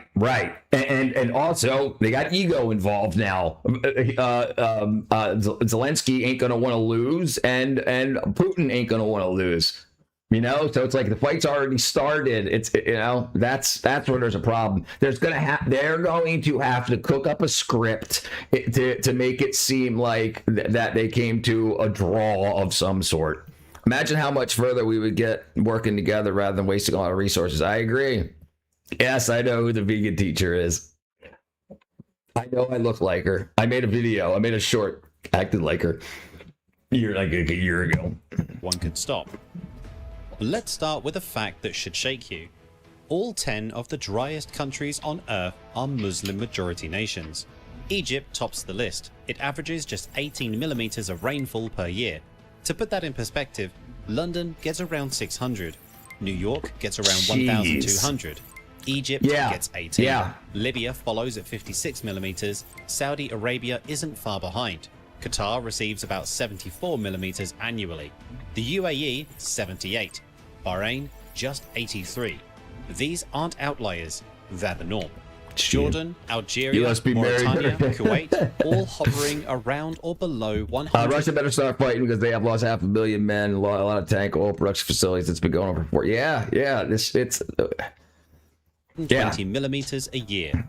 Entire nations home to hundreds of millions of people living on rainfall that wouldn't fill a bathtub. Now you might be thinking, these are desert countries. They've always been dry. What's changed? Everything. And it gets worse.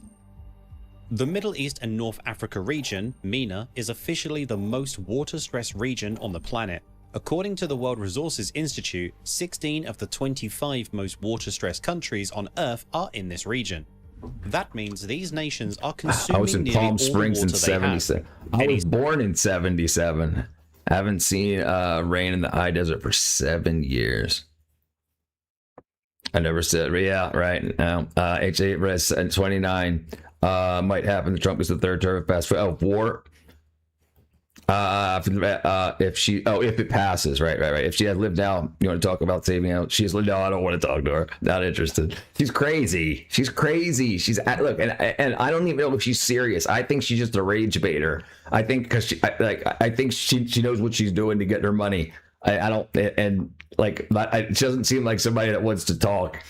She wants to rage bait people, get a bunch of haters in, and people push through, so she gets that YouTube money. What up, TW? Happy Sunday, brother. A small decline in supply, any small rise in demand, and they tip into crisis. Here's another way to understand it. MENA is home to 6% of the world's population, but it contains just 1.4% of the world's renewable fresh water. The math just doesn't work. And it's getting worse every year. Nearly 90% of children in the region live in areas of high or extremely high water stress. That's according to UNICEF. Jeez. 9 out of 10 kids growing up in places where the taps could run dry at any moment. Which is exactly what's happening. Aquifers that took millennia to fill are being drained in mere decades. And here's the problem. Rivers right that here. once sustained empires are shrinking to trickles. Yeah. The Tigris and Euphrates, the rivers of ancient Mesopotamia, the rivers mentioned in Genesis, the waters that gave birth to the first human civilizations, have lost 80% of their flow since 1975. That's not climate change. That's Turkish dams upstream choking off the water supply to Syria and Iraq. Yeah. The Jordan River. That's going to be the beginning of the water wars. Where according to Christian tradition, Jesus was baptized, now runs at just 10% of its historical average. You can walk across it in places. The Dead Sea, fed by Jordan, has been shrinking by over a meter per year. The shoreline has retreated dramatically, leaving behind sinkholes and abandoned resorts. And then there's Lake Urmia in Iran, once the second largest saltwater lake in the Middle East, the 6th largest saltwater lake on Earth. In 1995, it held 32 billion cubic meters of water. By late 2024, that had collapsed to around 500 million. Damn. A 95% decline. Iranian officials have admitted the lake has effectively dried up, gone in barely a generation. And here's where it gets even darker. This isn't just about nature, it's about what humans have done to themselves. Take Saudi Arabia. In the 1980s and 90s, the kingdom launched an audacious project: grow wheat in the desert, make the Arabian Peninsula self-sufficient in food. They tapped into a massive underground aquifer and started pumping. By the mid-90s... So they didn't tap into aquifers until the 80s, 90s. I told her to let me talk, and she got mad at me. Please tell her let me speak. Saudi Arabia What's up, briefly Roy? became the world's 6th largest Make wheat me just rapid decline. Not immune. No, we're not immune. No, absolutely not. Absolutely not. It was not. a miracle of modern engineering, or so it seemed. Because there was a catch. That aquifer wasn't renewable. It was fossil water, ancient reserves that accumulated over tens of thousands of years. During ice ages, when the Arabian China has the Peninsula headwaters was that go to actually India. wet, there was no rainfall. The Colorado to River's been losing Once you water pump levels for it a couple out, of years now. It's gone becoming dangerous forever. water supplies. And they Saying. drained over 80% of it in just a few decades. We're lucky that we have shallow aquifers that readily get refilled from heavy rains in a lot of our states. That's one of the blessings that we have here in America. Here in the Middle East, they've got their aquifers are like 500 meters deep, and it's dry baked sand clay that, so when even if it rains 2 inches a year, 4 inches at the very, very most, it's never going to soak in and get all the way down to the aquifers to replenish them. So that's what's the big problem there. Yeah, California. Colorado River runs dry at the very end. I didn't know that. How long has that been an issue? I was thinking the freaking Mississippi. I was thinking the Mississippi River. By 2016, The entire... I was completely flummoxed. U.S. government by incentivizing people to spread out, live in other places other than New York City and Los Angeles. Yeah, and that's what's going to have to happen, right? That's what's going to have to happen. We're going to have to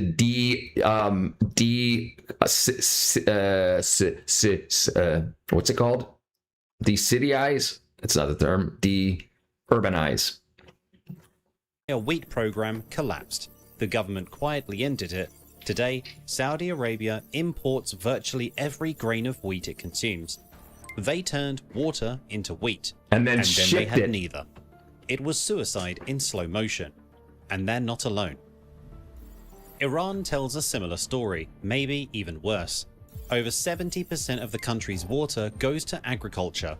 Much of it is wasted through inefficient flood irrigation of water-thirsty crops. Cotton in the desert, rice paddies in arid zones. Decades of dam building on every river. No, it's not. That's why I got freaked out for a second. Give me my land. People in these countries are the H. Since the 1979 revolution, combined with groundwater over-extraction, they're left crazy. the country in what experts now call water bankruptcy. Iranian officials don't even deny it anymore. Lake Urmia is the symbol of that failure. At its peak, it was a vibrant ecosystem. Around home to Iowa, flamingos, Mississippi brine is pretty shrimp, and a full. thriving tourism industry. Now, it's a salt flat. In 1995, it held 32 billion cubic meters of water. By August 2025, that had plummeted to around 500 million. President Masoud Pezeshkian warned that without drastic changes, there won't be any water in dams by autumn. The dust from Urmia's exposed lakebed now travels up to 500 kilometers. See, and when I hear stuff like this, and I'm like, okay, now there's a war in Iran, and America had all this mass immigration stuff. Do they want to set up some political narrative to be like, oh, we did all this bad stuff to Iran, so now let's let their people in and around America, South America, because obviously they need to go somewhere or they're going to die. They're going to drown. Thanks. It'd be a shame if the river dries up. It would be insanity. Insanity. Spreading salt across farmland and into the lungs of 15 million people in northwestern Iran. Respiratory diseases are spiking. Agricultural land is being poisoned. Entire communities face displacement.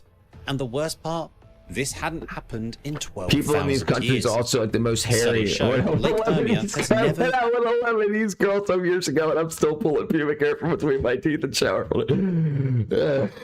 So what they're saying, the war's over oil and water. So, yeah, I mean, it's but what do you do with the people at the end? At the end of the day, what do you do with the people?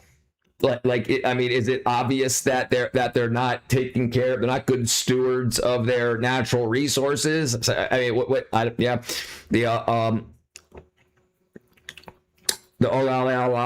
aquifer's drying. I don't know. I'll have to buy more Fiji bottles. Gone completely dry in all of recorded geological history until now, and all of this is before we factor in what's coming next. Climate change is hitting this region harder than almost anywhere else on Earth. The Middle East and North Africa are warming at twice the global average rate. While the rest of the world debates climate policy, these countries are living in it. Heat records are... Right. Put a shitload of freaking solar panels out there and run data center. So they want to be hit. I think it's cultural. No, Romans. This is in Saudi Arabia. This is in either Iran or Saudi Arabia. I forgot where they're at now. Somewhere in the Middle East. Being shattered year after year. Summer temperatures that would have been exceptional a generation ago are now routine, and the projections for the coming decades are terrifying. Climate models predict that most MENA countries will see a 10 to 40% decrease in rainfall by the end of this century. That's not a minor adjustment, that's a transformation. Need water to cool the data center. Spring rains, the ones farmers have depended on for millennia, will decline. The Ogallala? That's a good question. The aquifers in the Midwest farms. Most. Meanwhile, evaporation rates are expected to increase from 47 to 54%. The math is brutal. Less water falling from the sky and more of it vanishing before.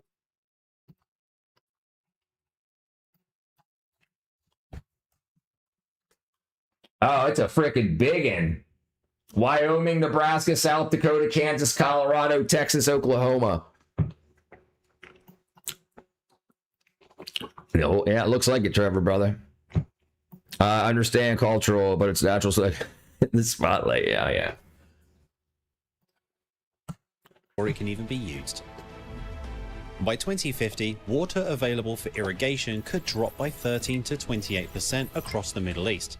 In North Africa, the decline could be 9 to 25%, and those are moderate scenarios, the optimistic ones.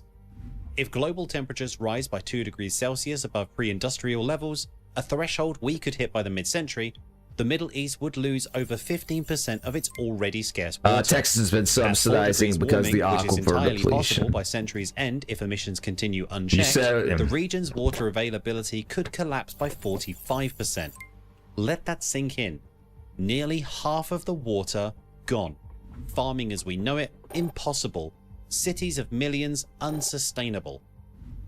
Research from the Max Planck Institute warns Trump that gave even France if we $2 meet billion the Paris Agreement not to goals, build a renewable parts of the Middle project. East will face unbearable heat. Days above 50 degrees Celsius, that's 122 Fahrenheit, could become routine. Well, so I don't know why that is, Trevor, but what typically, the way these typically go with these renewable projects is all the money goes to China. So nobody builds their own wind turbines and, or barely wind turbines and solar. And so all of that comes from Chinese manufacturing, and the amount of carbon that's put off, that's released, creating solar panels, and the resin for the fiberglass for the windmills, it puts off more carbon than not burning oil would replace. So, like, it would say you have a solar panel that removes 10 or offsets 10 pounds of carbon over 10 years or whatever.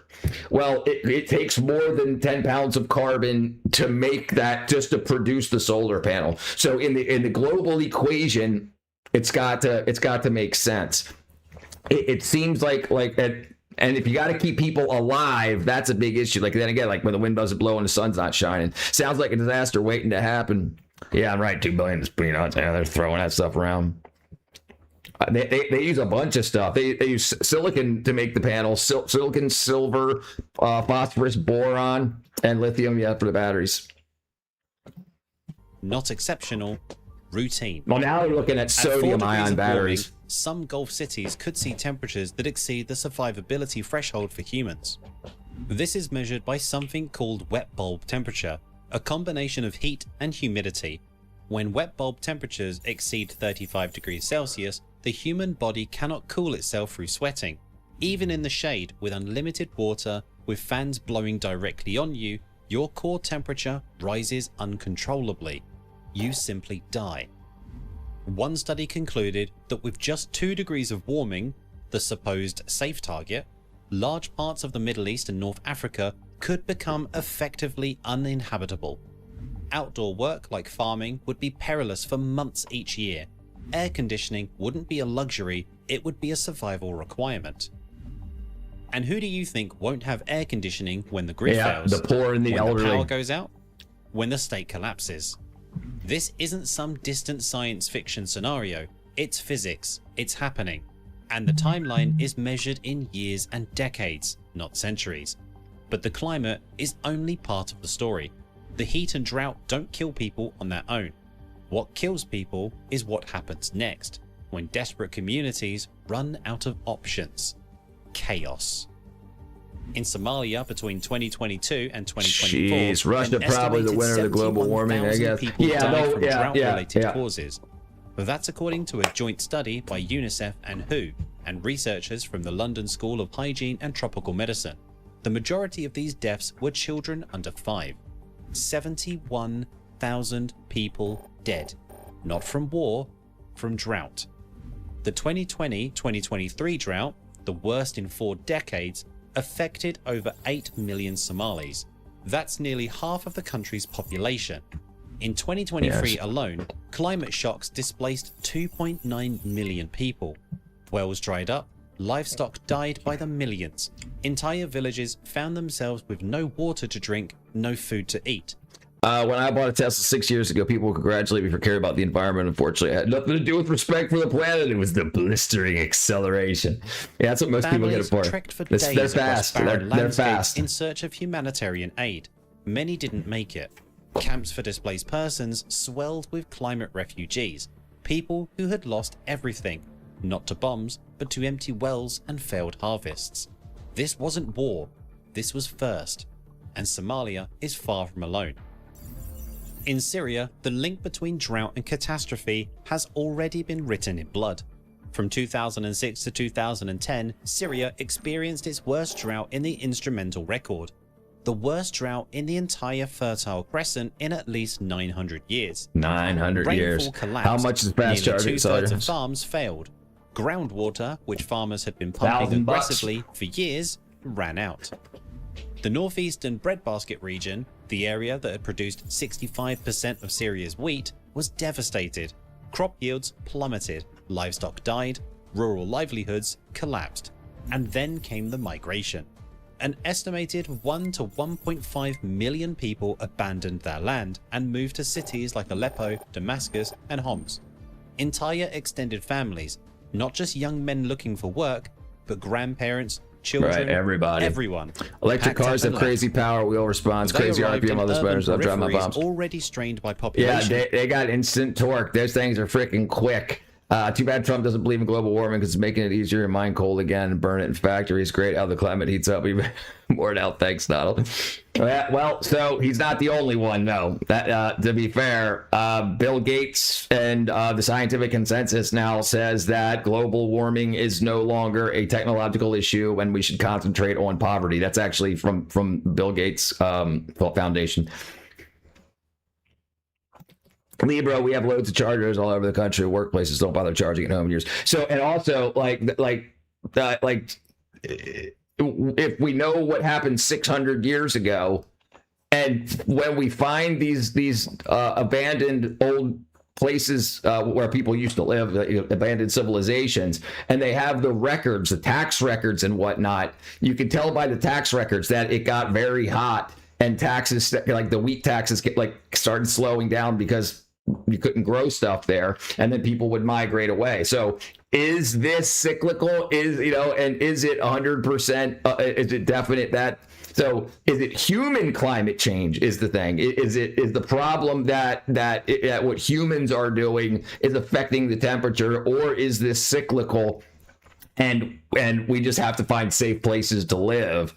But, I'm sure humans have something to do with it. This shit continues to these people from Africa and Middle East will immigrate to Europe, and Europe, the next world, be Muslim.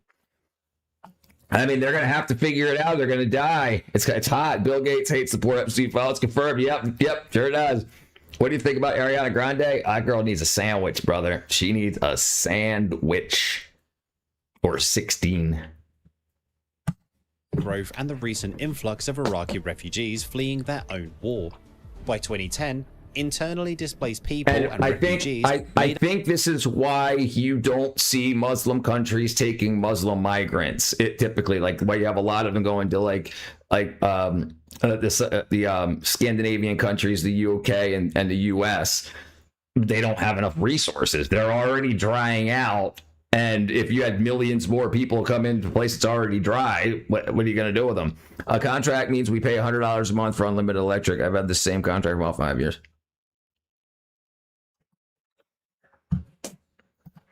Made up roughly 20% of Syria's urban population. The city swelled by over 50% in less than a decade. Because they're being Food bombed. prices spiked. I'm talking about the entire, and not talking about just one place being bombed. I'm talking about the entire, like he was talking about Somalia and stuff. 1.5 million people left Somalia because of the droughts and whatnot back from the 1980s to 2008. Unemployment soared. People who have been farmers their entire there's a lot of places that aren't being bombed. Lives found themselves in slums with no jobs and no prospects. And the government It cut fuel subsidies, it ignored the crisis, it offered almost nothing to families whose lives had been destroyed. Anger reached a boiling point. There's the problem. When the Arab Spring sparked protests in 2011, these grievances exploded. A US National Academy of Sciences study found that human-induced climate change made Syria's drought 2 to 3 times more likely than it would have been from natural variability alone.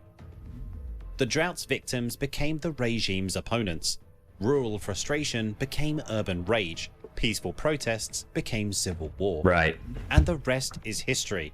Over 400,000 dead, millions displaced, a nation shattered, cities reduced to rubble. But Syria was just the beginning. That's 400,000 people dead because that's just one country. Repeating across the region. In Algeria in 2024, the desert town of Tira erupted in violent riots after months of dry taps. Residents have been queuing for hours just to fill containers with water. The government promised relief. It never came. When patience ran out, frustration boiled over into the streets. Police were deployed, windows were smashed. It was a preview of what happens when a state cannot deliver the most basic necessity of life. In Iran, I was about to say Iran. So the protests that supposedly started this war with the U.S. and Iran and Israel and Iran is that because of the water protests in Iran, the Iranian leadership started killing. They killed 52,000 of their own people who were protesting, said we don't have any water, and then whatever, I don't know what the news said and whatnot, like why they were attacked, but supposedly that was the tipping point of why they got attacked. Islamic terrorism uses cars, drives into Christmas markets and events that can't tolerate other regions. Yeah, they don't seem to like it there, brother. In Khuzestan province in 2021, demonstrators took to the streets shouting, "I am thirsty." They weren't protesting politics or ideology, they were protesting the fact that their wetlands had dried up, their rivers had been diverted, and their taps had run dry.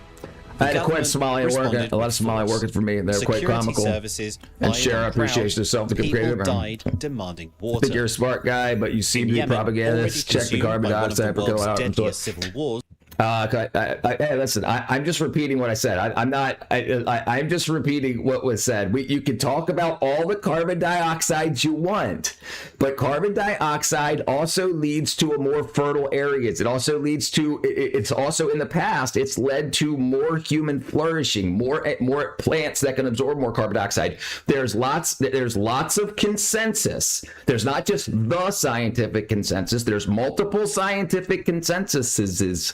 And the ones that the media tries to push is the ones that we end up learning about. So we do not know. These are models we run. We do not know. And also other things. If the carbon dioxide was so bad, turn off Coca-Cola, turn off Pepsi-Cola, stop them from creating carbon dioxide just to put into soda pop. Like all this other stuff, and that's just one thing.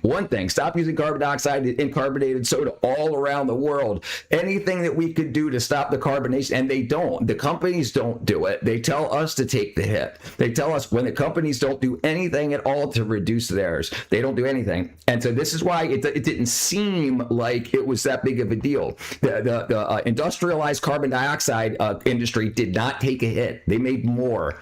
And so there's multiple things that we can go through. And we also found larger tree ring samples that show, you can tell by how hot or cold it was, by how big the rings are. And this looks like it could be cyclical. Now, how much does the extra human addition do? Because remember, energy transfers, it converts. So we have the same amount of energy that we've always had for the most part, except for when we take into solar. And then, everything that was here is still here. If we convert two things into carbon dioxide and it converts it back around, there's a lot of different stuff. Propaganda ain't on my plate. I'm just repeating things that I've looked through and seen. If you sit back and listen to the twos and fros, and what the government tells us is almost always wrong. That's what I get. What up, who's a fail, brother? Why can't I get higher up officials accountable for wrongdoing in their communities? Yep, corruption. They do. Extremists are in every religion. Yep, every religion. Dry ice helps fight overheating countries that eventually release a greenhouse effect like a rapidly cool air sublimation. Yeah. And I could, during this whole global warming or global climate change crisis, I could go to Kroger and buy blocks of dry ice. Like, they didn't turn any of that off, any of that like industrial production of carbon dioxide. Like, you figured they'd be like, sorry guys, they didn't touch their pocketbooks. No, I just met you, brother. Don't be hacks, be grown-ups. Everything here is real. Everything in reality is everything is a lie. Reality is a lie. Thank you, Mr. Fox. I said last chat. Sorry, that's all right, Jake. You seem to like evangelist psychopaths called Christian Zionist terrorists, also called so-called Jewish. The crisis is even more acute. The capital, Sanaa, is on track to become the first major city in the world to completely run out of water. Some estimates suggest the aquifer beneath the city could be depleted within years. Communities are already fighting over dwindling wells. Armed disputes over water have become commonplace. Water isn't just scarce in Yemen, it's becoming a weapon of war. And then there are the conflicts between nations. Water doesn't respect borders, and neither will the wars over it. Nope. Egypt depends on the Nile for over 90% of its water. Over 100 million Egyptians live along its banks. The river isn't just important to Egypt, it is Egypt. Without the Nile, there is no Egyptian civilization. But Ethiopia has built the Grand Ethiopian Renaissance Dam upstream. When it's fully operational, Ethiopia will control the flow of the Blue Nile, the main tributary that feeds Egypt. Egyptian officials have openly discussed military options. Former presidents have threatened war. The tension remains unresolved. Turkey's dams on the Euphrates have slashed water flow to Syria and Iraq by 80% since 1975. Iraqi marshlands that sustained communities for thousands of years have largely vanished. Disrespectful water should be punished. Watch their fields turn to dust while Turkish reservoirs fill upstream. And this is what they don't talk about. They don't talk about how the other countries in those areas, they don't treat each other kick-ass. They say we're farther upstream and we're cutting off freaking more than half of the water that can get to you and your people. And then when you wonder why don't they take the refugees from that area that they created, they're creating those refugees because they shut the tap off. They dammed up the river that can't get down to these other countries, so their crops all die down in other countries, and then they're not going to take them in. They say go to the UK, go to America. The CC himself. Yeah, water does not respect borders unless you make a dam. They're crapping it upstream. Yeah, that's another freaking thing. Yeah. In Central Asia, tensions are rising as glaciers retreat and rivers shrink. Upstream countries like Tajikistan and Kyrgyzstan control water that downstream Uzbekistan and Kazakhstan desperately need. Old Soviet-era agreements are fraying. New conflicts are brewing. The phrase water wars used to sound like science fiction. The water wars. Like something from a disaster movie. Yeah, Not anymore. Yeah. The wars are already Where here. do you think it's going? It's going. They're pumping it on the other side of their dam. They got freaking sewage pipes sticking out of the end of their dam, heading downstream, and the water. Yeah, it's freaking wackadoo. Here, they're just not being called that yet. But here's something you probably haven't heard about. Something that reveals just how desperate things have become across the Muslim world.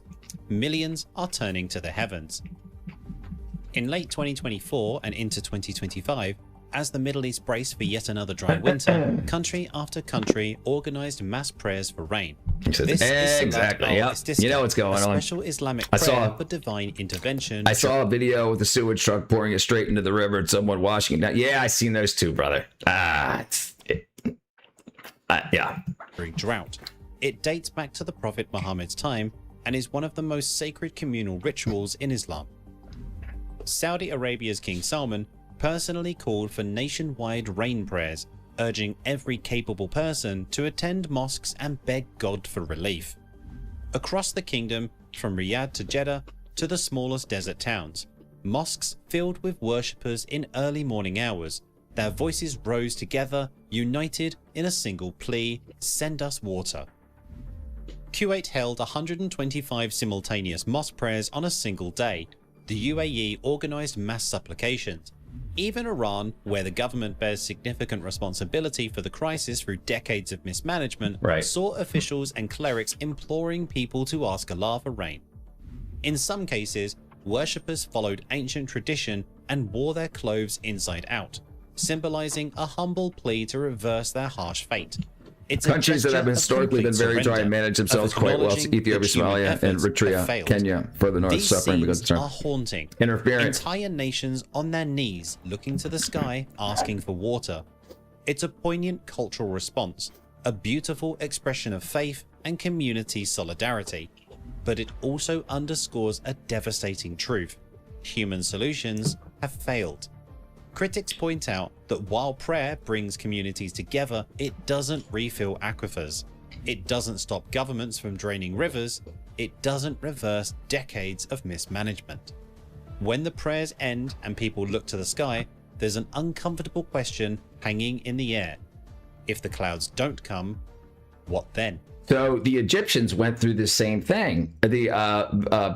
Back in the days when during the pharaohs, the same thing happened. So this was a cyclical thing. When the floods would come, when the rains would come, and what they did is the leaders, the pharaohs that knew the past, they knew from history what the cycles of the rain would be. So what they would say is, if you bring me your taxes, your crops as tax, I, the pharaoh who can talk to God, to the gods, will make it rain. And then what ended up happening is this same cycle that we're going through now, basically, where it stops and things dry up. Things started to dry up, and then the people said, we gave you our crops, we worked in the field, and it's the Nile's not flooding. It's not that we're not getting the rain or the water that we need. Then the crops didn't grow. We got farther into that same cycle, and then the people rose up, killed the pharaohs. And it started. They became cannibals because they're in the desert. There ain't nothing to grow. It's not like you're going to plant something and wait a season to get a crop. If you miss a season and you don't have storage, what's there to eat? Where are you going to go? You ain't going to jump on a plane. So, and then this is basically the same story happening again. Why don't we? So they do the UAE cloud seeds, and we cloud seed in America also. A lot of people don't know that. Look at the 1973 Weather Modification Act from the 93rd Congress. And you can go to rainmaker.com and you can buy cloud seeding for your area. And that's out of California. So what I think they're doing is this mass prayer that they did is, I think the UAE cloud seeded to show everybody that them staying and doing this mass prayer brought rain. Cloud seeded, yeah. How do we know the pharaohs said anything of the sorts? There was carved as the months went on, and the guys that kept the records, the clay tablets and whatnot, kept that, and the people that were traveling through and saw the stories. There's documentation. They used to call crazy talking about cloud seed. Yes, right. And this was in like the 90s and early 2000s. They said, you can't cloud seed. We've been doing it. The 1973 93rd Congress Weather Modification Bill. Because so many companies were modifying the weather without telling Congress that they made it a $25,000 fine if you modified the weather without informing the government. Here, we'll just look it up real quick.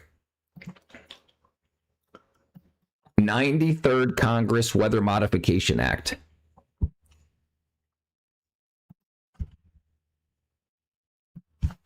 '93rd. The 93rd Congress, 1973 to 1974, lawmakers introduced legislation, the Weather Modification Regulation Act, held landmark committee hearings addressing environmental modification as a weapon of war and federal oversight for weather alteration. Yeah, and you could do this too. Look. Dubai cloud seeding.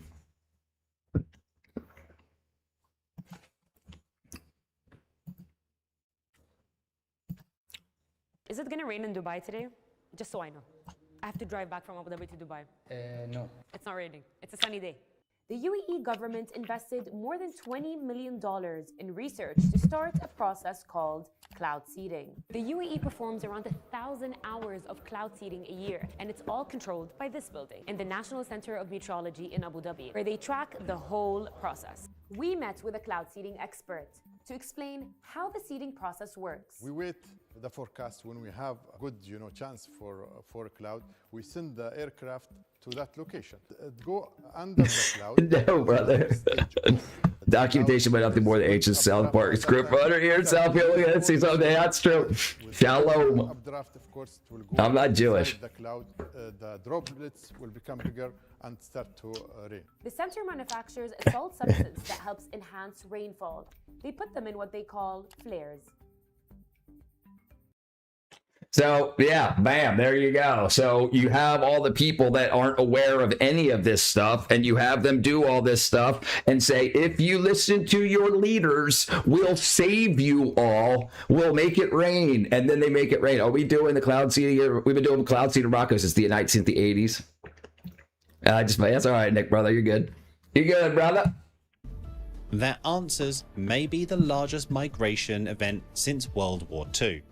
By 2030, the World Bank projects that average water availability in MENA will fall below 500 cubic meters per person. I've never seen Dubai year. seeded too much. The absolute yes, that huge flood that they had. Yeah, they seeded too much. It rained way too much. They had like 50 million. I don't think it was 50 billion. Maybe it was 5 billion. There was a lot. I want to say $5 billion. We can look it up later. But and just supercar damage. Because it flooded so much. Yeah, and where's the water going to go? Scarcity threshold. Below this level, a society cannot function normally. For comparison, the global average is around 7,000 cubic meters. Europeans and Americans use over 1,500 cubic meters per person. These countries will have less than 500. By 2050, 2/3 of countries in the region could have less than 200 cubic meters per person. That's not enough to sustain agriculture, not enough for industry, barely enough to drink. Fancy the idea of traveling on the roof of a train. What happens when people can't Kirk was survive criticizing where they live. Netanyahu and the actions of Over 1 Gaza, million which is why they said Somalis were displaced in 2022 alone. So I didn't finish watching the trial, so I don't know what actually came out, and I don't know like what the wackadoo is and whatnot. But I mean, it flip a coin. It seems like it's possible. It seems like it might be possible. Thousands more followed in 2023. Syrian refugees number in the millions, scattered across Turkey, Lebanon, Jordan, and Europe. Climate refugees from North Africa, the Sahel, and South Asia are already making their way towards Europe, crossing the Mediterranean in rickety boats, walking through deserts, dying by the thousands. Right. And this is just the beginning. Yeah, if look parts like of it. the Islamic world become too hot or too dry to support their populations, tens of millions could be forced to flee, not in some distant future, within the lifetimes of people watching this video. Not from bombs or armies, from thirst, from heat, from the simple inability to survive where they were born. The UN projects massive displacement from the Middle East and North Africa as water becomes scarcer. Europe would face migration pressures unlike anything it's ever experienced. Not in the 2015 crisis, not after World War II. Conditions on the roof of an Indian ever. train look preferable to those inside the train. Would become a highway of desperation. I agree. And the consequences wouldn't stop at Are you, migration. Georgie? Food prices would spike globally. The Middle East imports massive quantities of grain. When those imports become competition for survival, prices rise everywhere. Oil supplies could become unstable as Gulf states struggle with their own water crises. Desalination plants consume enormous amounts of energy. Yeah, here's the problem. When they fail, cities fail. Authoritarian regimes, already struggling to maintain control, could tighten their grip through violence or collapse entirely into chaos. This won't stay contained. What happens in the Islamic world won't stay in the Islamic world. No. This crisis will spill across every border, affect every economy, reshape global politics for generations. And here's the cruelest irony of all, the part of this story that should keep you awake at night. The civilizations that once called these lands home didn't just survive in the desert, they mastered it. They conquered it. So you know how the history that we're told, at least, that how they say that this is where civilization began. Well, if it is as cyclical as they say, well, then it would have been a kick-ass place to start life. And then as it cooks out, you've got to start moving and migrating through. And then, you know, people die, just as happened now. Thousands of people a year dying, migrating. So the people that make it and eventually learn the technology, become seafaring, get out and get to areas that are more moderate, and then as it starts to cool and then you start to get the rainfall and everything back in over a couple 100 years, people say, okay, let's hang out in the Middle East. And then let's say, okay, cool. And then you get all this oil, everything comes up, everything's all good. And always after years of drought comes a flood. Right. It seems cyclical. And the thing is, the history that we learn in the East is way younger. Remember, America's only 250 years old. We don't really go back 3,000 years of history. And if it is, it's for like a day or two in class. But when you start reading, especially the extra biblical or extra Quranic or extra the books outside or of the holy books, and you start learning that this shit seems like it happened. Now maybe it's 2 degrees warmer because of the human effects of climate change, but it still seems so you're not going to be 80 years old in the desert, and when it gets to 35 degrees. You're going to die off, especially if it was before air conditioning was invented. I fell asleep in a train in Egypt, woke up, and I was an old man sitting opposite me. I was here in Denmark. What up, Gersher? I listened to the Illmatic 2 weeks ago. Good old Illmatic. Yeah, have you listened to the rest of the Beastie Boys? License to Ill, that's one of the best. Islamic engineers invented qanats, underground aqueducts that channeled water across hundreds of kilometers without pumps or electricity. Like when was that done? Sustained cities for millennia. Thousands of years. Fed empires. Arab scientists wrote treaties on water management that Europeans studied for centuries. The Fertile Crescent, Trump should be the governor of California, is where humanity first learned to farm, where civilization itself. How long do you have to live there before you could run? 6 months? I think I can even imagine. Yeah, it's freaking too hot. They were water pioneers. That sounds by the Beach Boys to go into. That's a good one too. Are being destroyed by the very force their ancestors conquered. In the Quran, water is described as the source of all life. It is mentioned over 60 times. It's sacred. Essential. Today, in the lands where those words were first recited, water has become the reason for death. The rivers that fed prophets are running dry. The lakes where pilgrims once bathed are turning to salt. The rain that scriptured promise as blessing has stopped falling. Yeah. This is biblical fallout, but not the kind that anyone expected. It's not divine punishment, it's human failure. Decades of mismanagement, unsustainable agriculture, political negligence, ego, and a changing climate. It's ego. The Nazis and the gays have a lot in common because they both love to have big parades and parties. They both love to hang flags all over the place. Already locked in. Aquifers won't refill. Lakes won't return.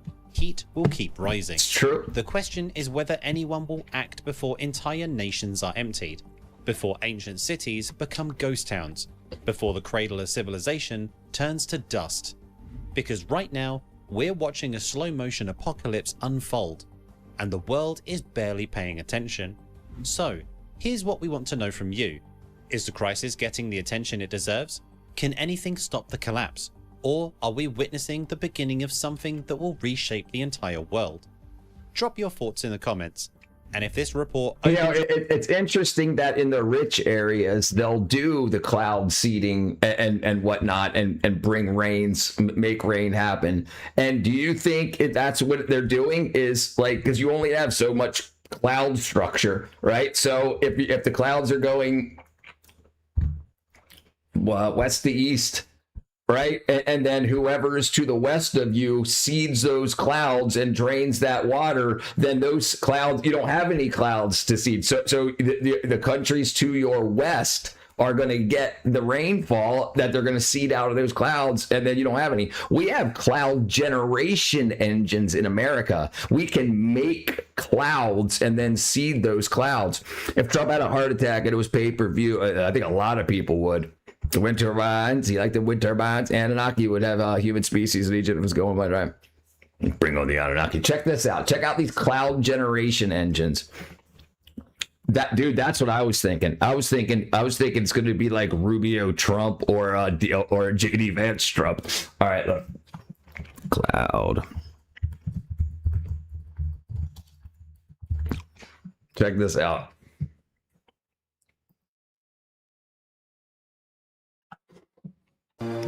They even had to. This was like 1994. Okay, so it used to be on TV before they got all whack into this. Trump Rubio 28.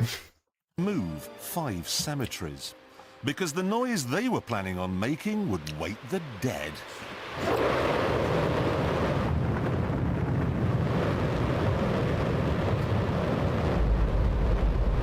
The loudest sound you could possibly conceive. And as it turns out, the cleanest. That cloud up there, which was generated by the So why engine, aren't they doing is just this? a mixture of hydrogen and oxygen. It's water vapor. And in about an hour's time, someone in Mississippi is going to get wet. It's raining! That's unbelievable! So why aren't they doing this in the Middle East? Why don't they? I mean, all it is, it's liquid hydrogen and liquid oxygen. Right. So why would you not be busting these sons of bitches? That all they are is rocket engines that are tethered to the ground so they don't take off. Donald Trump should put an arrest warrant for Andy Burnham, new Prime Minister of Britain. Hey, Greg Rob, yeah, brother, that's looking like freaking nut job over there.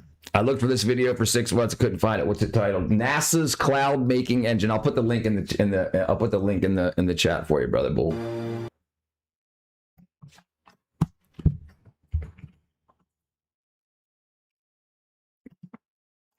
There you go. There you go. Yeah. So we know we have the technology to create clouds. We know we have the technology to create rain. You've got millions and millions of people dying and because there's no rain. Well, so does it not make sense? Does it not make sense to make clouds and make it rain? Or is the water that you would have to use to make that cloud to make it rain not worth the extra energy? Like, would you dry the air out too much? But the problem, they said, isn't dry air. The problem is when the air gets too moist. I remember watching the original video. I think the prize was called Big Machines. It doesn't say. Democrats are even worse than Trump could ever be. Whatever they're doing wrong is considered the right thing to do to them. So what I think, you want to hear my theory? I think this whole Democrat plan has been planned for 25 years, and I think Trump knew it and knew exactly what the Democrats were going to do. He knew absolutely what was going to happen. He was part of the conversations that were in the elite area of the Democrat Party. And here's interesting: when they say tax the rich, how come they don't ever talk about Democrat billionaires? How come they don't ever bring up any of the Democrat billionaires? They only ever say tax the rich and talk about the Republican billionaires or conservative billionaires, right? So what I think is Trump had this game plan, the whole Democrat-run game plan, and then he boom swapped over to the Republican Party, got the vote, won, and then used that against them. Like acting like he could tell the future, because basically almost everything he said that the Democrats were going to do, they did. So it's the people that like Trump and like the MAGA guys, they absolutely think he's right again. He's right again. Well, I mean, you don't think the government plans 20, 30 years in advance? Of course they do. Of course they do. Hey, bro, I heard back in the day you shat your pants and ate your underwear. No, I didn't, brother. Never done that. Imagine being this retarded. MAGA is just Scientology for conservatives. What's Scientology for liberals? They make drones and missiles instead. That's what I think. Tax all the billionaires. Yeah, right. But the thing is, and like I think what a lot of the centrist liberals, like because there's a lot of Republican voting liberals now, and like it's I think people are like, okay, well, for taxing the billionaires, how come you only ever say 2 billionaires, or possibly 3, and there's 989 or 986 billionaires in the United States. So how come you don't list any more? Like, how come you don't get J.D. Pritzker? Like you never hear tax J.D. Pritzker. He says tax the billionaires, and he's a billionaire. So it seems like it's a pissing contest between all of these ultra rich people, these elites, and Trump just had a plan to flip from the left to the right and use that data that he had against them. If you tax them, right? Exactly. I agree. You'll have less jobs. Or maybe you're just a moron. Which one? Would you rather get a BBL? I wouldn't get either. Nightfall. Why do you sound like Jay Gregg? I don't know. Who's Jay Gregg? I'm tired of this Democrat Republican talk. Why is it separate parties to begin with? It really makes no sense. Well, I'll tell you why. There is no Republican or Democrat party at all in the Constitution. It's not. It was something that was created in order to always have a boogeyman. The Democrats will always say that all your problems are because of Republican issues, and the Republicans will say your problems are all Democrat issues. And this way, it's easier to gain the votes to make sure. Because if it was only one party, everybody would be running against everybody, and you wouldn't have a better way to split the vote and then divide. Thank you. Ryan Reynolds. We have less jobs already thanks to AI. Yeah. No, I agree. And it's also interesting to see like why they don't.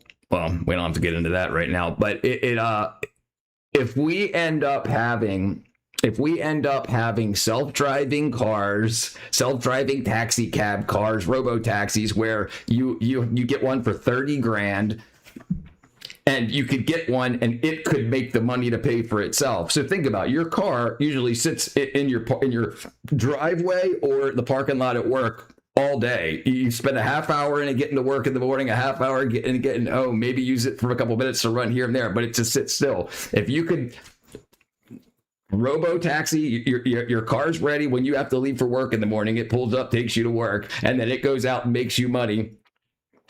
Or if there's no work, then your car could just be out there making you money all day for the people that are still working up there. Republicans are clearly a bigger threat than Democrats by every metric. I disagree now. I disagree. I can't see how you can think that having an open border and no police is a bigger metric. I can't like the Democrat Party that I grew up with is no longer the Democrat Party. It's absolutely went wackadoo. Yeah, a lot of people are really, really, really pissed off at not protecting the border. And there's a lot of people working together to pick sides. Yeah. Yeah, and everything that was kick-ass about the Democrat Party, of the policies of even 2006, 7, 8, that's now what has been brought over. Why do people keep getting arrested for chopping down specifically 13 flock cameras? They crazy. AI will replace jobs. Then what are we going to do, bro? Brother, listen. We're going to have to figure something out, right? So if you honestly think AI is going to take over all these jobs, I don't know where we're getting the power from, and if it's worth it. So how expensive AI is to run, it's got to be worth. It's got to be able to make the companies more money than a human would be able to make it. And now there's a lot of companies hiring a lot of people back that laid people off for AI because it's not making them more money. Even Meta's hiring back now. That's the truth. We are meant to be a republic by the people for the people. MAGA and Scientology have almost verbatim the same structure. Google man arrested for 13 flop cameras. Man arrested for 13 flock cameras. Jesus Christ is king, brother. Do you think SpaceX is going to be the next bubble? No. SpaceX, people don't realize what's actually going on in the world. They've gotten our American government has us so worried about, in regards to the world, minor things, keeping us all fighting over stupid shit. SpaceX launches 95 pounds out of every 100 pounds. Every 100 pounds that leaves this planet Earth and goes in outer space, SpaceX launches 95 pounds. 95% of all mass that's put into space is leaves on SpaceX rockets. They are not even anywhere near as big as they're going to be. I just left the movie industry to do this full time. That was the super Democrats, super. The left went so far left that the lefties, including myself, are now pushed over. We're not willing to have a country without borders.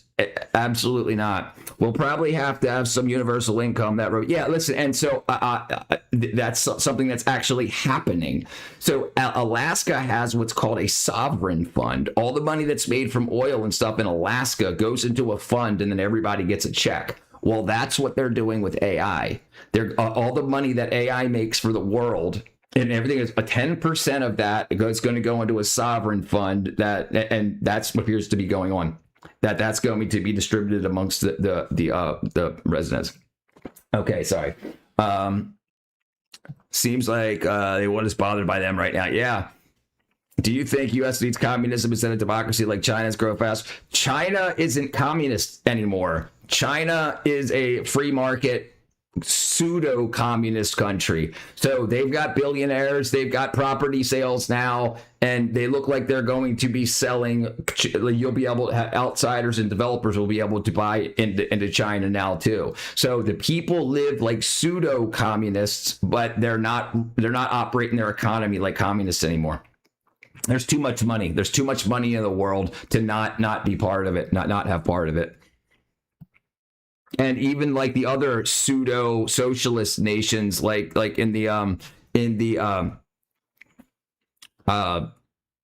Scandinavia, they are pumping oil and then selling the oil on the free market and then using that money that they make off of that for their welfare programs and social programs. So they're also on the free market.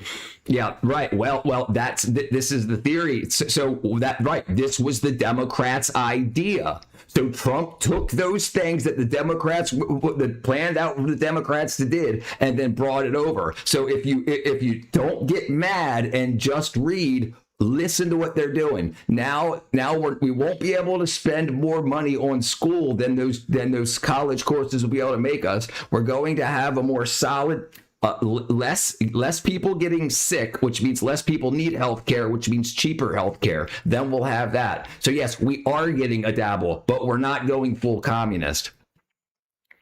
I think people are so mad at Trump that they don't actually read the policies and see what's actually going on. There's a couple of things that really, really pisses people off, and they get so mad that they think that anything that's going on now is just anti-Trump, and no matter what it is, it should be undone no matter who wins in 2028. And I tell you, it actually looks a lot better, at least on paper. I believe humans will adapt AI, create jobs to professions just as they did the Industrial Revolution. No, I agree. I think what we should absolutely be doing is if we're going to be capitalist, you've got to play the game. You've got to own stocks. You should own part of the S&P 500. You should own part of the companies that are making these trillions of dollars. So, and that's something that our education system did not help us with when especially when I was growing up. The Chinese man who invented the telescopic lens for cameras has passed away. R.I.P. Zoom in. Have you heard of the ST German Trust Fund? It's literally a trust made to help spread wealth throughout the world. Look it up. Well, all right, we'll check it out. No, it won't be communist. Yeah, libertarian. It's making money, business opportunities, problems without trouble. Very, very, very, listen, so much easier to start and do. Now, whether you succeed in it, whether you make sure you surround yourself and you put people in the company, in your group, in your partnership that know what they're doing, know where your weaknesses are, and find partners that have strength where that is.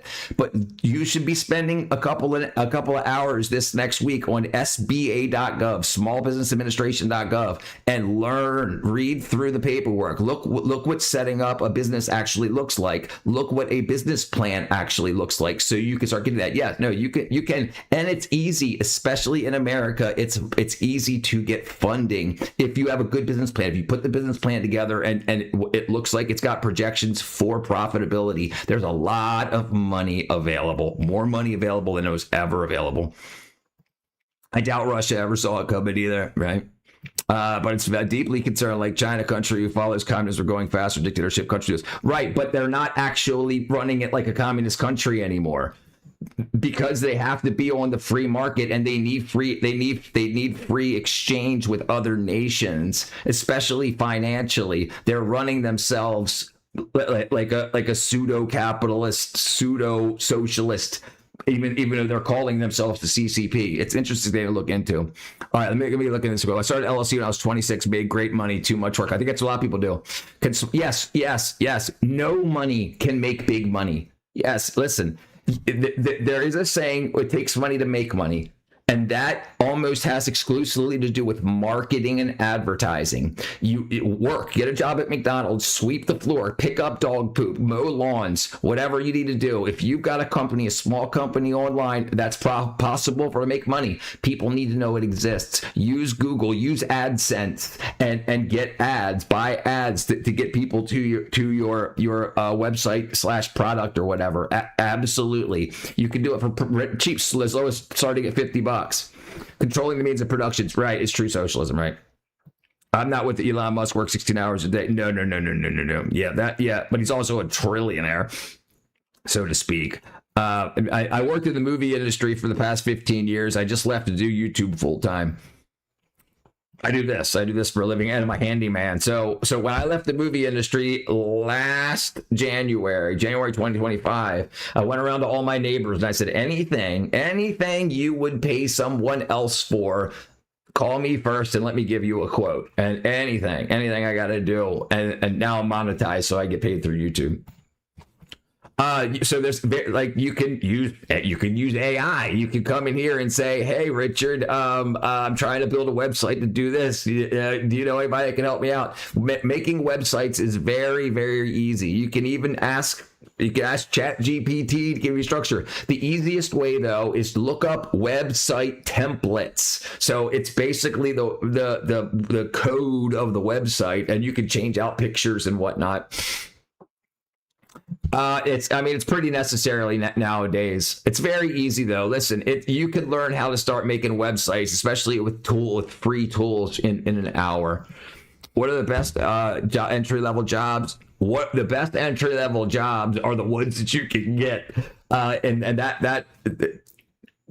one of the worst things that kids do nowadays is they won't work for like $10 an hour. They're like, I need to make $100,000 a year. I ain't gonna get no girls. No, don't worry about none of that stuff. Don't worry about spending your money on girls. Don't spend your money on alcohol. Don't spend your money on drugs.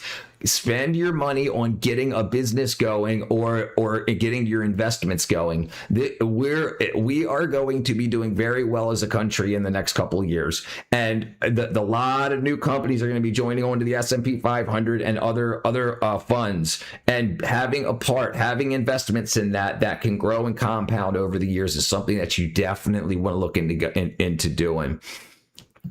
Handyman, handyman's I can make a lot of money a day. AI WordPress, no problem. If you can get a single corporate contract, you can theoretically work once a month, live very comfortably. Insurance costs, it's not hard. It's not hard, but it's difficult. And here's the difference, okay? you got to do it. Most people are so afraid of failure that they never try anything. Learn to love failure. Learn to not be embarrassed by failure. Successful people see failure as a try, as an attempt. At least you tried. Most people will never try. If you lose your money, make more money. I think that's not easy. Failing chances are high if you don't have money. Yeah, okay, I just said that. But yeah. But you can't fail unless you try. Everyone has to work shift 10 hours, 10 years at least is a rite of passage. I think a lot of people see it that way too. Do people still visit websites? I think absolutely. Yeah, apps are very important, but you still want a website. Unless your daddy is rich, right? Job sites promote fast if you have the aptitude. I agree. Right. Most people do not try. If you're at a job and you clock in, don't listen to the kids today. Don't give the bare minimum. You're at that job. Do what you can, the best you can do for those 8 hours you're there. And let it be known. Constantly look at the company's website. If they have openings, put in for those other openings, like for advancement and whatnot. Learn a lot about the company. You don't got to consider them family or anything, but absolutely stay away from tattoos. Stay away from cigarettes. Stay away from weed. Stay away from alcohol. Don't waste your money on that. Use any money that like the normal person would spend on weed and alcohol and invest it.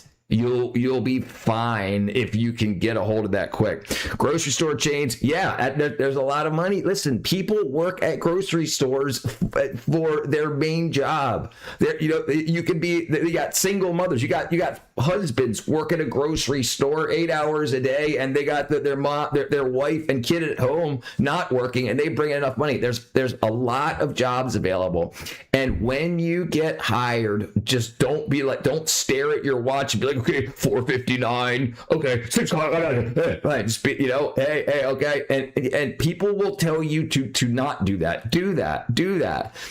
Let them know that you're there to work. Get your money together. Don't fight over stupid shit. And then I can spend my money on girls. A lot of people do, and I think that's a lot of guys' downfall. Claude means that website building will put anyone outside of work. Money will now be in website compliance. Yep, agreed. Tell the reality of money. A person without money and a strong background can really make money. Yes, absolutely. Most people listen, and the wealthy will usually tell you can't because they don't want competition. But yes, you have to have an idea, though. Spend the time. Grab a pencil and paper and think. What are you good at? What God-given gifts do you have that you think you could turn into something? What do people need around you in your area? What's something that needs to be done that you think you can do? Failure is a teaching moment. Quitting is a teaching. Yeah, yes, agreed. What's up, Robert, brother? Yeah, give everything. If they think you're just going to be worthless, then you're replaceable. I feel sorry for the web developers. They used to spend months creating a website. Now be creative in minutes. Yeah, I used to be one of those guys. Yeah, I tell you what's going to be the next big gold mine. Fast food is a waste of money. Yes, don't do any of that shit. Here's the thing about fast food. It makes you sick. It affects your gut lining and your gut microbiota. So you can't absorb vitamins and minerals across your gut wall properly. And then you start to have vitamin and mineral deficiency issues, which lead to just general issues. And then you go to the doctor and they don't check your vitamin and mineral levels, and they give you pills for whatever symptoms you have, and you don't correct that. So this is why I think so many people need healthcare, because the food that we eat, fast food and bullshit, ends up making us sick. And DoorDash, if you any of that stuff. Web developer has tricks. I can make that meal for less than $3, right? AI doesn't. That's right. Same here. Bare minimum gives you bare minimum wage, right? And you have to invest in yourself. If somebody gives you a job for minimum wage, do the job. Do the job, and absolutely. And don't look for new jobs while you're at work. When you clock out and go home, sure, but you want to see and say, Hey, is there anything else I can do? Is there anything else I can do? That's one of the best things you can do. There's so many people, there's so much competition, but not really, because most people just want to leave. St. Germain Trust is one of the quadrillion dollars backed by real estate, gold asset, Jews, or some power, basically holding them from everyone else can be false. Man, my autocorrect is stuck in retard mode. If you're getting a minimum wage, you should know that your boss will pay you less if you legally could. That's true too. But have a plan. What do you want to do with that money? Don't worry about the fast car, not, especially not when you're young. Get your car when you're 35. Get some piece of crap $500 car when you're young, and do not worry about it. There's so many people that buy like $60, $70, $80,000 cars when they're in their 18 and 19, when you could have put that 60 grand in an investment account now, and it can grow. Get something cheap. Get something cheap and do not worry about it. Do not get caught up into keeping up with the Joneses. Bull Monkey, if you're also a major getting minimum wage, probably what you're worth. But if you're young, you have to understand that. Put in the time, talk to people, ask people, hey, do you know anybody that's hiring? Yes, but know what you can do. Skills are the most important thing that anyone can have. I can do anything, but I'm 49 years old. I've got shit tons of skills. Yeah, Mediterranean diet's good. It's not worth. No, it's not. No, it's not your worth. Some companies pay poorly. Absolutely. But it's something. Don't not get paid poorly overpaying nothing. Lack of worth ethic. Agreed. And it's promoted. Quiet quitting and all that shit is promoted these days, like on social media. I risked my life for some minimum wage as a teenager. Granted, I can be brave and dumb at both times.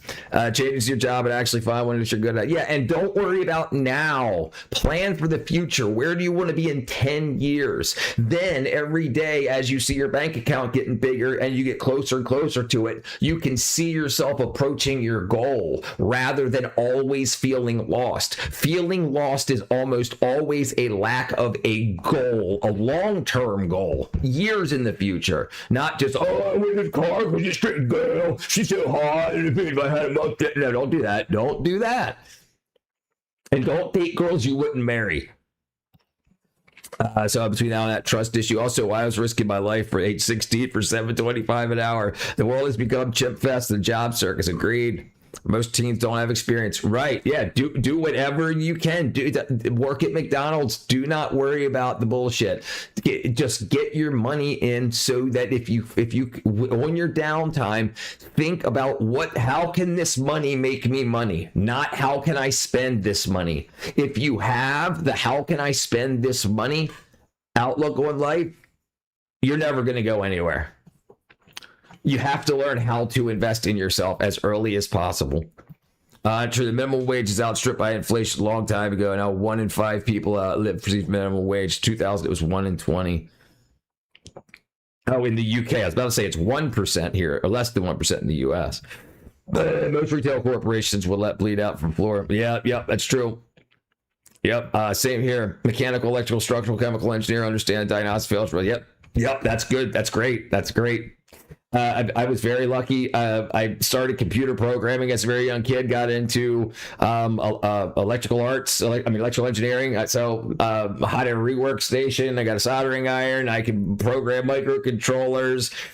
I can run fiber optics. I can cook the lines together. I can run networking. I can build networks, program Cisco switches, Netgear switches. I can tile, I can roof a house, I can pour concrete, I can do HVAC, high voltage, low voltage. I can do a lot of stuff, but I started knowing nothing. Hobbies are very important. Hobbies that can turn into skills. Excellent advice. Don't date a girl you won't marry. Yeah, that's where most guys' money goes. Going out on these first dates, spend $400, even $200, hoping to get lucky. And then what if you get lucky and she gets pregnant? And you're like, man, this chick sucks. Yeah, no. That's what they want you to do, because the people that are selling you that dream want you to get on dating apps and shit. Raise hell, praise Dale. Tyler, I put Mag 77 skill saw my calf muscle wrapped it around electrical table. Went back to work. Yeah, the wage for McDonald's here starts at $25 an hour. That's much less than a paralegal earns. Yep, that's good. That's good. Yeah, 20. Listen, that's not bad at all. That's not bad at all. Don't worry about that. Don't not get money. If you're making $0 an hour, get whatever they'll give you and think about what you want to do. On your downtime, do not waste your downtime. Spend an hour a week minimum deciding what you want to do in the next 5-10 years. And think about it. Just spend that time. Make it happen. Every Monday night at 8 p.m. to 9 p.m. or whatever you decide, and make plans. Plans is the problem. We don't teach children how to plan. We don't teach kids how to plan. They think that they're just going to get a job, go to college, and everything's going to be fine. That's the biggest lie ever. Don't go to college for a job that won't pay you. Research what jobs will be available when I graduate. Will there be this jobs? If I get this degree, will there be money? Is the degree worth the payback? Is the return worth the investment? Yeah, and a lot of kids don't do that. Like, I have an art degree, I can do backflips, and I spent $80,000 to go to school for freaking butt cheek flossing. It's so crazy. Yeah, you'll be miles ahead any of those people. If you get a job at McDonald's for $20 an hour, even $10 an hour, and you do that for 4 years while your friends go to college for 4 years, they're going to be in debt in 4 years, and you're going to have a bunch of money saved in 4 years. Let the flaps on the flesh heal back together without stitches. Alexa, excellent advice. Thank you, brother. Thank you, Robert. I imagine most people keep scrolling past all good advice. Thank you, my brother. One time I stabbed my hand the entire depth of a box cut, about 3 inches. Youch. Yeah, don't cut towards yourself, right? Been short stabbed, impaled, rebar, electrocuted, burned, grinder, metal rasp, removed my flesh from bone knuckle. Jeez, I learned that way there's no pain reception deeper than about an inch.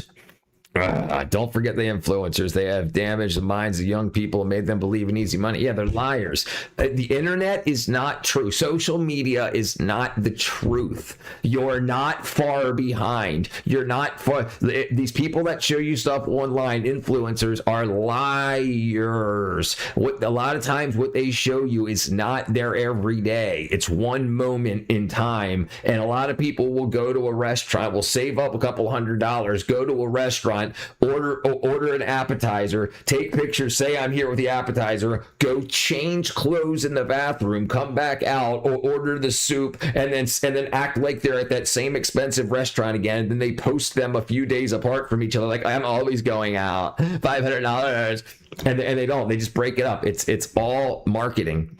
Actually, I was cutting in frozen lumber with a skill saw, the solid wood block for a wall.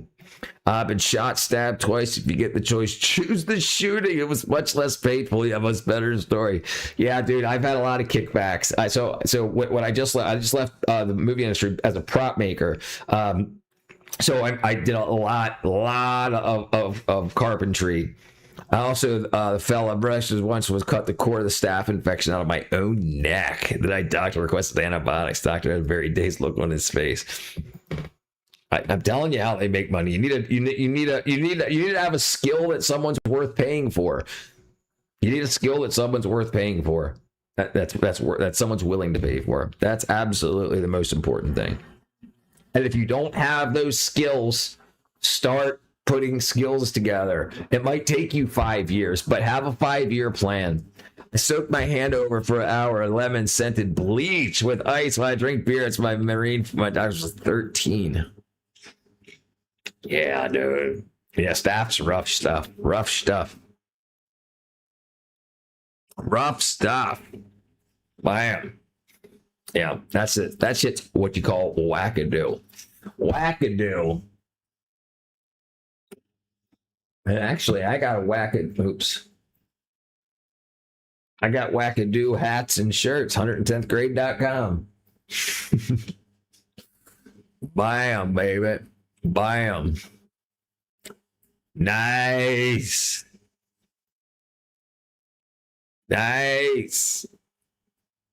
Staph infections easy to kill chlorid.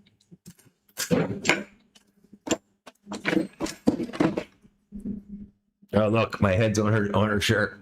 Hey guys. Hey guys. Oh, sorry. Colonial silver.